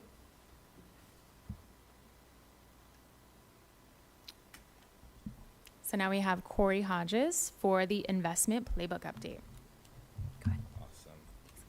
Good afternoon, Mayor and City Council. It's Corey Hodges again, Senior Management Analyst. I'm also giving an update on the Aspen Institute, our partnership with them, but more importantly, the San Bernardino investment playbook, because it's the city's investment playbook. There are tons of different stakeholders. The city is one of them. We're the anchor institution. Cal State San Bernardino is another anchor institution. And all of the other stakeholders, a lot of them in this room, are part of this playbook. And a lot of the projects will benefit both the city and a lot of the residents and the community members. Let me go quickly to this slide. There's a number of things I'm gonna cover on this. I'm gonna recap some of the development process, talk about capacity building with the Nerve Center and potential fiscal agent, just generally talk about roles and responsibilities, key deliverables and performance indicators, kind of help you understand the different buckets of projects and their stages of development. And then I have a simple roadmap that I think will help us kind of see where we're at and what we need to do. And obviously I'll answer any questions you have. I also have some speakers that are here. You guys haven't had a chance to hear from the people that helped us develop the playbook or some of the other stakeholders that have been part of the project. So I thought that instead of me giving a presentation, that I would give them an opportunity to talk a little bit and for you guys to answer or ask them some questions. I have a ton of generic slides that I can get through quickly, but I want to give them an opportunity. The first person that I'd love to give an opportunity to is Dominica Lynch. She's the executive director of the Aspen Institute's Latinos in Societies program. I can give you some background on our relationship with the Aspen Institute, just so you can kind of understand where the Resource Center project begins and the playbook begins. But generally, in 2021, the city participated in this policy program. The goal was, what actionable investments can you make in your community after COVID that can help small business owners and entrepreneurs? We huddled, we created a steering committee of city staff, stakeholders in the region like CSUSB, President Morales, Vice President Nava, who's with us, Community College District, UCR. We all huddled for a few months and said, what's the idea? Well, one thing that would really help is having a physical space downtown near some of the other development services, near City Hall, that entrepreneurs can go and get resources, training, kind of building off of some of the programs you already fund, like the Emprendedores. We needed to do that at a bigger scale. We needed to grow our ecosystem. We needed to bring in players. We needed to connect all of the disjointed members of the entrepreneurial ecosystem in San Bernardino. So we came up with that idea as part of the policy program. And in participating in that policy program, we made a lot of great connections. We met a lot of people in the community. We were able to share ideas and projects, and that's when we met Bruce Katz and New Localism, and he said, hey, we've got this great new tool or approach to economic development in cities that's heavily dependent on communities and residents submitting projects while cities do the normal thing that they do. It's called the investment playbook. Bruce is on the line. If we could unmute Bruce so he can give us some background and jump into the playbook from his perspective. Bruce, thanks for joining us. Can you? Afternoon. And the investment playbook is a relatively simple concept. We're at a moment right now where there is unprecedented federal funding available. It started with the American Rescue Plan. It then moved into the bipartisan infrastructure law. We've then had the CHIPS and Science Act and the Inflation Reduction Act. And that's on top of annual appropriations from the federal level, many of which have increased. So we are talking about substantial, unprecedented federal funding that goes into climate-related activities, infrastructure, roads, ports, airports, transit, broadband, et cetera, and also funding for innovation and manufacturing. So what the investment playbook does is enable cities to identify concrete projects, cost them out with great specificity. What is the public sector role? What can you leverage in terms of private and philanthropic funding? And then basically provides a vehicle for matching those projects to available funds. Now, some funds come through block grants, some funds come through competitive grants, some funds come through low-cost financial products, and some funds come through tax incentives. So there's a complexity to the federal funding moment right now. And at the end of the day, what the playbook does is it allows the cities to concretize projects, show how they coordinate together, and really importantly, show how they can have cumulative impact. So the playbook before you has several dozen projects, actually. The united thread, the unified thread, is they concentrate on your downtown and greater downtown because, as Amanda showed, it just has a dramatic effect on jobs, on tax revenues, on many of the issues and challenges before you. The most important thing about playbooks, in many respects, is that they don't sit on the shelf and that you have local stakeholders working closely with city councils and mayors who are there to help coordinate all the different kinds of applications and deployment that has to happen. So that was the notion of having a nerve center. And I know Karen and Kim are there. So that's the playbook in a nutshell. It really tries to take this moment of unprecedented federal spending and maximize the spending that is coming, the resources that are coming to San Bernardino for projects that build off your strengths, that are truly authentic and have community buy-in. So with that, Corey, I'll hand it back to you and happy to answer any and all questions. Thank you, Bruce. I'd also like to have Dominica come up and give her perspective on the playbook and what she's seeing nationally with all the different cities that she's working in. Hello, everyone. What an honor to be here. So, Madam Mayor and City Manager McNeely and the council.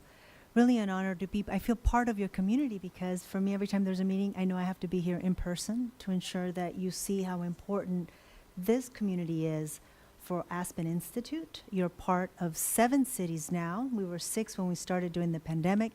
Now we've added one more, which is Philadelphia. And the thesis behind bringing the cohort of cities, these are areas that have been historically disinvested in, redlined. Opportunities in this once-in-a-generation moment to build back in ways that we can reimagine our cities as centers of innovation. And so how could we do that? Well, we know that in many of these communities, many Latino majority communities, is why my policy program, the one I lead at Aspen Institute, has been focused. How do we ensure that the vitality of Latinos across America is one that builds up with other communities? And through entrepreneurship, we know that's a secret sauce for many immigrant communities.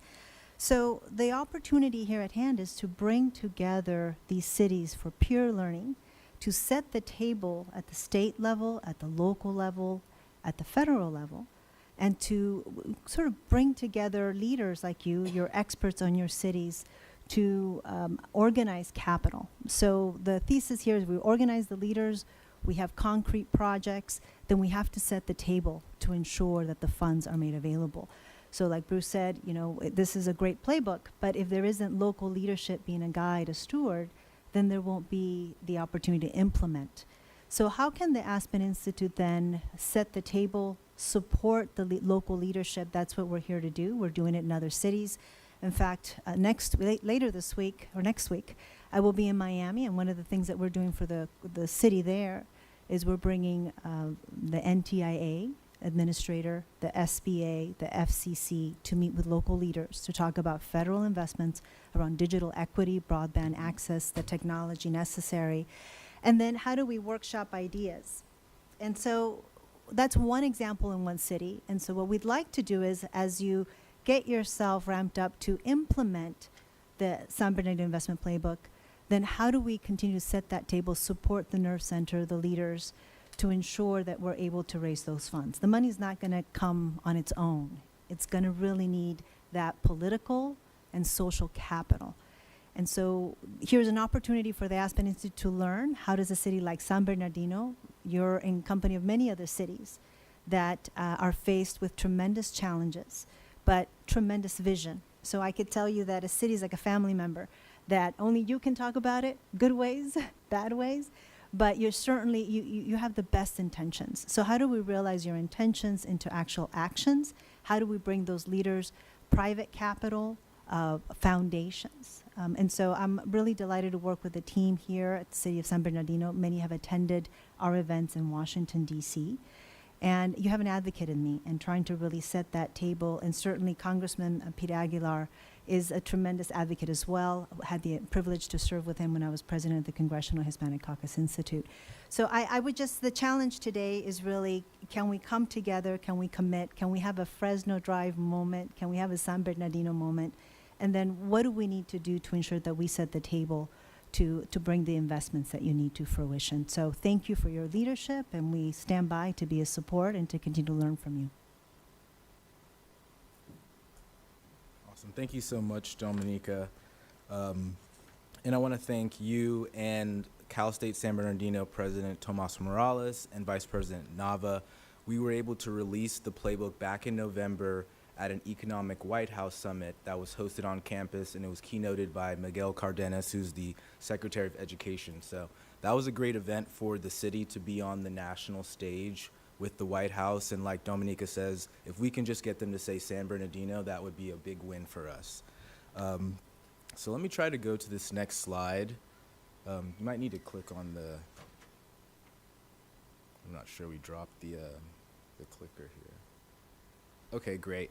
I already went over this. The economic playbook, investment playbook is an economic strategy. It's a coordinated action plan. It's a funding strategy. It's a marketing tool. I like to think of it that way because if somebody asks me, what are all the cool projects going on in San Bernardino? Hopefully we can point them to the website, sbinvestmentplaybook.com, or give them the document.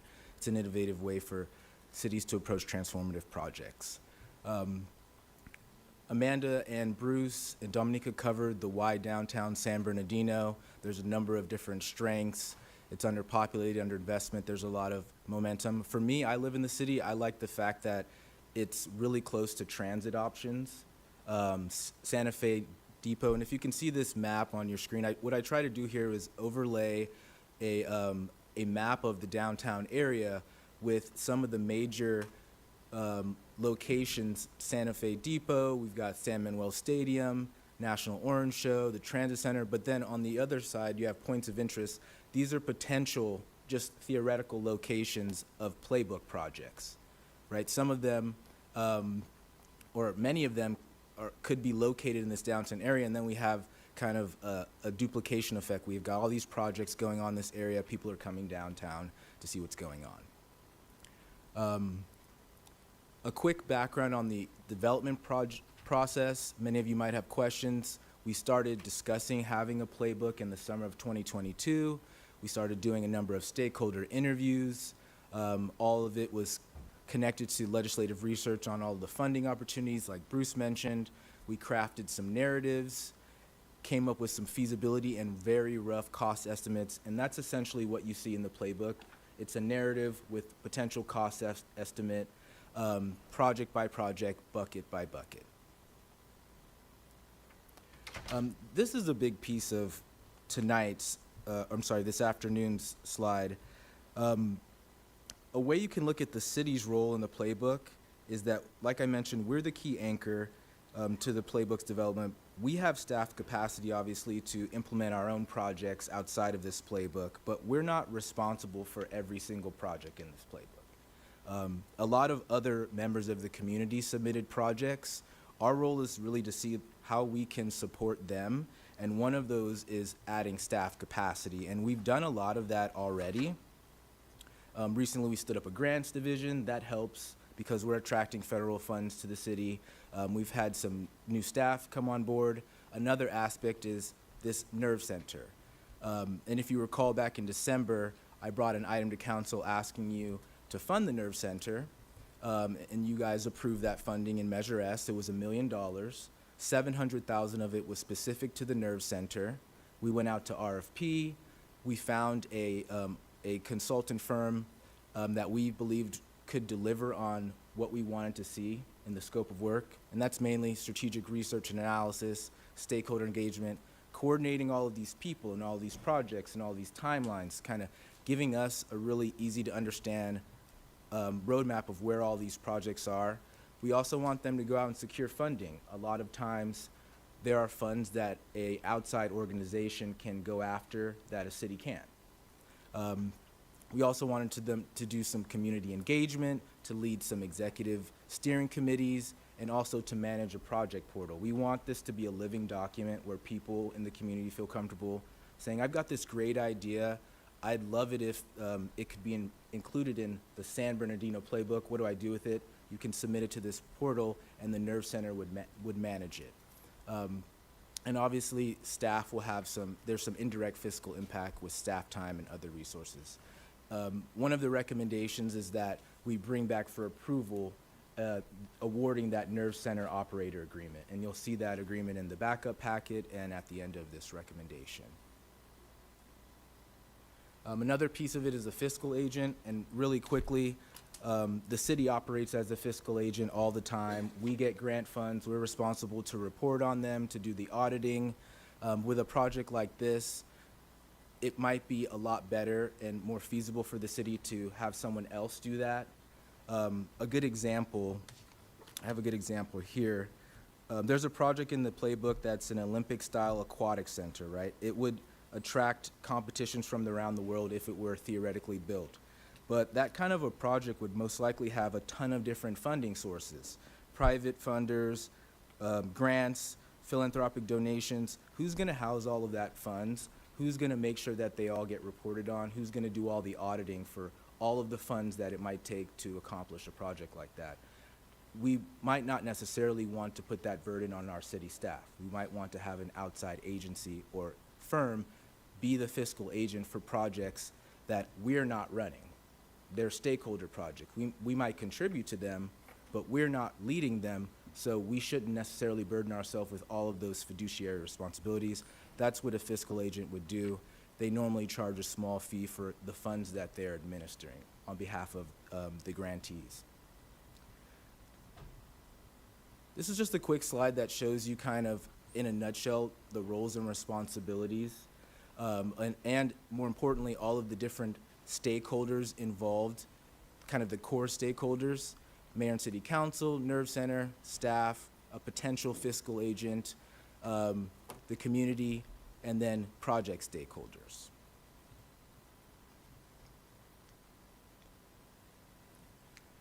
Couple key deliverables and performance indicators. Obviously, from staff's point of view, we want completed projects in the San Bernardino investment playbook.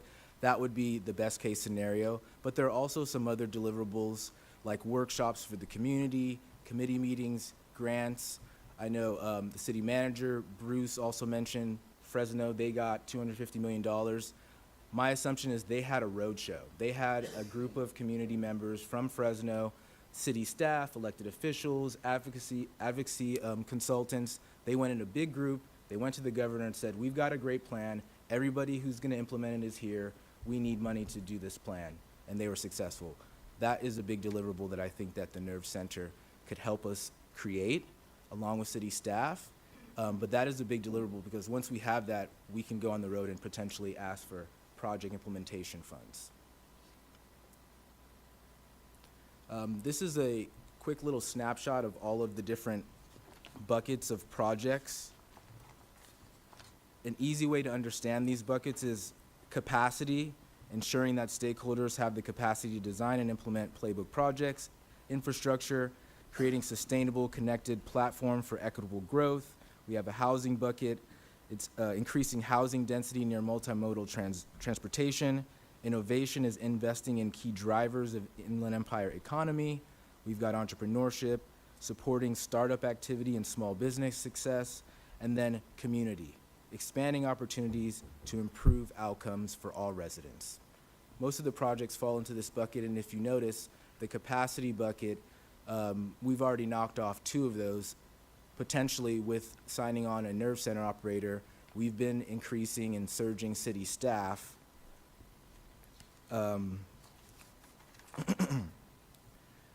The grants department recently reported that we've awarded some of the fiber installation network money to a consultant to do our master plan. Carousel Mall is being demolished and prepared for development. Earlier today, you heard from Cassandra Searcy on the homeless initiative and all the different projects in there. We also have a discussion on the Entrepreneurial Resource Center that we're ready to move forward with. And then there's some great projects that Robert Nava from CSUSB will touch on called the University Center. So there's a lot of things that we've already been doing in the past few months to move some of these projects along without some of the capacity that we might need to accelerate it. This just gives you a quick snapshot, exploratory, last mile, ready to go. This is kind of an easy way to think about where these projects are.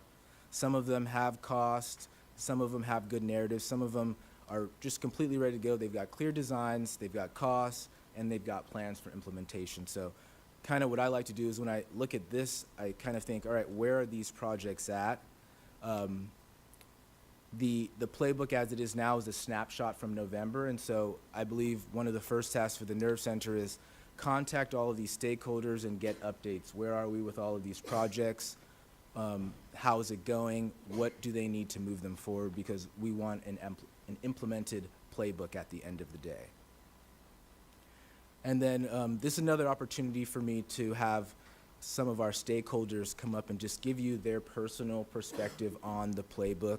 I'm going to ask Vice President Robert Nava to come up right now and talk about the University Center, which is a concept that staff have been thinking about with CSUSB is how could we get more activity downtown? What would a university presence in the downtown area look like?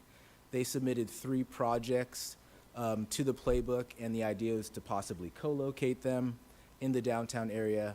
The one project in the middle, the Institute for Child Development and Family Relations, I believe that's already an existing program at the university that would most likely benefit from bringing downtown, but I'll let VP Nava jump into that. Thank you. Thank you, Corey. Good afternoon, Mayor and council members and staff. I'm Robert Nava, the Vice President for University Advancement at Cal State San Bernardino. This afternoon, I bring greetings on behalf of President Morales to you. And also, let me just briefly introduce colleagues from the university that are with us this afternoon. Marisa Yeager is the Associate Vice President for Governmental Relations. We'll hear shortly from our professor, Dr. Mike Stoll. And we also have 2 colleagues from our entrepreneurship program that are with Professor Stoll. I'd like to touch on the concept of the University Center. And over the last year and a half, with the incredible collaborations that we've had with city staff, with Dominica Lynch, Dr. Bruce Katz, President Morales, and other colleagues in higher education, we've been discussing how the university, Cal State San Bernardino, as an anchor institution, can integrate more strategically with the city of San Bernardino. Our present and futures are interwoven. How the city of San Bernardino prospers and grows directly impacts Cal State San Bernardino and the San Bernardino Community College District, right? Education. So our futures are totally integrated, and we continue to work together. We believe that the investment playbook and this incredible concept that has been brought forward to the council this afternoon is going to set the foundation to move the city of San Bernardino to that next level, the Cal State San Bernardino, and all of our community and nonprofit organizations in this city and in the county of San Bernardino. Here's the concept, here's the idea. We know that vibrant downtowns are critical to the cities, right? We know that. We also understand that a downtown that has a strong presence of arts, culture, and education in the downtown vitalizes that downtown area by attracting not only the residents of the city, but people from throughout the community and throughout the region that come to downtown San Bernardino. Our concept in our discussions we've been having, if the city is able to provide a physical space, and we are anticipating that we would look at a center that could accommodate about 30,000 assignable square feet. As Corey mentioned, there would be 4 major pillars that the university could bring to downtown San Bernardino. But council members, let me be clear. We're not talking about academic programs. The campus is close enough for academic programs.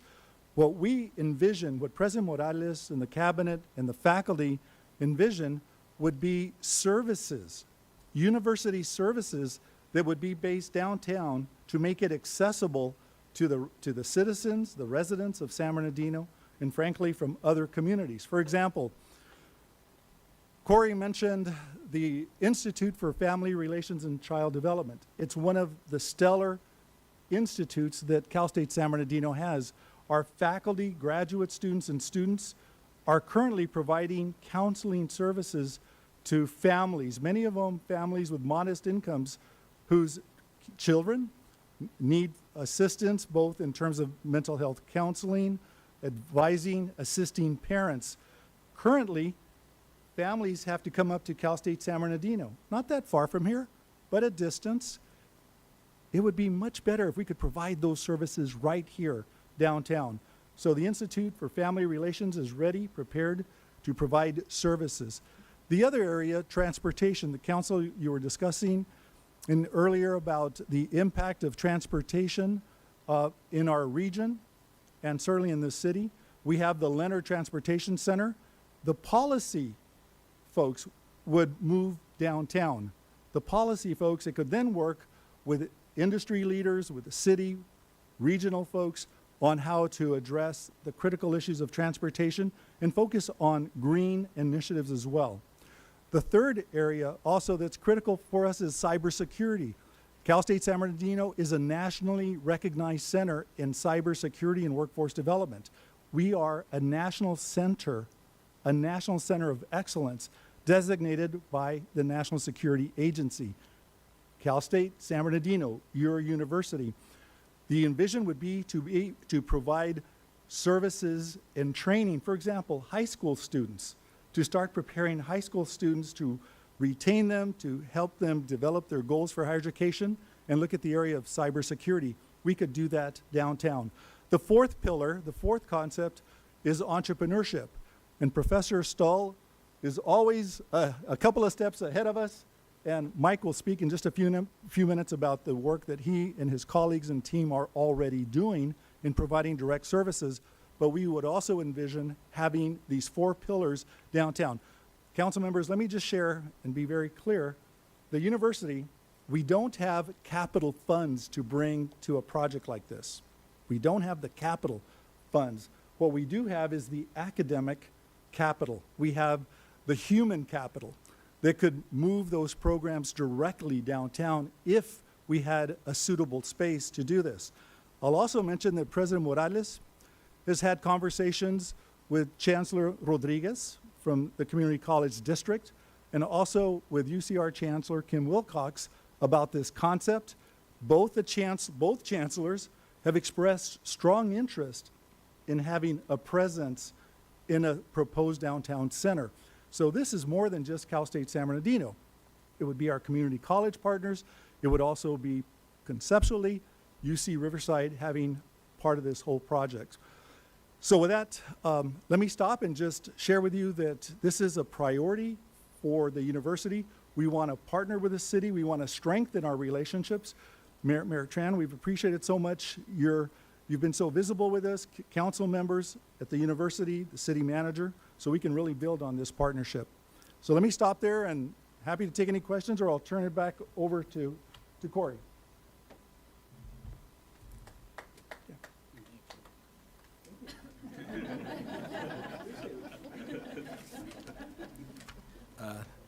Thank you, Vice President Nava.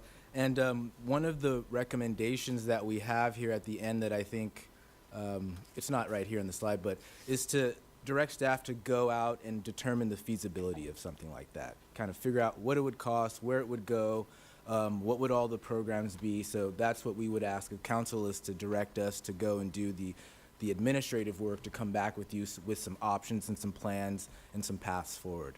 Should I invite? Sure. I'm going to have Mike Stoll from the Inland Empire Center of Entrepreneurship come up and talk a little bit about their program that's the project that's in the playbook and that we've also been working on for a while, the Entrepreneurial Resource Center. Good afternoon. How's everybody doing?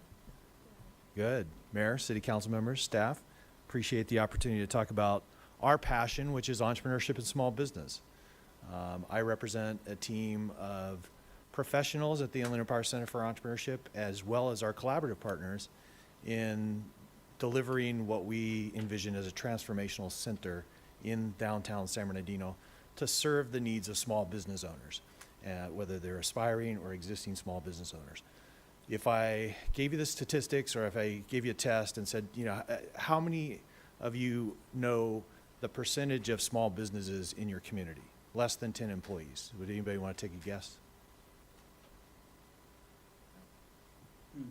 Nobody wants to guess. Generally, depending on your community, in the Inland Empire, it ranges from 80 to 90% of the businesses in your community have less than 10 employees. Generally around 75 to 80% have less than $1 million in sales. Small businesses are the backbone of our local economy. What drives the economy. They create the net new jobs. I mean, it's incredible. And of course, it's economic empowerment for many of our communities. We know in the Inland Empire region, in the past 5 to 6 years, our new creation of new businesses has been outpacing the national level. It's lagged the state a little bit, but it's been outpacing the national level. And what's been driving a lot of that net new business creation has been minority-owned businesses, particularly Hispanic-owned businesses. This envisioned Entrepreneurial Resource Center brings together the long experience and expertise of our Inland Empire Center for Entrepreneurship. I represent a team of about 50 people, most of which work in our community throughout the region. We are a globally recognized Center for Entrepreneurship with 24 years of experience in delivering technical assistance programs, as business counseling, business training programs. To give an example, in our 24-year history, we've served over 173,000 business owners. Just last year, over 20,000 through our counseling and training services.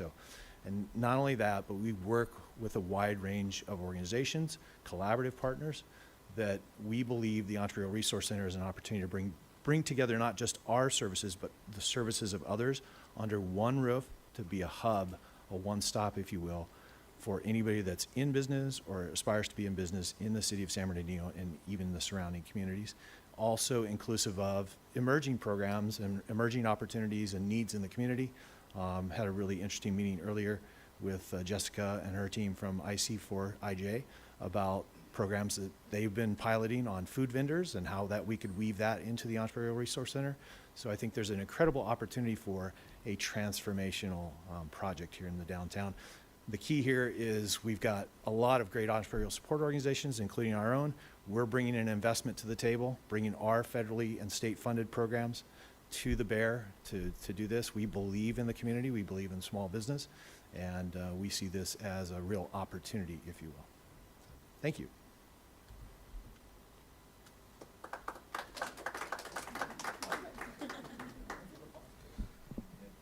Okay, thank you, Mike. For the most part, that concludes my presentation. There's a short roadmap here at the end. We're really in phase one, have a nerve center operator onboarded. At a future council meeting, I'll come back with a framework for elected officials' participation on an advisory committee to really support the nerve center and support the implementation of the playbook. And then we can get our nerve center operators to begin services.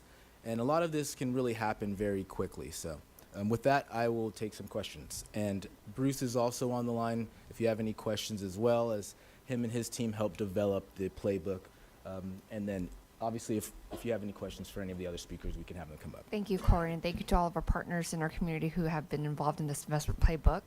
I will start with Councilman Alexander, followed by Councilman Sanchez, then Councilman Reynoso.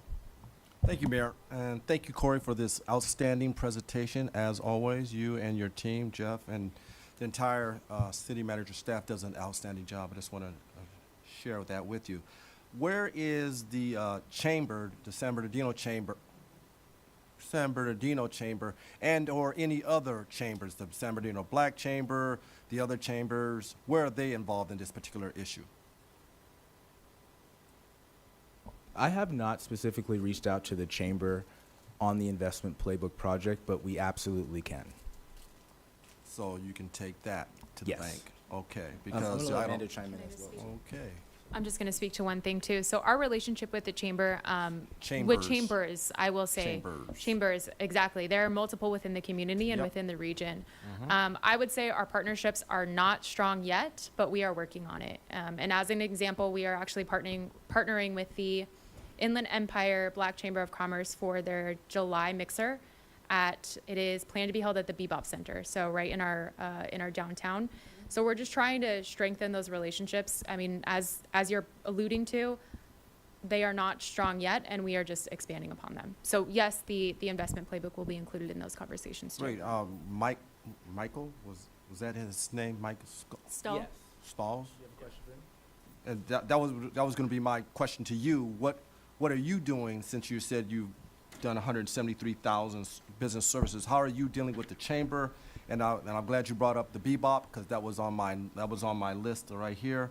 Time for Change, the Mount Vernon corridor, the Highland Business Corridor, which is it splits between me and a couple of other council members. Yeah. And I'm sure every council member has a commercial part that they would like to address. So how are you addressing those particular commercial corridors in our city? So think of the Entrepreneurial Resource Center as a centralized hub, right? Right. So is the Bebop Center. So Yeah. how are you? Have Right. you heard of the Bebop? So, yes, I have. Okay. Yeah, Kim. And we work throughout the region. I want to reinforce that. Inland Empire Center for Entrepreneurship, only and we concerned are about- focusing here. I'm Yeah, only concerned absolutely. about I get here. you. We work with a wide range of organizations, both currently and then as we get into specific projects and we start getting, like the other night, I was at Cathedral of Praise. Tammy from the chamber was there, talking with them. We're talking about doing an initiative with Cathedral of Praise, and working with their 4,000 members who have entrepreneurship as one of their initiatives. So we work with a wide range of community organizations in every community that we're situated in, have some relationships already, but some are going to be emergent as we get into the process, and we actually built that in to the Entrepreneurial Resource Center design, is we go in and we start to see and we talk to people and we see community needs, or we establish new relationships. That's where we get some synergy. So have you, again, what about the chamber, our chambers in the city of San Bernardino? Have you? The city of San Bernardino chamber, the regular chamber, All of them. we work with a wide range of chambers. Only the one, city Right. of San Bernardino Yeah, chamber. City of San under Bernardino chamber Judith Penman. has you want blunt? We have not worked much with the City of San Bernardino chamber. It's Okay. not very engaged. So how are you reaching out Well, to? that's, once we have an ERC and it's in place and we're starting to ramp up things, we're going to be working with a wide range of community stakeholders, bringing them into the project. Okay, I appreciate that. Yeah. Thank you so much. Thank you. All right,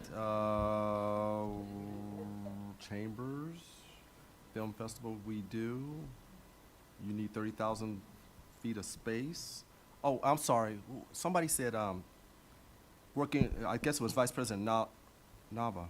Did you say that Redlands or Riverside that's coming to San Bernardino that needs space? It was UCR? Thank you, Corey. Councilman, as we've been meeting with our faculty that provide these direct services to the community, we asked each of the faculty members to provide an estimate of the kind of space that they would be required. We were looking at about 27,000 assignable square feet. But the additional partners that we believe that would come to this table would be UC Riverside, University of California, Right. Riverside, as well as our community college district, to provide appropriate services within this university center. Okay, thank you. I just didn't have it was Redlands or Riverside. That's what thank you very much. Thank you, Madam Mayor. Thank you, Councilmember Sanchez. Yes, we have an operator operating the Nerve Center already. No, nobody's been awarded an agreement, so nobody is operating the Nerve Center at the moment.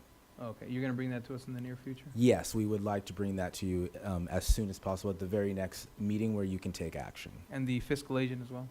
We would ask that you direct us to go back out to RFP. We went out to RFP at the same time that we did the Nerve Center. We didn't receive any responses during the RFP period, but staff think that it is a good idea to go back out to RFP and see if we could obtain those services for some of the reasons I outlined earlier. Okay, so we don't have because it sounded like you guys had an operator for the Nerve Center lined We up. have issued a tentative award, but nothing is final in the procurement process until council has approved Yeah, it. that's the point, yeah. Thank you, Councilmember. Councilmember Reynoso? Thank you.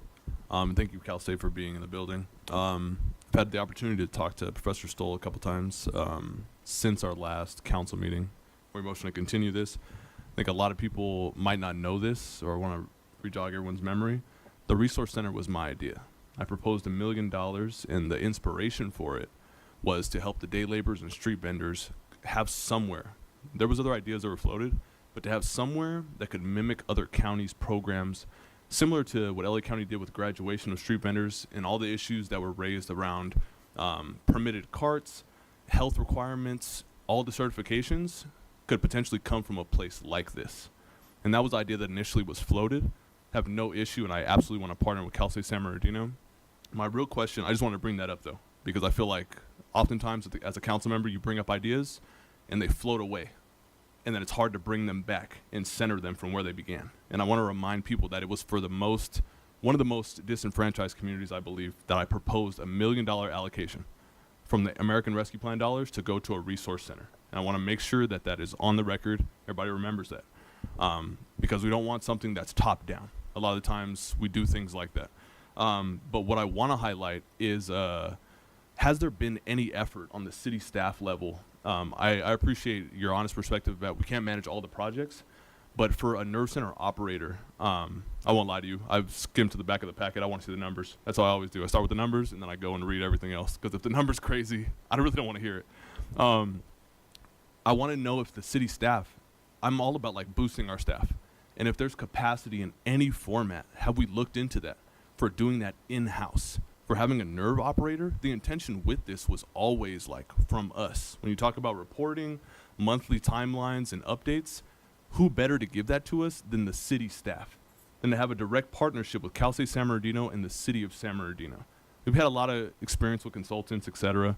I think we all have like a little bit of a bad appetite or bad aftertaste, but I want to make sure that we're doing everything we can to exhaust the options available to look and promote positions on or with the city of San Bernardino to operate our future. This is the future of San Bernardino. We're talking about the investment playbook. All of our stakeholders here, I would love to know if they're coming straight into the city and talking to city staff, so I can ask Charles Neely, I can ask the economic development director, what's going on in between the updates.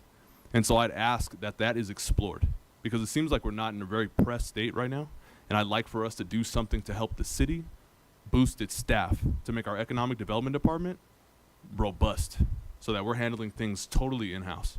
That's my only commentary, but thank you for coming out. Thank you, Councilman. Corey, could you answer regarding about the Nerve Center? No, I was simply say I'm new to this area, but certainly that's an option that ought to be explored. So if the council's interested, we can look at that and bring that, when we come back with recommendations, we can add that to the option to the table.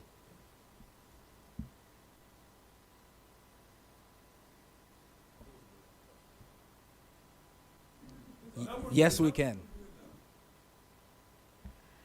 Any other questions? Oh, Councilmember Calvin, Councilmember Ibarra, followed by Councilmember Calvin. Yes, Corey or Professor Mike, just want to make sure, have you all been in communication with our stakeholders that are here present? I see several that have been huge advocates in helping vendors get properly licensed. They need to have a place of where they can go for the resources. Has staff or any of the members, partners, reached out to them? They're here. Get their information if you haven't. That's my first question. And then secondly, I know there's more items coming on the pipeline with street vending that we need to be aware of, and it's a great opportunity to reach out to. I know Lizette's here, and I think Nayeli is here. So they at the last meeting, they kind of felt left out. They didn't know about the resource center that we were approving. So it'd be nice to reach out to them too. I'm happy to reach out to them regarding some of the concerns they might have on the sequencing of projects or getting a better understanding of how they'll be rolled out. I had a brief conversation with some of them, but I'm happy to follow up with them after. Okay, thank you, Corey. Thank you, Councilwoman. Councilmember Calvin? Thank you so much, Mayor. Thank you, Corey, and everyone that is here, all of the participants and everybody that's been collaborating. I think this is a long day. We've been waiting for this day to come for a very long time, for that the council to be able to be given this type of robust information regarding the playbook, because the playbook has come before us, but the council had never been given the information that they needed to make educated decisions on what we need to do. And it came, I think then it would begin to come off as if some were anti the playbook, but it wasn't that. It was just simply that this information had been withheld or just not shared with the council, and this is definitely something that we needed to do so that we can all be aboard. Everyone's in the room here that we will be collaborating with, so that we can all hear the information and then now begin to move forward. So I thank you for this day.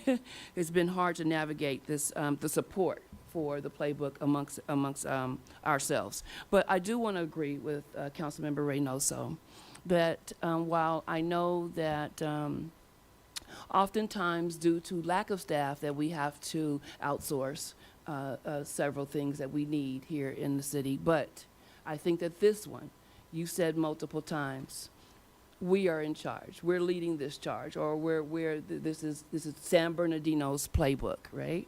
So you definitely would need someone at the helm who knows San Bernardino and would be able to operate and communicate with all of the organizations that we are partnering with, so that our shared focus and what it is, our shared history, would be able to lead this charge, so that there will be no question as to the direction that we're going. I think that that's critical, so thank you, Councilmember Reynoso, for adding that. What I wanted to also ask was, amongst the already the plans or the projects that have been included in the playbook, I know that this is a somewhat of a living document, and I think it might have been Professor Mike who mentioned that we will be still emerging relationships going forward, because there hasn't been one with the Bebop. They're not listed in here as the project, and they have already done what it is that we're trying to do with an entrepreneurial center, correct? Particularly focusing in on women of color, so that it's critical that they be included. Because they already have done what it is that we're trying to do going forward as we broaden our perspective and our success with all of the projects. So I just definitely want to highlight all of the work that has been put into these projects, and I want to thank Dominica Lynch and Bruce Katz for all of the work that they have done. And I'm very, very happy, because we did not, it was beginning to sadden me that it appeared that there might be, we might be slipping or losing ground. So Dr. Nava, very happy that you're here today as well, so that we can solidify all of these relationships, because it is going to take this collaborative in order to move San Bernardino forward, highlighting our downtown. Now, I want to know that, does the downtown Carousel Mall, how much of a role does it play in the completion of that mall, when we're talking about, and everything else that goes, that's involved in our renovation, revitalization of our downtown? And is the playbook, is it hand in hand? Are they, we know that they're much further along. The playbook is much further along than the revitalization of the mall. So how is that going to work in the sense of moving our downtown forward? Again, let me back up. When I first arrived here, you all know that I've had discussions with all of you about this subject. And I've also visited university. I've talked to Dominica and others.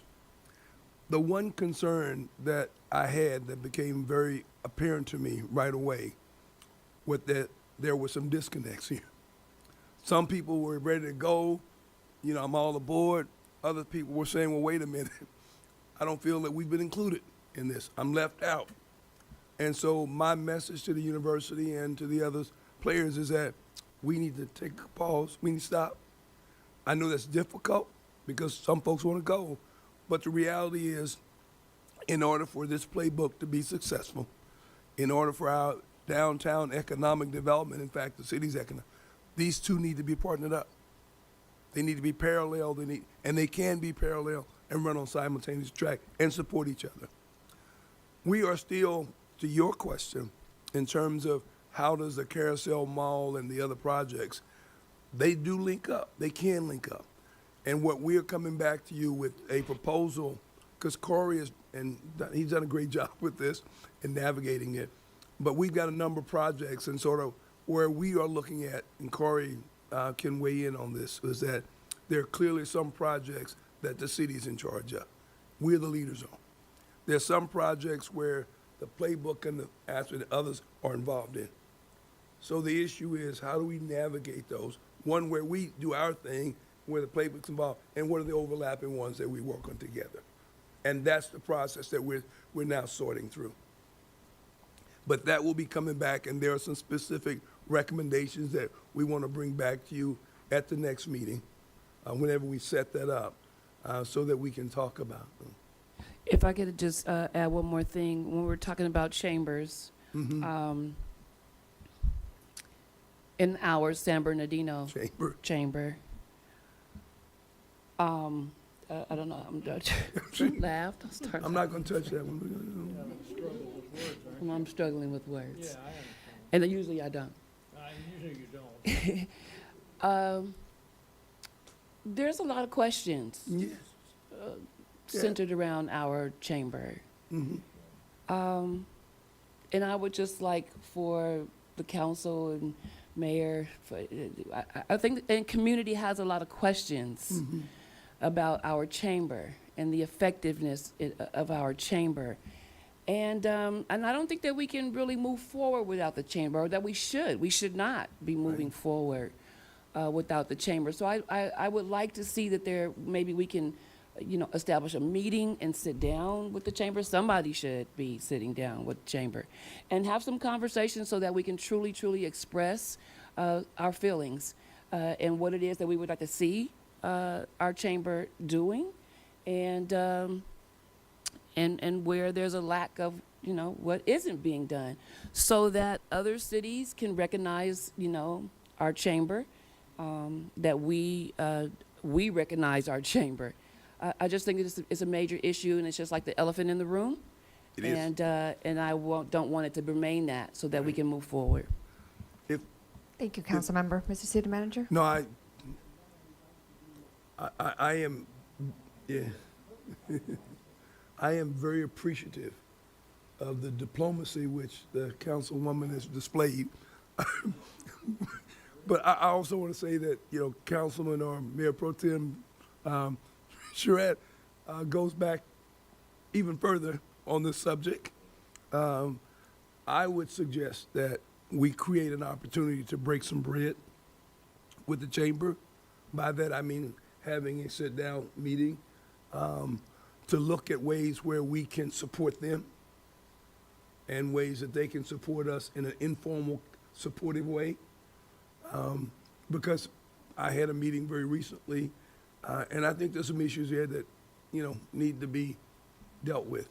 But I agree with you at the end, they're extremely important to almost every single economic issue, development issue that we face. And so we need to move forward in parallel with them and be supportive. So if you want to provide direction, I'm more than willing to enter that space and try to set up something where the council and the chamber can have an informal discussion, if that's your desire. Thank you. Does that Mayor- need to be established from the dais, or didn't we just do that? If I get a consensus that that's the interest. I think there's a consensus to That's the start the well, conversation. Mayor Pro Tem? I think that would be certainly recommended, and my recommendation would be that it be in closed session, not our closed session, their closed session with the board of directors of that chamber, and maybe not include everybody in that meeting. Thank you.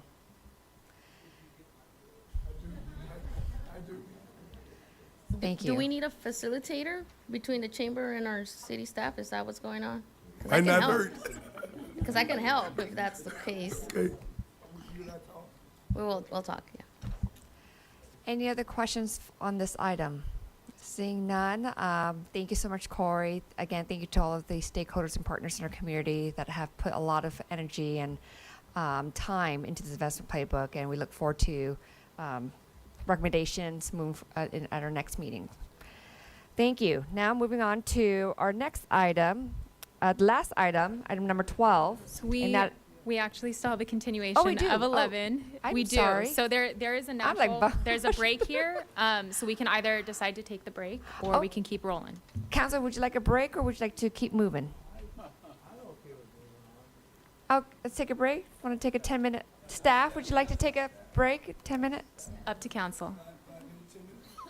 10 minutes. Let's go take a 10-minute break. So it is 3:42. We'll return at 3:52.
Oh, I'm sorry.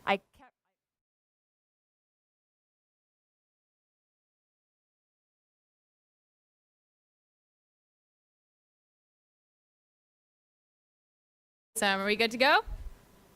We are. Cool. So before we continue on with the presentation, I am just going to take a moment to, as you've noticed, the room has gotten a little bit packed, and we've invited a few more visitors to join us today.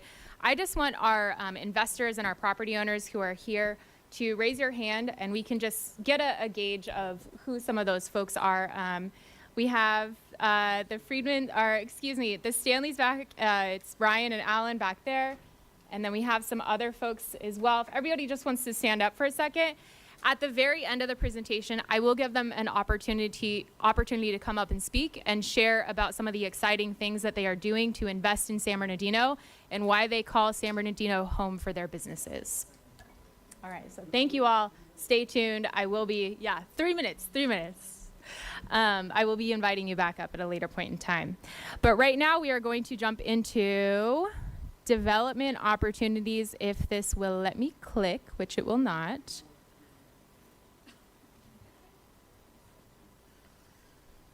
They might need more than 3 minutes, sir. We'll decide how much time when everybody joins up here. All right, so we're going into development opportunities, and so staff is looking at some sites that are within the city of San Bernardino, citywide, that are either city-owned or potential for developments. If community members at home, if investors at home want to take a look at some of these sites that we've selected, this list is not exhaustive of all of the city-owned parcels, but these are just some of the ones that we are taking a look at, a more comprehensive approach to be able to find investment in the community. You can use this QR code here and just kind of take a snapshot at some of the different properties within each of those wards that we're looking at. I have a few here to be able to go over. So we have one at Highland Avenue and Medical Center Drive that we are taking a look at. We have one at Carnegie Drive that we are taking a look at over in that hospitality area. We have one at Art and Guthrie Development, which I actually have an update because I know that our council has previously asked for an update on this. This is still moving forward. A lot is happening in the background of this, just because it has not reached a point where it's either gone in front of a body to vote on anything doesn't mean that stuff is not happening. So a formal submittal came into our planning department on March 15th, and staff plans to take this item to the DERC committee in September and potentially the Planning Commission possibly in October. So we are still moving forward on this Art and Guthrie project here. As we move into some of these downtown city-owned properties, we are keeping in mind and we're cognizant that we have a downtown specific plan update. This is going to be incredibly important, not only for these city-owned properties, but for the properties that are investors own and for potential future investors as well. So our anticipation is that for the specific plan update, we're going to get a draft out in the future for the public and council's review. So that will be in the coming months. Some of those other city-owned properties that we're looking to use that might be underutilized right now and can be brought to their higher and better use are the retail sites on East Street with the green canopy there. On the far left, we have the Woolworth building, which is a city-owned piece down in our downtown as well. We have the Convention Center, which is a city-owned parcel, and also we are taking a look at the baseball field and just making sure that we bring that to its highest and best use as well. We also own, some folks might not know this, we own the theater. So Regal Theater in our downtown is a city-owned parcel. We have some spaces there that are potential for development. We can invite retail in there, we can invite restaurants in there. We're just taking a look at how we can find some different investors to help bring that to its highest and best use.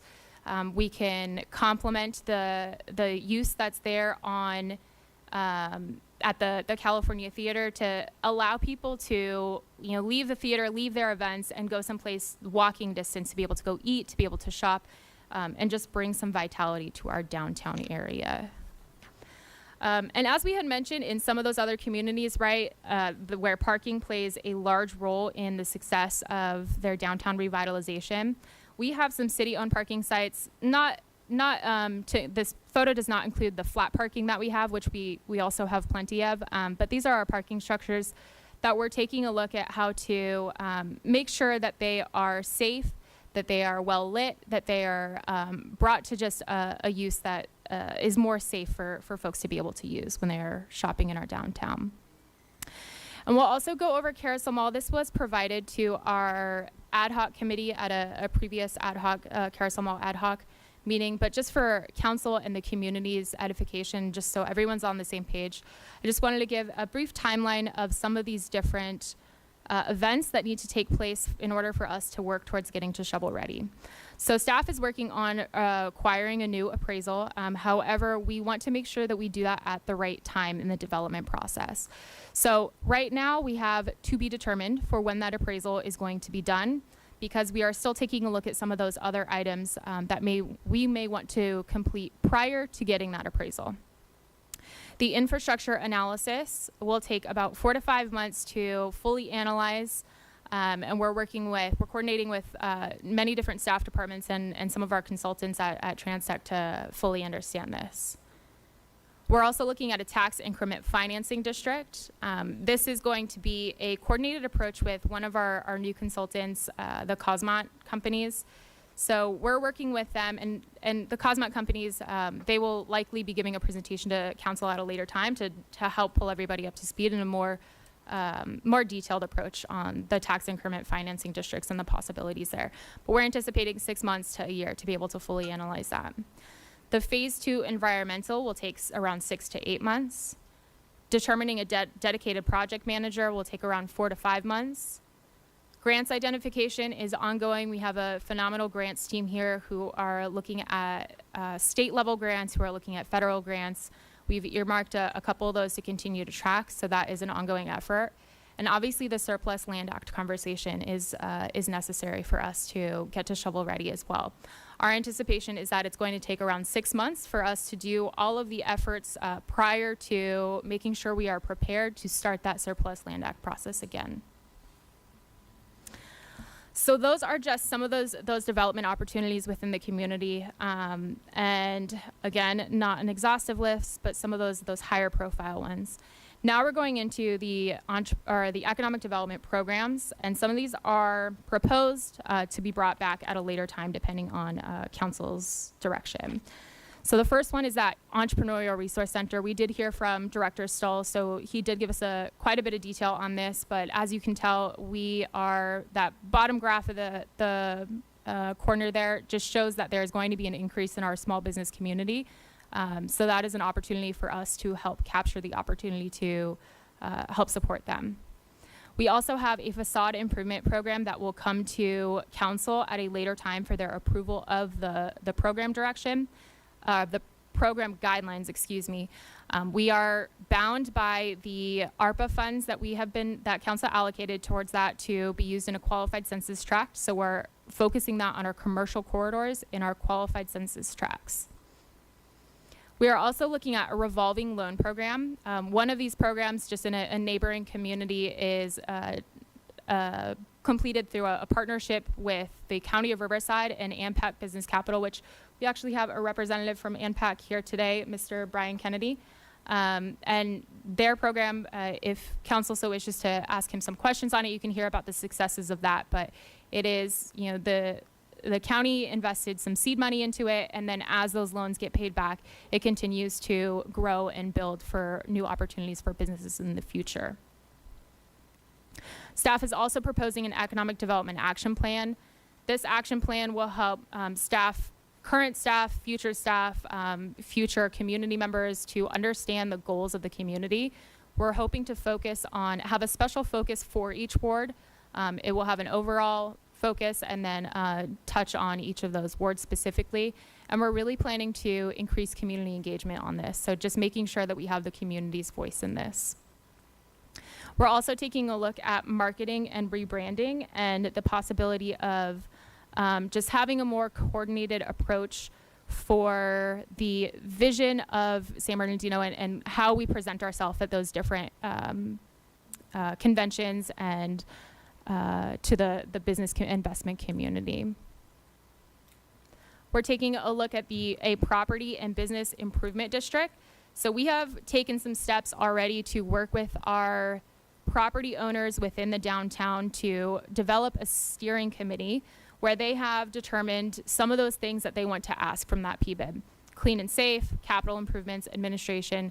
They want to be able to help promote their downtown businesses and their downtown properties.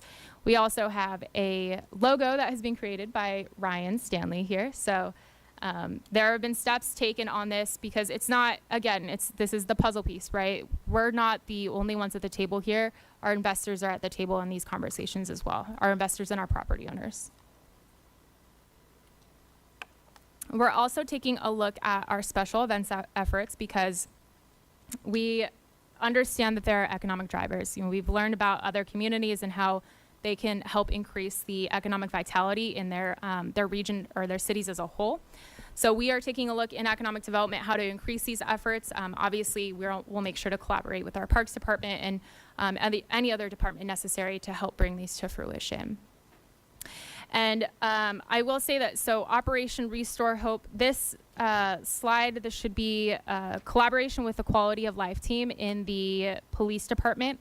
The Operation Restore Hope, as Chief had previously mentioned, was the pilot program. So think of this as almost the business liaison program that we had previously discussed, but we are just ensuring that our businesses have the ability to have that connection with our police department if necessary. I will talk about our economic development team, some of those things that we offer. I'll quickly just go through it. So we have a division manager, myself. We have a project manager, Ms. Stephanie Sanchez, and we have a specialist, Ms. Joanna Gavilanes. And we currently provide site selection. We provide small business assistance if folks have questions about their business and how to find grants or different avenues of support for their business. We also provide that. We provide site selection services, so market analysis. We have a social media as well, so stay tuned to some of those things and offerings that we have via our social media. We post our news and our newsletter via our email newsletter, so feel free to sign up for the community as well. We have our economic development partners. This list is non-exhaustive. And then we also have one of our partners is having a community event here in San Bernardino at the Doubletree Hilton Hotel. So here is an opportunity if folks at home and folks here in the audience want to use a QR code to register for this event. I will give everybody a code for 50% off because it is not a free event, it is a paid event. But that is 50 off SBDC. So 50 off SBDC will get you 50% off for registering for that event.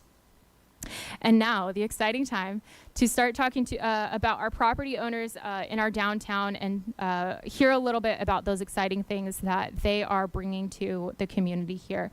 So we are going towards, we're proposing that our downtown will have that arts, cultural, and entertainment district. So Councilwoman Ibarra, similar to like what you were saying in Santa Ana, we want to be able to have those opportunities here. We want to start making a name for ourselves in our downtown too.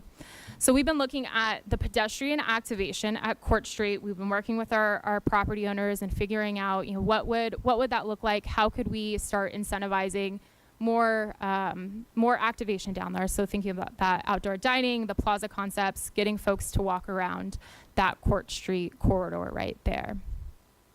We have coordinated a downtown visioning working group with some property owners who have been gracious enough to give us their time to provide feedback on a lot of these different initiatives as we start to move forward with some of these ideas.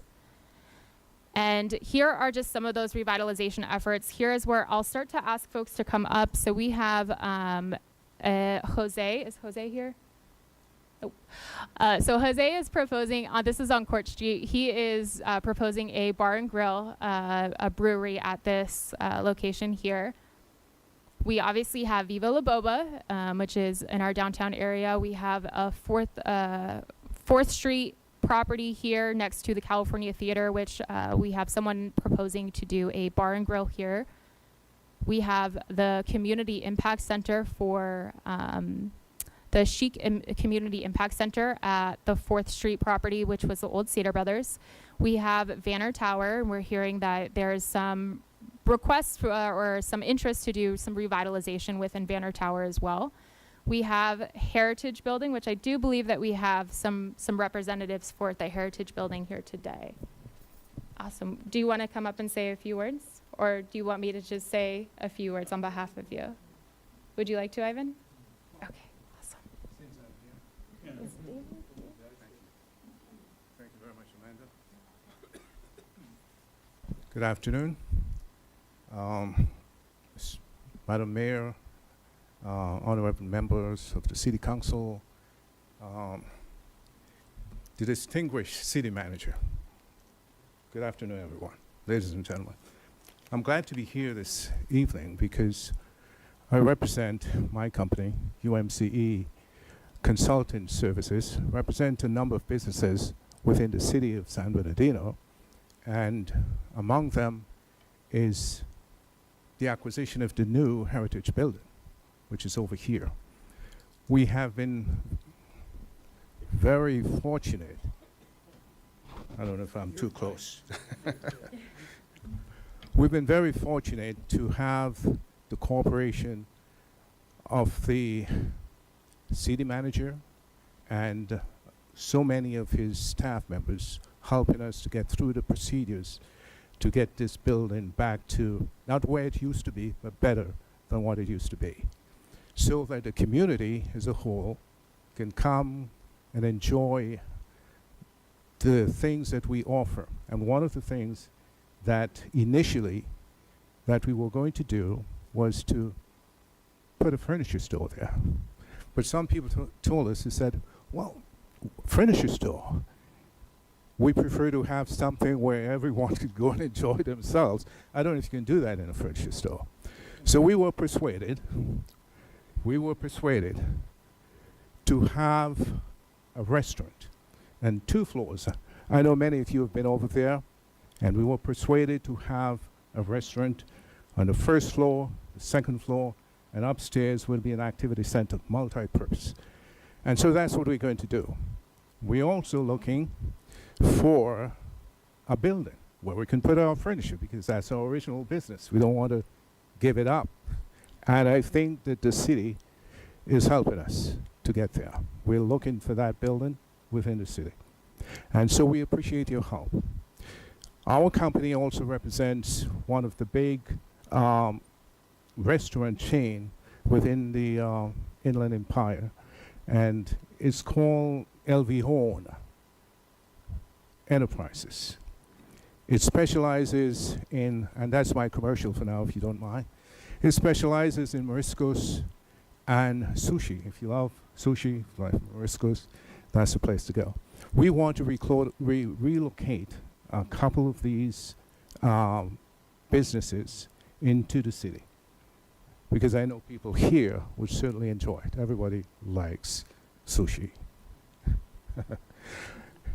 So, I want to thank you again, and it's my pleasure. I have my associate here, Maria Garcia. She works with me and with our company, and we are initially from the greater Los Angeles area. Thank you very much. Okay, so I missed that David is in the audience right here. So why don't you come on up here? And then I'm just going to fast forward through all of these. So our other investors as well, Stanley's, if you'd like to join us up here, and Miss Silva, I don't know how to say your last name, but I will let you say it, and you'll see why I didn't say it. But she is a partner with Fartan on Studio D, who is doing a co-working space in our downtown. So with that, I'll let our property owners take it away.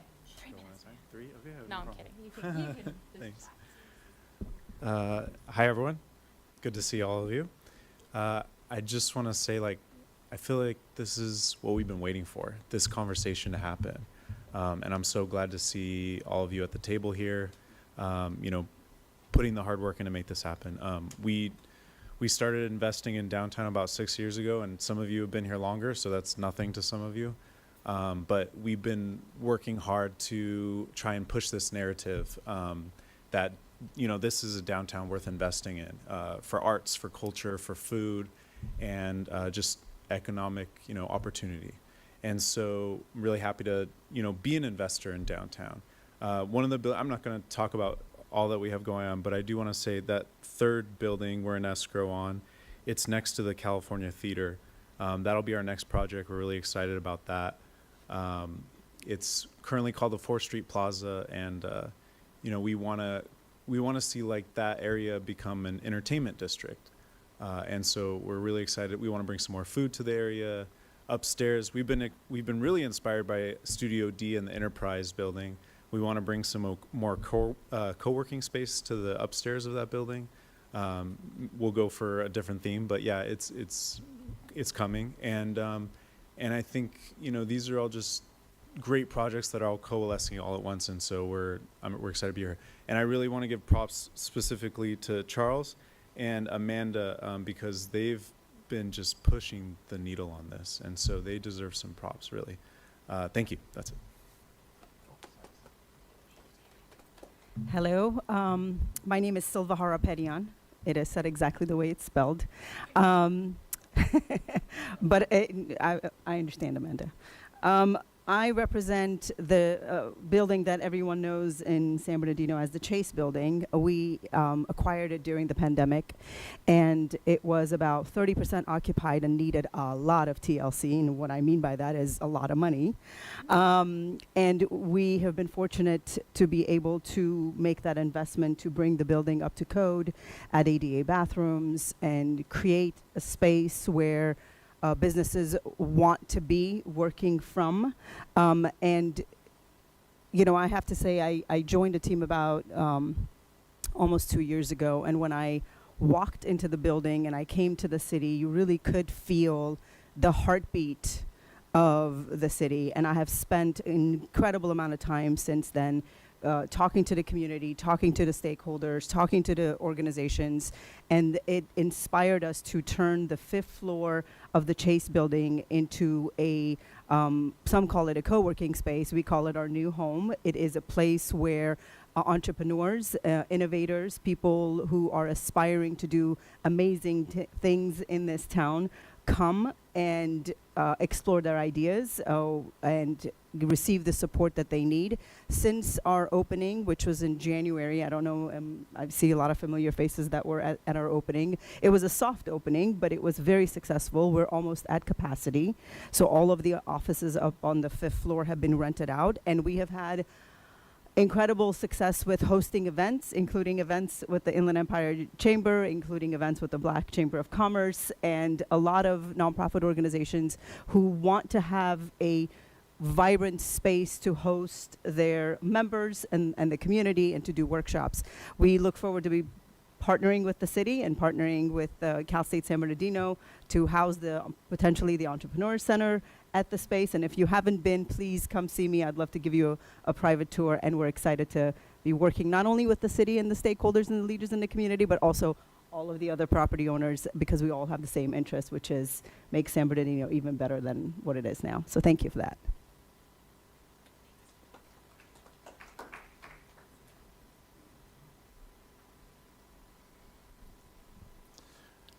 Well, my name is Alan Stanley, and my family owns the Enterprise Building in downtown San Bernardino. We've been here also about 6 years now, and when we got here, I always like to remind us of our roots. When we got here, the city was in bankruptcy. The conversations at the city council were about impending doom and peril and how we're going to get out of this situation. And it's so exciting to see that we're having these conversations now, a short 5-6 years later. And to emphasize that collectively, we're on the cusp of greatness. We have an opportunity. The people that can make a difference have come to San Bernardino and said, we're willing to make a difference. And it is incumbent upon the city council, because you are the voters and the deciders, to empower these amazing people that you have brought to the table to do their job. We have this unprecedented opportunity. We have momentum. We have excitement. This is it. Let's make it happen. just want to say that. Yeah, and everybody has a decision where they're going to plant roots. And we are trying to bring people into San Bernardino, which is a very daunting task. And the foundational principles that are necessary to entice people from outside the community back into San Bernardino is what I feel we should focus on as our first phase. And that is, our downtown is our face to the world. It should be well lit, clean, safe, rid of blight, exciting, full of opportunity. And we're there. We just need to go that last little bit. So I would just like to, again, remind the City Council, this is your ball to carry to the finish line. You have capable people. You've heard them here speaking today. What an impressive group of people. You have the talent. Use it.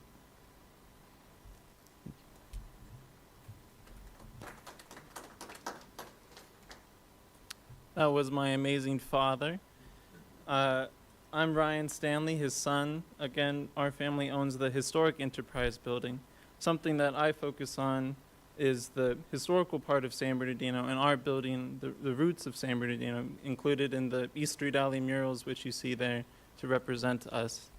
In terms of the exciting projects that we're working on, it's a specialty retail center in the likes of a landmark destination. You think Ghirardelli Square, Rockefeller Center, New York. That's what we're working to bring to downtown. A part of that are over a dozen shops, restaurants, a food hall, hopefully, a museum, and we're working on next door, if you're familiar, the historic Harris Building, the department store.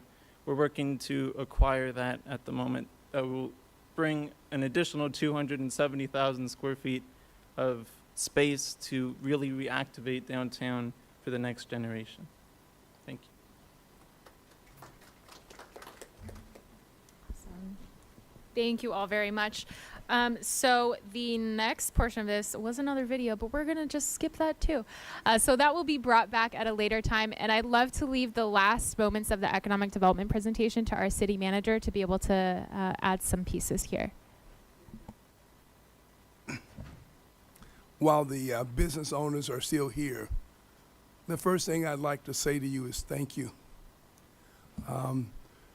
The staff, thank you. We have made a concentrated effort to get out and to meet with our local business folks, because these are the folks that are making it happen. And as somebody who knows a little bit about economic development, the Carousel Mall is an important project, no doubt about it. But it's not going to be the Carousel Mall that brings the life back to downtown. What's going to happen, what's going to revitalize downtown are these folks here.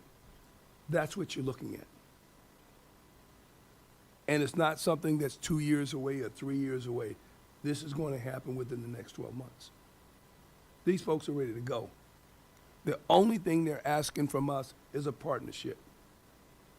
And I've always believed as a city, if you aren't willing to invest with your businesses, then you aren't willing to invest in your city. And so we've made a statement with them that we want to be part of it. We're willing to invest and support them. They have their piece to do and we have ours. We also are their partners because we also, I think many council members know that we have 4 restaurant slots over in the theater that are vacant, sitting there. We have a unique opportunity because people are now coming to us and asking us about those sites. They want to bring restaurants there. Imagine a year from now to be able to have all of those sites open up with activity, with people coming downtown, whether they're breweries or restaurants, open outdoor dining. The county facility is only 2 blocks away with all the employees there who go other places for lunch and dinner. To be able to walk and have a corridor that brings them to the downtown, to eat outside, to dine, both lunch and nighttime. the impact that that would have on this community. It also gets our locals here, which also I think is going to be important because we want to reach out to the local businesses. Those local businesses who want to expand, who want to come downtown, the entrepreneurs that we talked about earlier, our residents, our business people. I think this is significant. I'm not overstating it. I don't believe when we talk about the ability to revitalize a city. We've been doing this, and Fred knows this, we've been talking about this for 20 years to revitalize. I think you now have an opportunity in this city to really move forward very aggressively. And so I welcome them, and I want to encourage you to keep going. Thank you.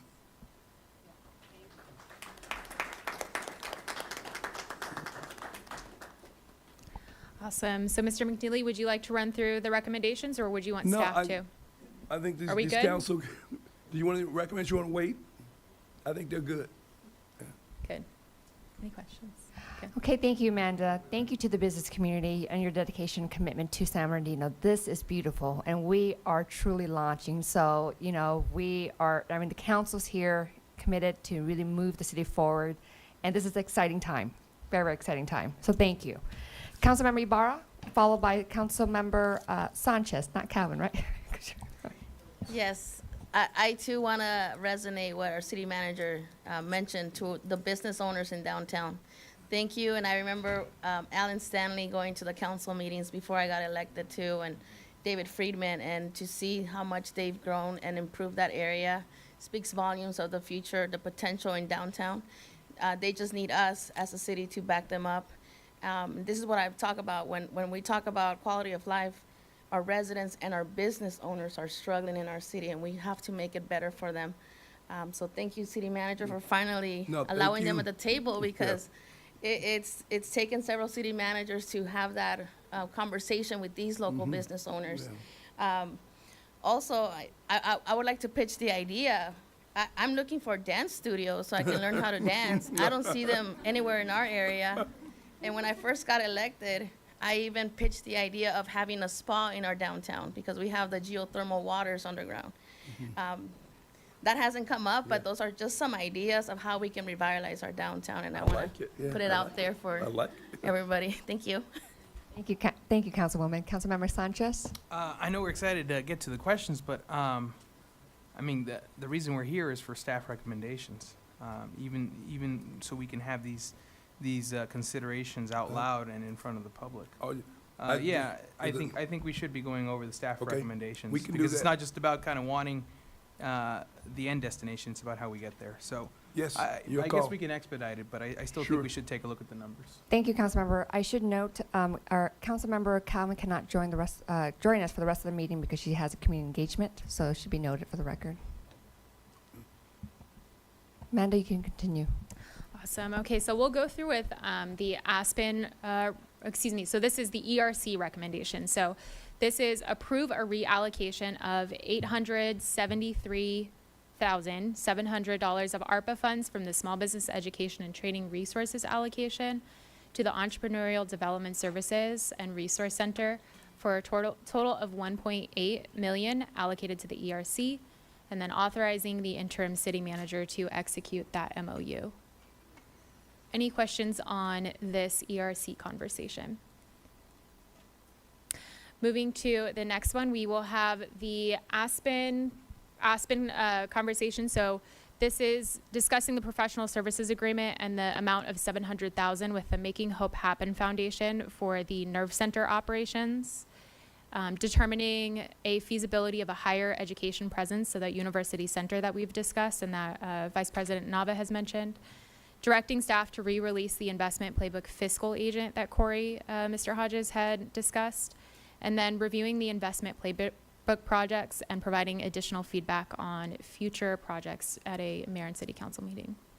Any questions on this one? Councilmember Alexander, followed by Councilmember Sanchez. Where is the advisory committee for this? I'll let Mr. Hodges speak to that. We can bring back the structure and the appropriate documents to set up an advisory committee on the investment playbook. And that includes mayor and council, correct? Yeah, you all would be voting on which one of you. Which council members, Yes. right, okay, got it. Thank you, Councilmember. Councilmember Sanchez? The operator for the nerve center, is this Making Hope Happen? Is that the one that you guys are recommending? Yes. Okay. And the fiscal agent, I don't see them. Are they on there? That would, You guys want to go back out to Yes. an RFP for that? We do. We would like a direction to go back out for RFP for that.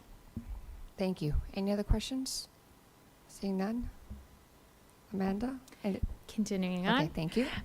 So we have a recommendation at a future meeting to augment that staffing that we have in economic development, right? So we are proposing one economic development director, one economic development manager for business recruitment, one economic development manager for business retention, another manager for special events, and then also approving the addition of one administrative assistant for economic development.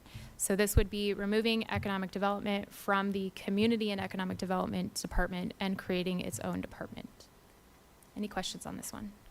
Thank you. Any questions from council? Seeing none, you can continue.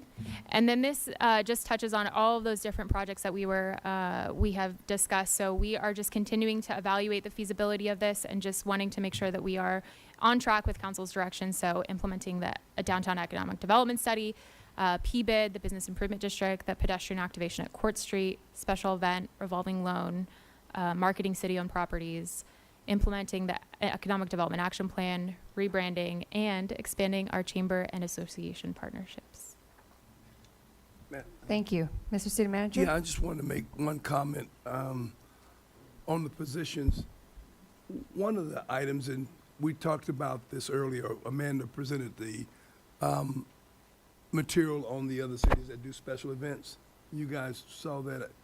There are so many cities across the country that do such a fantastic job of attracting special events in that city. It's millions of dollars every year. There's no reason why this city can't step up its game to attract these kinds of special events that generate money. Part of that, you need to work with the chamber, obviously, but we have one event here that we've had for years that has yet to reach its potential. In fact, I was told that Ontario is now trying to, and has taken to some degree, part of that special event over. And I'm saying to myself, that's something that started here. Why don't we have that? Why are we not growing that? The Route 6, I mean. Route 6, yeah. That's a shame to me. I mean, I don't get that. But that's an event that has the potential to bring millions of dollars in tourists into this community. And it's a San Bernardino originated event. How does that happen? So I'm just saying that part of what the interest here, the recommendation, is that we put some more resources and investment to get a significant return on what we do. Thank you, Mr. City Manager. Amanda? Those were the last of my recommendations. Thank you. Thank you Mayor, so City much for Council, the and community. presentation. One question on Coun- all these, I'm sorry. Councilman Alexander? On all these economic development managers for special recruitment, business retention, and then you talked about earlier, you talked about a downtown manager. Is that? So the city of San Jose was the one with the downtown manager, and that was provided as just the example of some of those programs that other communities have done. I'm just trying to understand all the managers. And That was, Do you want to turn the mic, Mr. City Manager? that was just an example of a city who said, we're gonna put some resources into dealing with downtown. That's their way of doing it, Okay. and what they called it, but we're talking about the same thing with that package there. Okay, thank you. That's all. You're welcome. Councilmember Sanchez? I know we went over it quickly, but I mean, there's a paradigm shift here happening with creating a whole new department in the city, and I'm just my initial impression. I'm not against it, but I think for everyone here, you should probably explain why we would split up economic development from housing, planning, the engineering department, all that. Be happy Because to. it's going to add an ongoing cost of nearly $1 million at very least every year. Yeah. That's not including the encumbrances that come with retirement and benefits. Right. So if you could justify that for us all right now, Yes, I'd be happy to. that'd be great. Yeah. It brings an additional cost, you're correct. What you don't see reflected there is the revenue it brings in and the revenue that you're losing every year. That's just like when you talk about the legislative person and what they do and the money that they potentially bring in, this is an investment. Right now in this organization, we have a department called HCDE or whatever that is. It has 5 or 6, if not more, responsibilities. You've got housing, you've got code enforcement, you've got planning, you've got economic development and real estate. There is just no way that you can, in my opinion, have an effective economic development activity when you're asking that top person to manage all those events and be focused on the core mission of revitalizing your city. It's not going to happen. And so what I'm saying is that you need to separate that. My recommendation is that you separate that and you have a unit that does nothing but economic development for the city, that focuses on special events, focuses on the businesses in this city and working to expand them. You heard the gentleman earlier talking about the small businesses in this city and the amount of money they generate to the city. And I'm saying the city needs someone in this organization that does nothing but focus on working with our small businesses, help them grow, help them expand, help them get training, whatever programs they need, be their representative. That's one. The second one is the business person that does nothing but go out and recruit your businesses, that brings businesses in here, that knocks on the doors. Say, Gene, it would be nice if you came to San Bernardino. I have a place for you to relocate in downtown or wherever it is, or Ward 6, Ward 5, whatever it is. But this is a person that spends 24/7 out recruiting businesses to your city. That's your revenue. That's your basis for growing your property tax, your sales tax. We have such a huge, and someday we're going to get the number, but it would be interesting to find out what your leakage is in this city. By that I mean, how many dollars are you losing every single day because people are going to Ontario or going to Rancho or going to Redlands to shop? That's a huge loss to the city. And so when you compare it to that number there, it's peanuts. Millions, billions of dollars walking out this city boundaries every single day. And what are we doing about it? Why aren't we out there recruiting those businesses to come here? Let's go after some of their leakage. We can do better, is all I'm saying. But you have to have somebody focused on it. You can't expect that person to also do real estate, to also do housing, to also do code enforcement. It doesn't work that way. If you want to get serious about redevelopment and growing the city downtown, then you got to put some resources to get that done. I said to you when I came in, when I looked at your budget and you said, gee, these are my priorities, then I look at where you put your resources, it doesn't add up. It tells me the city is not serious. And so all I'm saying is, let's get serious. Let's change the dynamics here. That's my explanation for you. Thank you, Mr. City Manager. This might be an organic location for example, the Nerve Center. I mean, they would know better than anyone else. This department, if it is implemented, would be able to handle that significantly better. We talk about shortage in staff time to implement a plan like this. I mean, but we've set aside, I think, over $2 million for the implementation of this Nerve Center and the action plan. This is something that these people, this would be their bread and butter. So I hope that that's something that this council will take into consideration. Are you saying give your economic development responsibility to somebody else? I'm actually saying the exact opposite. Oh. Because right now, as the plan is implemented, Oh, you I mean mean, we're the- talking about moving not only an operator for the Nerve Center, but we're also talking about a fiscal agent. And that's over $2 million. So I don't know, just for my colleagues to consider, but this would seem like a very, very good location to Bring in the nerve center, you saying? yeah. Oh, okay. Yeah. Thank you. Any other questions? Seeing none. Do you have any? Thank you so much, Amanda.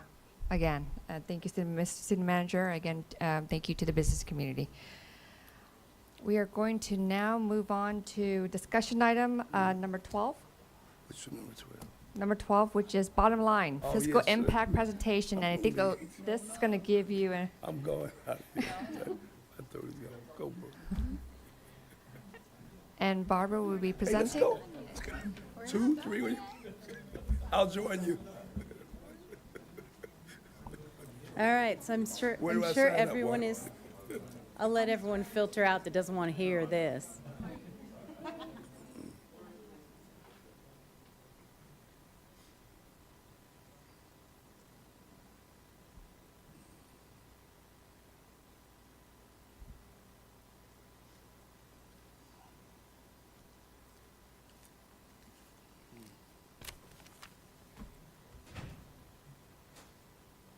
And I will make one quick correction. Facade improvement is citywide. It is not dependent on qualified census tracts. But moving into the bottom line, the costs of everything that you've heard about today. And this is a presentation overview. We will just go into staffing. Some staffing you haven't heard about because we did look at staffing citywide, and you heard from me, and then you heard some from Susie, and then back to me. And I won't read this to you. And this is. Go ahead and read it. Go ahead and read it. You want me to read everything? Housing. No, I'm kidding. I'm kidding. Kidding. Bottom line. But the bottom line, which we can't see, is approximately the strategic reserve of about 3.5. Woo, yay. Who moved that? Whoever the geniuses that did that, woo. It's the $3.5 million in the strategic reserve is the staffing positions and the $250,000 for the advocacy contracts for state and federal in the city manager's office. But those are the two contracts.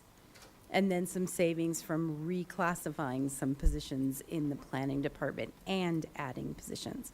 You can see that we are, I'm going to go back one slide. This is really weird. It like doesn't like to do things very much. Where do I aim it? Left side? Okay. So you can see we're adding positions in planning, but we're also reclassifying some, and that's where some savings are. And then there are some items that are not included in the strategic reserve that are not funded, but will be coming back as we see revenues and as we see what our salary savings are looking like. And we also won't be hiring those positions immediately. It's not like when we come back to you, you know, with these recommendations for council and you say, you know, yay or nay, immediately we can bring those positions on, right? You know, as you know, it takes a couple of months to do that. So there will be salary savings that then you could allocate for some of these other one-time expenses, like the space study for City Hall, should you want to do that, some of the master plans, other programs. So moving ahead, we did do a staffing comparison over time, looking at pre-bankruptcy and then today. We did fiscal year 7-8 because some of the budgets pre-bankruptcy were not terribly easy to really determine where staffing was. And I tried to break out fairly specifically where positions were, but that was challenging. But I do want to point out that percentages don't tell the whole story. I did like where staffing was in 2007-8 and where it is now by kind of departments and divisions, but it doesn't always tell the whole story. Like in animal services, there were 25 people in fiscal year 2007-2008, and there are 27 people right now. But 27 people right now is not adequate, right? We know that, so not adequate. So here we are, like in the purchasing division right now, we have 4 people. There were 2 back 15 years ago. So those things vary. And then I do want to point out that the business registration division, which was 10 people then and is 10 people now, that division has moved around between the clerk's office and the finance department, and that's varied throughout the years. So first thing we'll start with is we are proposing that the Community Housing and Economic Development Department be broken into two departments, as we just talked about, Economic Development and Community Development. First, we'll talk about Housing and Homelessness Division. This is their current structure. It's about 8 1/4 positions, with the assumption that 1/4 of the director time is dedicated to this division. We're recommending adding 2 positions, which would be a housing compliance specialist and a project assistant. The cost for this coming fiscal year for an entire year would be about $197,000. And there's the potential structure with those 2 positions. And I'm going to go fairly quickly because I know everybody's tired, and if you want me to slow down, please slow me down, but I just don't want to bore anyone or read slides to you. Moving on with economic development, current structure only 3.25 positions. We're asking to add 5. And then we have kind of a plan moving forward, and that's about $920,000 this year with the addition of those 5 positions that were discussed in Amanda's presentation. And then here are some benefits of that, which have really already been discussed, and I won't reiterate all of that for you because I really think you've already heard it, and it's getting late, and nobody needs me to reiterate all the things that you've heard already. Planning is also a division that we have heard a lot about and does need a lot of help. Now, Mary has a lot of background in planning, so she looked at planning much more closely to determine what their structure really needed to be. There's about 10 1/4 positions dedicated to planning. So we recommended some changes in planning that included reclassifying the deputy director city planner to a planning manager rather than a deputy director, just really kind of changing up the whole division so that instead it would look a lot different. You would have a manager, an administrative assistant, because they do need significant administrative help, a principal planner, 2 senior planners instead of 3, 4 associate planners, and 4 planning technicians.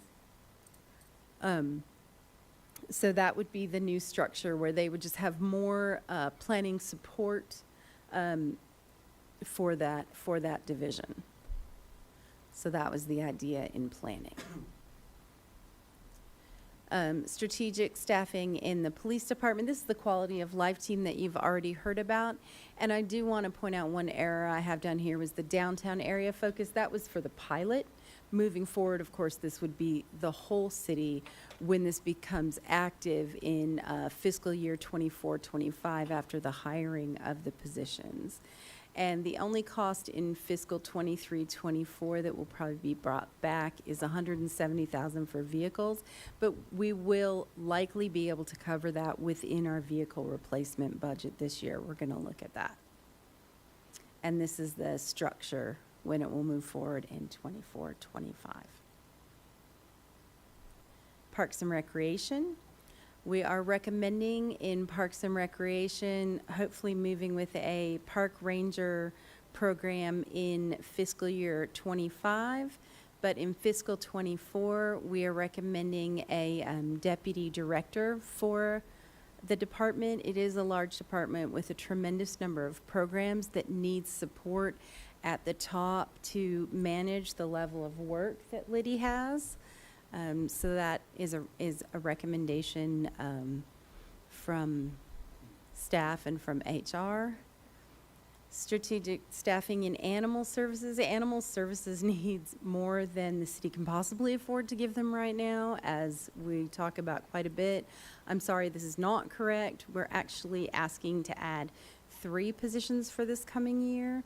And that is the deputy director, a registered vet technician, and a veterinary assistant.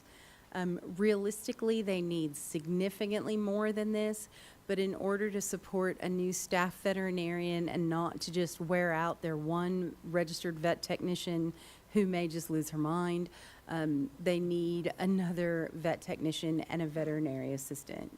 I say that sort of tongue in cheek, but I think Chris would probably kill me if I didn't say that.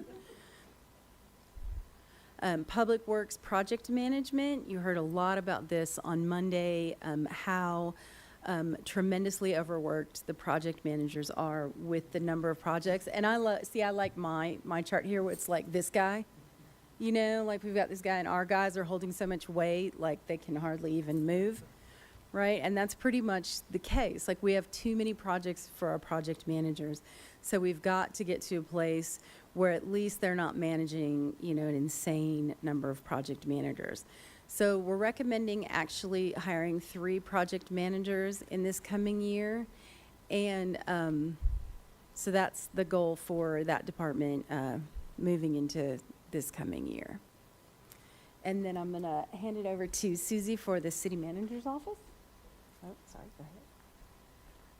Thank you, Barbara. Excuse me. Good afternoon, Mayor and City Council members. Susie Soren, Human Resources Director. So what you see here is the current structure for the City Manager's Office. Some of the challenges that this structure poses, as you can see, everybody reports directly to the City Manager through the Assistant City Manager. San Bernardino is a large city, as you know.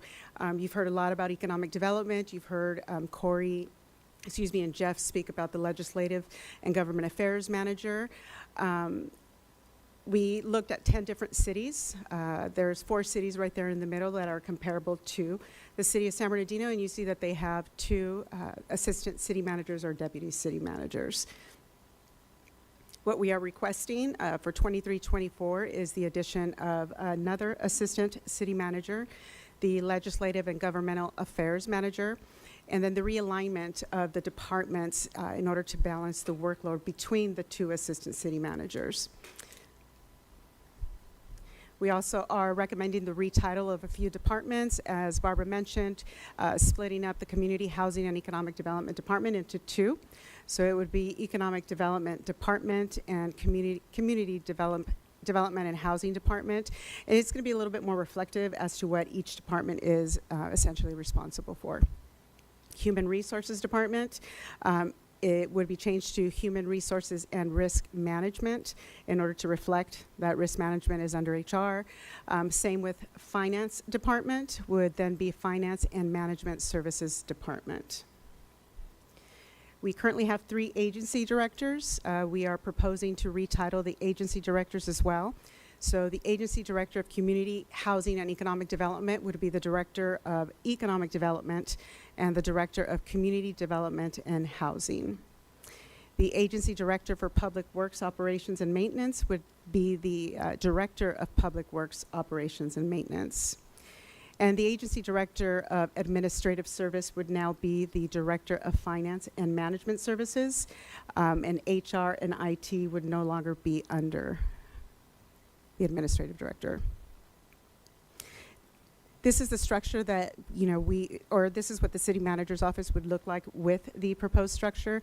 You see the addition of the City Manager, additional Assistant City Manager, and then as well as the new Department of Economic Development. And I'll turn it back over to Barbara.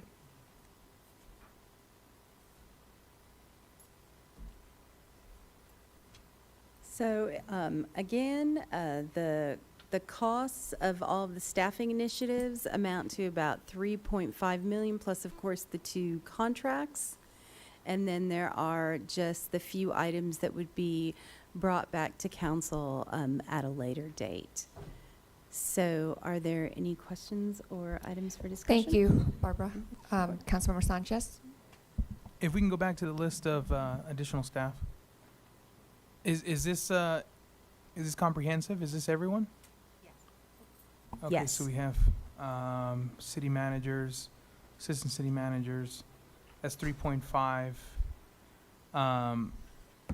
That doesn't include any of the economic initiatives that were presented before this item, right? Oh, the actual initiatives No, these are just the just the staffing staffing. proposals. Okay. Mhm. And the 3.5 set aside for the strategic reserve, That's the this. strategic initiative reserve, it's for the housing? No, sorry, it's for the initiatives, or is it for staffing? Because it seems, this is all just staffing? Okay, so this is staffing. And what about all the initiatives that were presented before this item? Those amount to another $3-4 million, doesn't it? Everything before this item. I don't know, do you have the number, Bob? Yeah, all since we started. The economic development items don't have costs associated with them yet. Yeah, but there was costs associated to a bunch of economic initiatives. Yeah, I mean, everything we covered before. It's in the- Councilmember, are you referring to the recommendation pages from each of the items that was Yeah, presented? yeah, they amount to quite a bit. What do they amount to? I'm What not sure was which, it, can you go Barbara? back through? Remember not sure which when one we you- did the cost analysis where we compiled all of the costs? You had an estimate. We had 11 items presented to us. All of the costs are included with this and that. So these are the remainder of the costs. So 3.5, okay, yeah, yes, you see, so the numbers are very similar. So we got a nearly 3.5 here, 3.5 on staffing. These are generally going to be, no, these aren't even one-time costs, no. Mr. City Manager, can you turn on your mic? The ones that Barbara showed you in the staffing are also ones in the economic initiative. These are just additional ones that we're saying are phased. But even if So they're for this year, we told we'll set aside 3.5. That's what we're funding. This here is saying we're gonna phase those in. Maybe not this year because the funding is not there. It may be 24, 25 for the next year. But this is gonna go over a 5-year period of time. That's why when we were saying early on, we've got a staffing plan that goes 5 years. The park rangers, for example, those park rangers, or I think a total of some 20, there were a number of park rangers. And so we need to build up to the park rangers. That's a longer term objective. So we're staging those over multiple years. So the 3.5 gets us started this year. And that's why I wanted to set aside. But those 3.5 does include strategic costs for this year. Okay, so let's go to the 3.5 staffing that'll start hopefully this year. So we're looking at those numbers, okay, and we have enough, just enough, surprisingly enough, what we had set aside for the strategic reserve is exactly what's being proposed here. So that works out. Yeah, that's why we set aside, I said, this is the estimate that for this year. Okay. And so if you look at that, Park and Rec was part of the initiative, Animal Services, Public Works, Capital Projects. We talked about that when we went through the CIP, and we said we needed to add more Public Works people. We were doing some augmentation, but we need to bring some of that in-house. So that's what that reflects in the initiative. The land development, which is also part of that, moving those projects faster. City Manager's Office, Legislative Piece, Assistant City Manager, the Advocate for the federal and state, all of those initiatives that we talked about as part of the 3.5. But that didn't end there, because if you look at it, we said there was a gap between, I think we've got 800 and some positions right now in the organization. When you go back pre-bankruptcy, it was like 13 or whatever it was. So there was a 200 or 300 position gap. But we said you can't get there in 1 year. You got to phase that. Yeah. And so that's what we're doing here, is phasing that. So now, so I see here, this is kind of what staff is recommending as a priority to be funded by the initial tranche of. The initial year, yes. So let's go to the one projected over the next 5 years.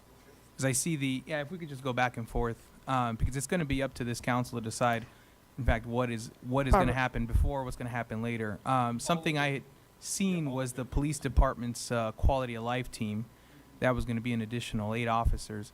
And I can't help but think that there were a bunch of other ones, staffing requests, that aren't included in that 3.5.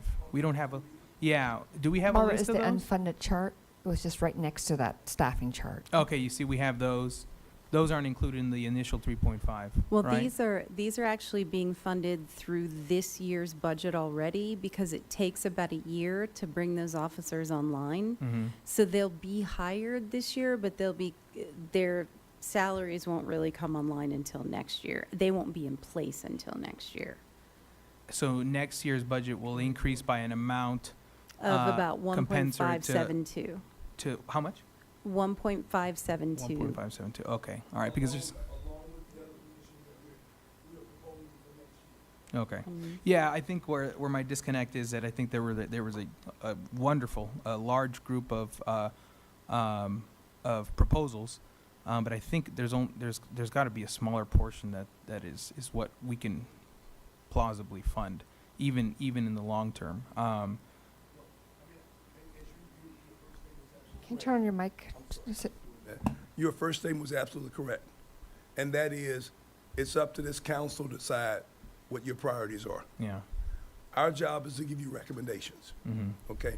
So our recommendations run out the allocation or phasing in of positions based upon what we were estimating the needs are. But we have laid that out for you in 5-year increments. So you can go back and say, well, staff, we don't agree with year 2 and we want to move year 2 to year 1 and we want to move year 1 to year 2. Mhm. Or we don't agree with any of them, we don't want to fund any of them. Or we only want to fund these and not others. That's totally your call. Yeah. What we are doing is giving you our best estimate and the phasing. At the end of the day, it's your decision. And you'll have to tell me where, I don't see any of the one-time costs. So the one-time costs are less concerning to me. But for example, the equipment requests from Public Works, things like the mini loader. The one-stop shop, well, the one-stop shop is a one-time cost. They had master plan, one-time costs. Okay. Yes, all those. Most of those are injury one-time space. costs. Yes. No, these are, I understand that, but there were plenty of other ones, and I think what would be good, and I would ask if the council would go along with this, is if you can include all the proposals as well as maybe a priority list that the council, that the staff is recommending. So right here, I see a lot of these, well, some of these are one-time costs, but for example, I don't see the cost allotment for example, Public Works' equipment request. So I don't see that there. And so what would be good is if we can include all the proposals, Right. maybe staff's recommendation. It'll make it a lot easier for this council to say, well, strike this, add this from the list, from the exhaustive list of all the proposals. Because what I see here is, I just remember, it stuck with me. Public Works does a tremendous amount, and a lot of this equipment is a force multiplier. Things like that mini loader. That's what it is. And so those things I don't see here, and so we might miss that when approving not only the fiscal 2023-2024 list, but as well as the 24-25, 25-26 list. So I'd like all of those added in there because it's a lot of proposals and a lot of good things, Yeah. but I want to make sure that we're not missing anything. Oh, absolutely. And I want to make sure you have everything included that you need to. Yeah. Yeah. But the question that I have, and it's just a question that maybe Daniel can answer for me, is the equipment, a lot of the equipment you're proposing or we've gone through are actually operational costs. I mean, there are things that we do during the budget anyway, so they're not. So I'm just trying to understand your question about the equipment that we're. Yeah, and that's just one that came to mind, but I mean, since 9 o'clock this morning, we've been going over all these proposals. A lot of them are Right. one-time costs. Some of them are reoccurring because of staffing. So, I mean, that one just kind of stuck to me. And so I'd like, before we approve all of this at a regular council meeting, that we make sure we have the entire list so we don't miss anything. Because I'll tell you, one of us will say a year from now, well, what about that loader you guys promised to buy? And say, well, we didn't fund that. Okay, yeah. Yeah. It's a good question, but I mean, for both of us, it's good conversation, so I Yeah. appreciate your question. Yeah, The loader, for example, that we talked about earlier, I think staff made some comment that we were buying it or we had it planned, or can you help me with that one? So we have two currently. So the Right. request is for additional brand new units. And that's already in the budget, though. No, that would be capitalized, so we need to put money in the budget. We would Okay. come back for it. And what was your plan for when you would put it in, though? I need to speak to Ernesto on when we can do that. Okay. Okay. Was it contemplated for this year, in the 23? I mean, It wasn't included for this year? Yeah, we could definitely use it. That the plan is obviously on the multiple priorities, but we're prepared if given the money to execute and put it into action for this coming fiscal year. And that's exactly what I'm talking about. For almost about 6 hours, we've been going over a bunch of proposals. We're like, man, that is wonderful. But we just now got to the part where, we had a wonderful dinner, had plenty of drinks, and now the bill came and said, how are we paying for this? Well, I hope those drinks are non-alcoholic. So this is the thing is that, that loader is a force multiplier. That does all those pictures you saw of parks and cleanups. Those mini loaders are the ones who do that kind of work. And we had proposals, again, from 9 this morning up until just now on all these proposals. And almost I don't think any of those are included in these. So I think we need an exhaustive list of everything that's being proposed and their costs. And then we can break down where this fits. Thank you, Councilmember. Councilmember Alexander, followed by Councilmember Ibarra. Okay, Director, all these jobs, I'm trying to look at, how are we sitting with CalPERS? Where are we sitting with that as a city right now? We're still on track to pay down our unfunded liability. Every year we pay about 30 plus million, 30 to 35 million on our unfunded liability, and we're working to pay that down by 2042 to zero. Right, 30 million a year? Yeah. And how's all of these jobs going to impact us? Every job we add increases that. I mean, there's no question. The unfunded liability increases every time we add any job to the city. Right. So did we look at that 700 financially? million. I'm sorry. I was just asking what the unfunded liability is, the total amount. But it's a lot, it's 30 million times up until 42. Correct. And that's So, a go good ahead. question, Councilmember. The cost that you're showing, that includes salary and cost and And all benefits, right? And the benefits. PERS, health, all of that. Okay. Okay, great. And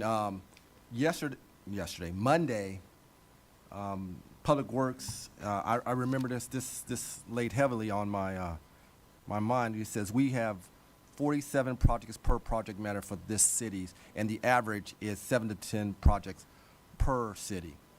Did Director Hernandez, did you ask for additional personnel to lower that?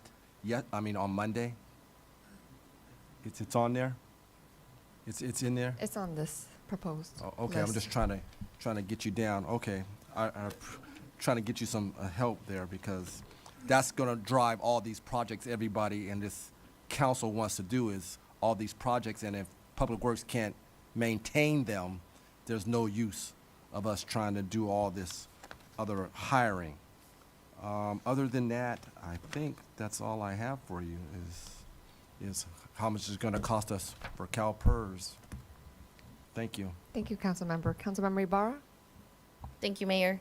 Yes, so in looking at the staffing requests, I think, and I don't know if my colleagues will be on board with me, but the one-stop shop staffing, I think that should wait until we actually have a location before we put those on the list. Deputy directors, was that already mentioned? Correct, but they're asking, I thought we were gonna get a different, there was a one-time $400,000 for the one-stop shop. So what we're constructing a different one-stop shop. Mr. City Manager, can you turn your mic and explain? On the, where's William?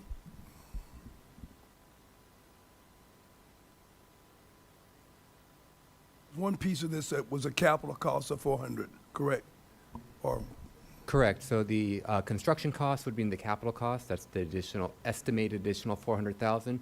But with regards to the staffing, they still have staffing issues. So currently, the Community Economic Development Department gets complaints regarding people not being able to answer the phones or responding to emails, and having that additional senior customer service representative who can be even at that small front counter or at one of the cubicles there, they could still start handling those type of tasks.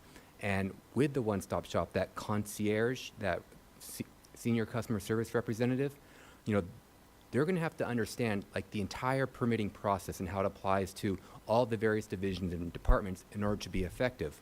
Because if you're going into the one-stop shop, or if you're going into the permit center, and you're going to try and get help on, well, what do I need to do in order to get this type of permit? Well, that person is going to have to become familiar with Public Works' process, planning's process, building and safety's process. They're going to have to be familiar with the water department, and if it's going to require county fire. And that's something that doesn't happen instantly. So if you can get a head start on that staffing and that type of institutional education, it will make the implementation of the one-stop shop, when it's fully designed and built out, that much more seamless. Okay, and I guess what threw me Thank off you. is the department division title is considered one-stop shop, and the way I saw it, because I was in the back watching, it's a whole different department being built elsewhere, a whole building. So when we're putting one-stop shop, it's basically just for the permitting department, the planning. Yeah, so Right. the one-stop shop is essentially part of the CED department, the Community Economic Development Department. So it's going to take the boardroom and the existing permit counter, open up all the walls to expand the counter so that all the other departments can have a station there, so that everyone can kind of go in just one location rather than scattered across the city. Okay. Thank you. Thank you. The other one, if we can hold off on deputy directors right now, I think that's a little bit too much right now. Our main focus has been in addressing capital improvement projects, making sure that people are being served properly. And when we're trying, at one point, and I don't want the city to go back to being top-heavy and not having the actual staff who does the work. So if we can hold off on any deputy directors at this time, that'd be great. I wasn't here to question, but Mr. City Manager, you're asking for a second assistant city manager, is that correct? Oh, okay.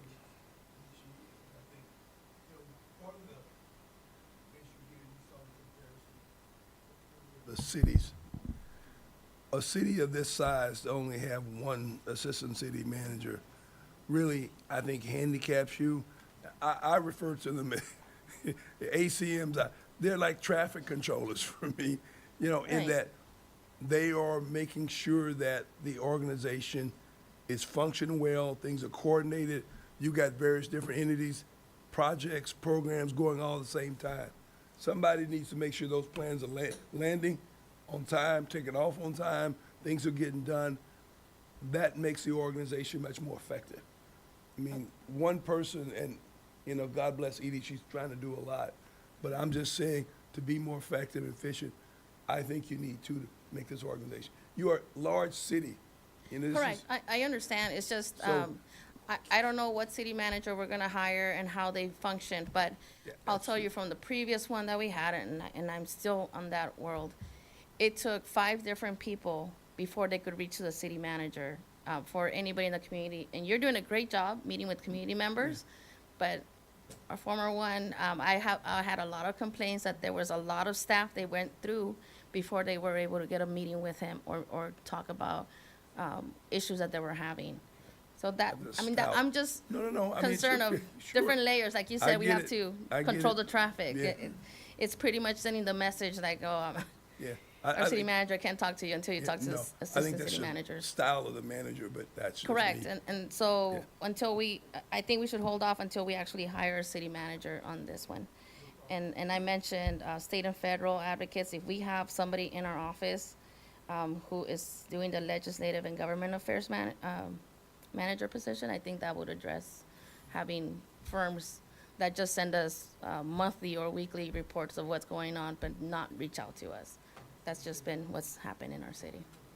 Okay, thank you. And then, if staff can remind me how much, if staff can, I don't have my report. I don't have my report from Monday, but how much was the unfunded CIP projects total? Like an approximate number?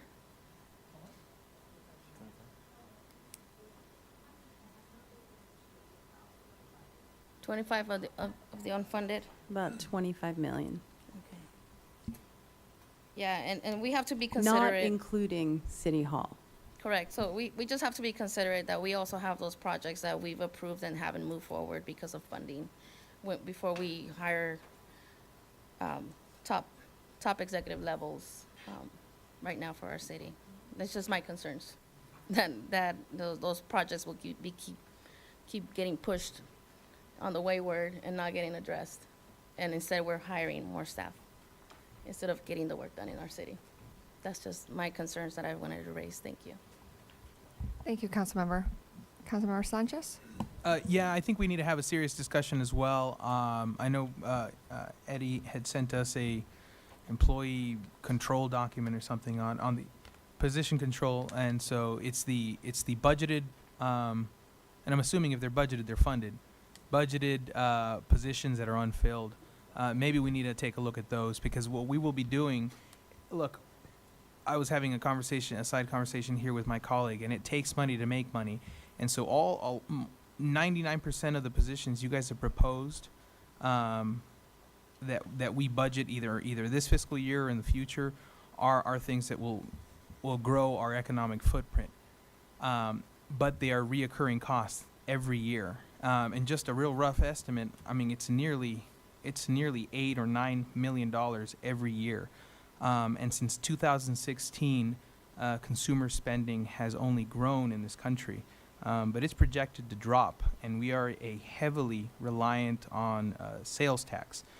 So we are disproportionately affected, more than a lot of other cities who can count on property tax revenues. So we have to take into account that we will be taking on a burden that doesn't go away, and we need to reconsider and not just add, but also shift some of our priorities. Again, there are 125 budgeted and I guess funded positions that are vacant. Maybe we need to look at closing some of those positions or reassigning their responsibilities, because I don't feel 100% comfortable adding nearly $8 or $9 million in reoccurring costs every fiscal year, just on top of our annual operating budget. We need to look at where we can pull back some of our costs, so that we could increase our costs in positions that fulfill our priorities. So I think those conversations need to happen hand in hand, because we can't approve this and then say, well, then we'll eliminate positions that'll fund these positions in the next fiscal year. I almost think we need to have that conversation of where we pull back before we add these positions. Again, Councilmember Figueroa, Councilmember Ibarra, myself, and Councilmember Charette, all four of us have now had the experience of having to cut millions of dollars from our operating budget. 6 months after I got elected, we had to cut $8 million from our budget. Following year, we had to cut $10 million. And I don't ever want to go back to that place. The reason we can have these conversations now is because we're not making cuts to our budgets. And I don't want to get to a place where we're so burdened by our reoccurring costs that we now have to start making cuts again. And that is a very serious conversation, because it was only recently that we went into bankruptcy. And fortunately, we were able to get out of it. But we have to make sure that we're being prudent with our spending. Even spending on positions like this that will grow our economic footprint, we have to be careful, because these aren't costs we can just say, well, we won't pay this year. We'll pay the following year when we get more money. These are costs. These are fixed costs for every fiscal year from the moment we decide to hire these people. So we need to have that conversation, and I hope my colleagues are in agreement, because I will insist on that. Thank you, Councilmember. Mr. City Manager, Councilmembers did raise really good, relevant questions and concerns about the vacancies of the city. Couldn't you and staff look at, with these proposed much-needed economic driving positions, or to help the organization to move forward, look at all of the vacancies and tied to the cost, show us the cost, the total cost, salary and benefits, and perhaps for each of those vacant positions with that total cost, identify whether it's needed or not. Because if it's not needed, then it creates the savings, right? This question has come up before by council members, and I think HR has that information already. We can pull it for you and get it to you so we can have a discussion about it. Could you present it as a total overall review of the proposed and then of the current vacancy with the tied cost to that? And that, you know, if there are positions out in this organization that is not needed and there's funding tied to it, you can just say, hey, you know what, $150,000 of this position is not going to be funded. And then it shows the total cost of savings. And then you look at the proposed, you can see the total difference, right? Right, yes, absolutely. And currently, my team and I are we'll be scheduling meetings with the department heads to go over some of the recruitments that are, you know, difficult to recruit, as well as any of the vacancies that they have, and just kind of, do you really need this position? And where do you want to go with this position? But yeah, certainly we can gather all that information. That would be extremely helpful, so then that the council would be more confident in, you know, supporting the proposed positions. Okay. Thank you. Any other questions? If not, thank you so much, Barbara and Susie, for the presentation for item number 12. Mr. City Manager, any other remarks? You know, in closing, I would just like to thank the mayor and the council. I know it's been a long day, but I think this has been a very effective conversation. A lot of information, obviously, but hopefully you feel like we've covered some good ground for you. As I said, I think it's been very informative, and so we will follow through with the requests that have been made here. And as I said earlier, it would be helpful to see if we can get a follow-up date when you can get back together and we can answer your questions and provide the additional information.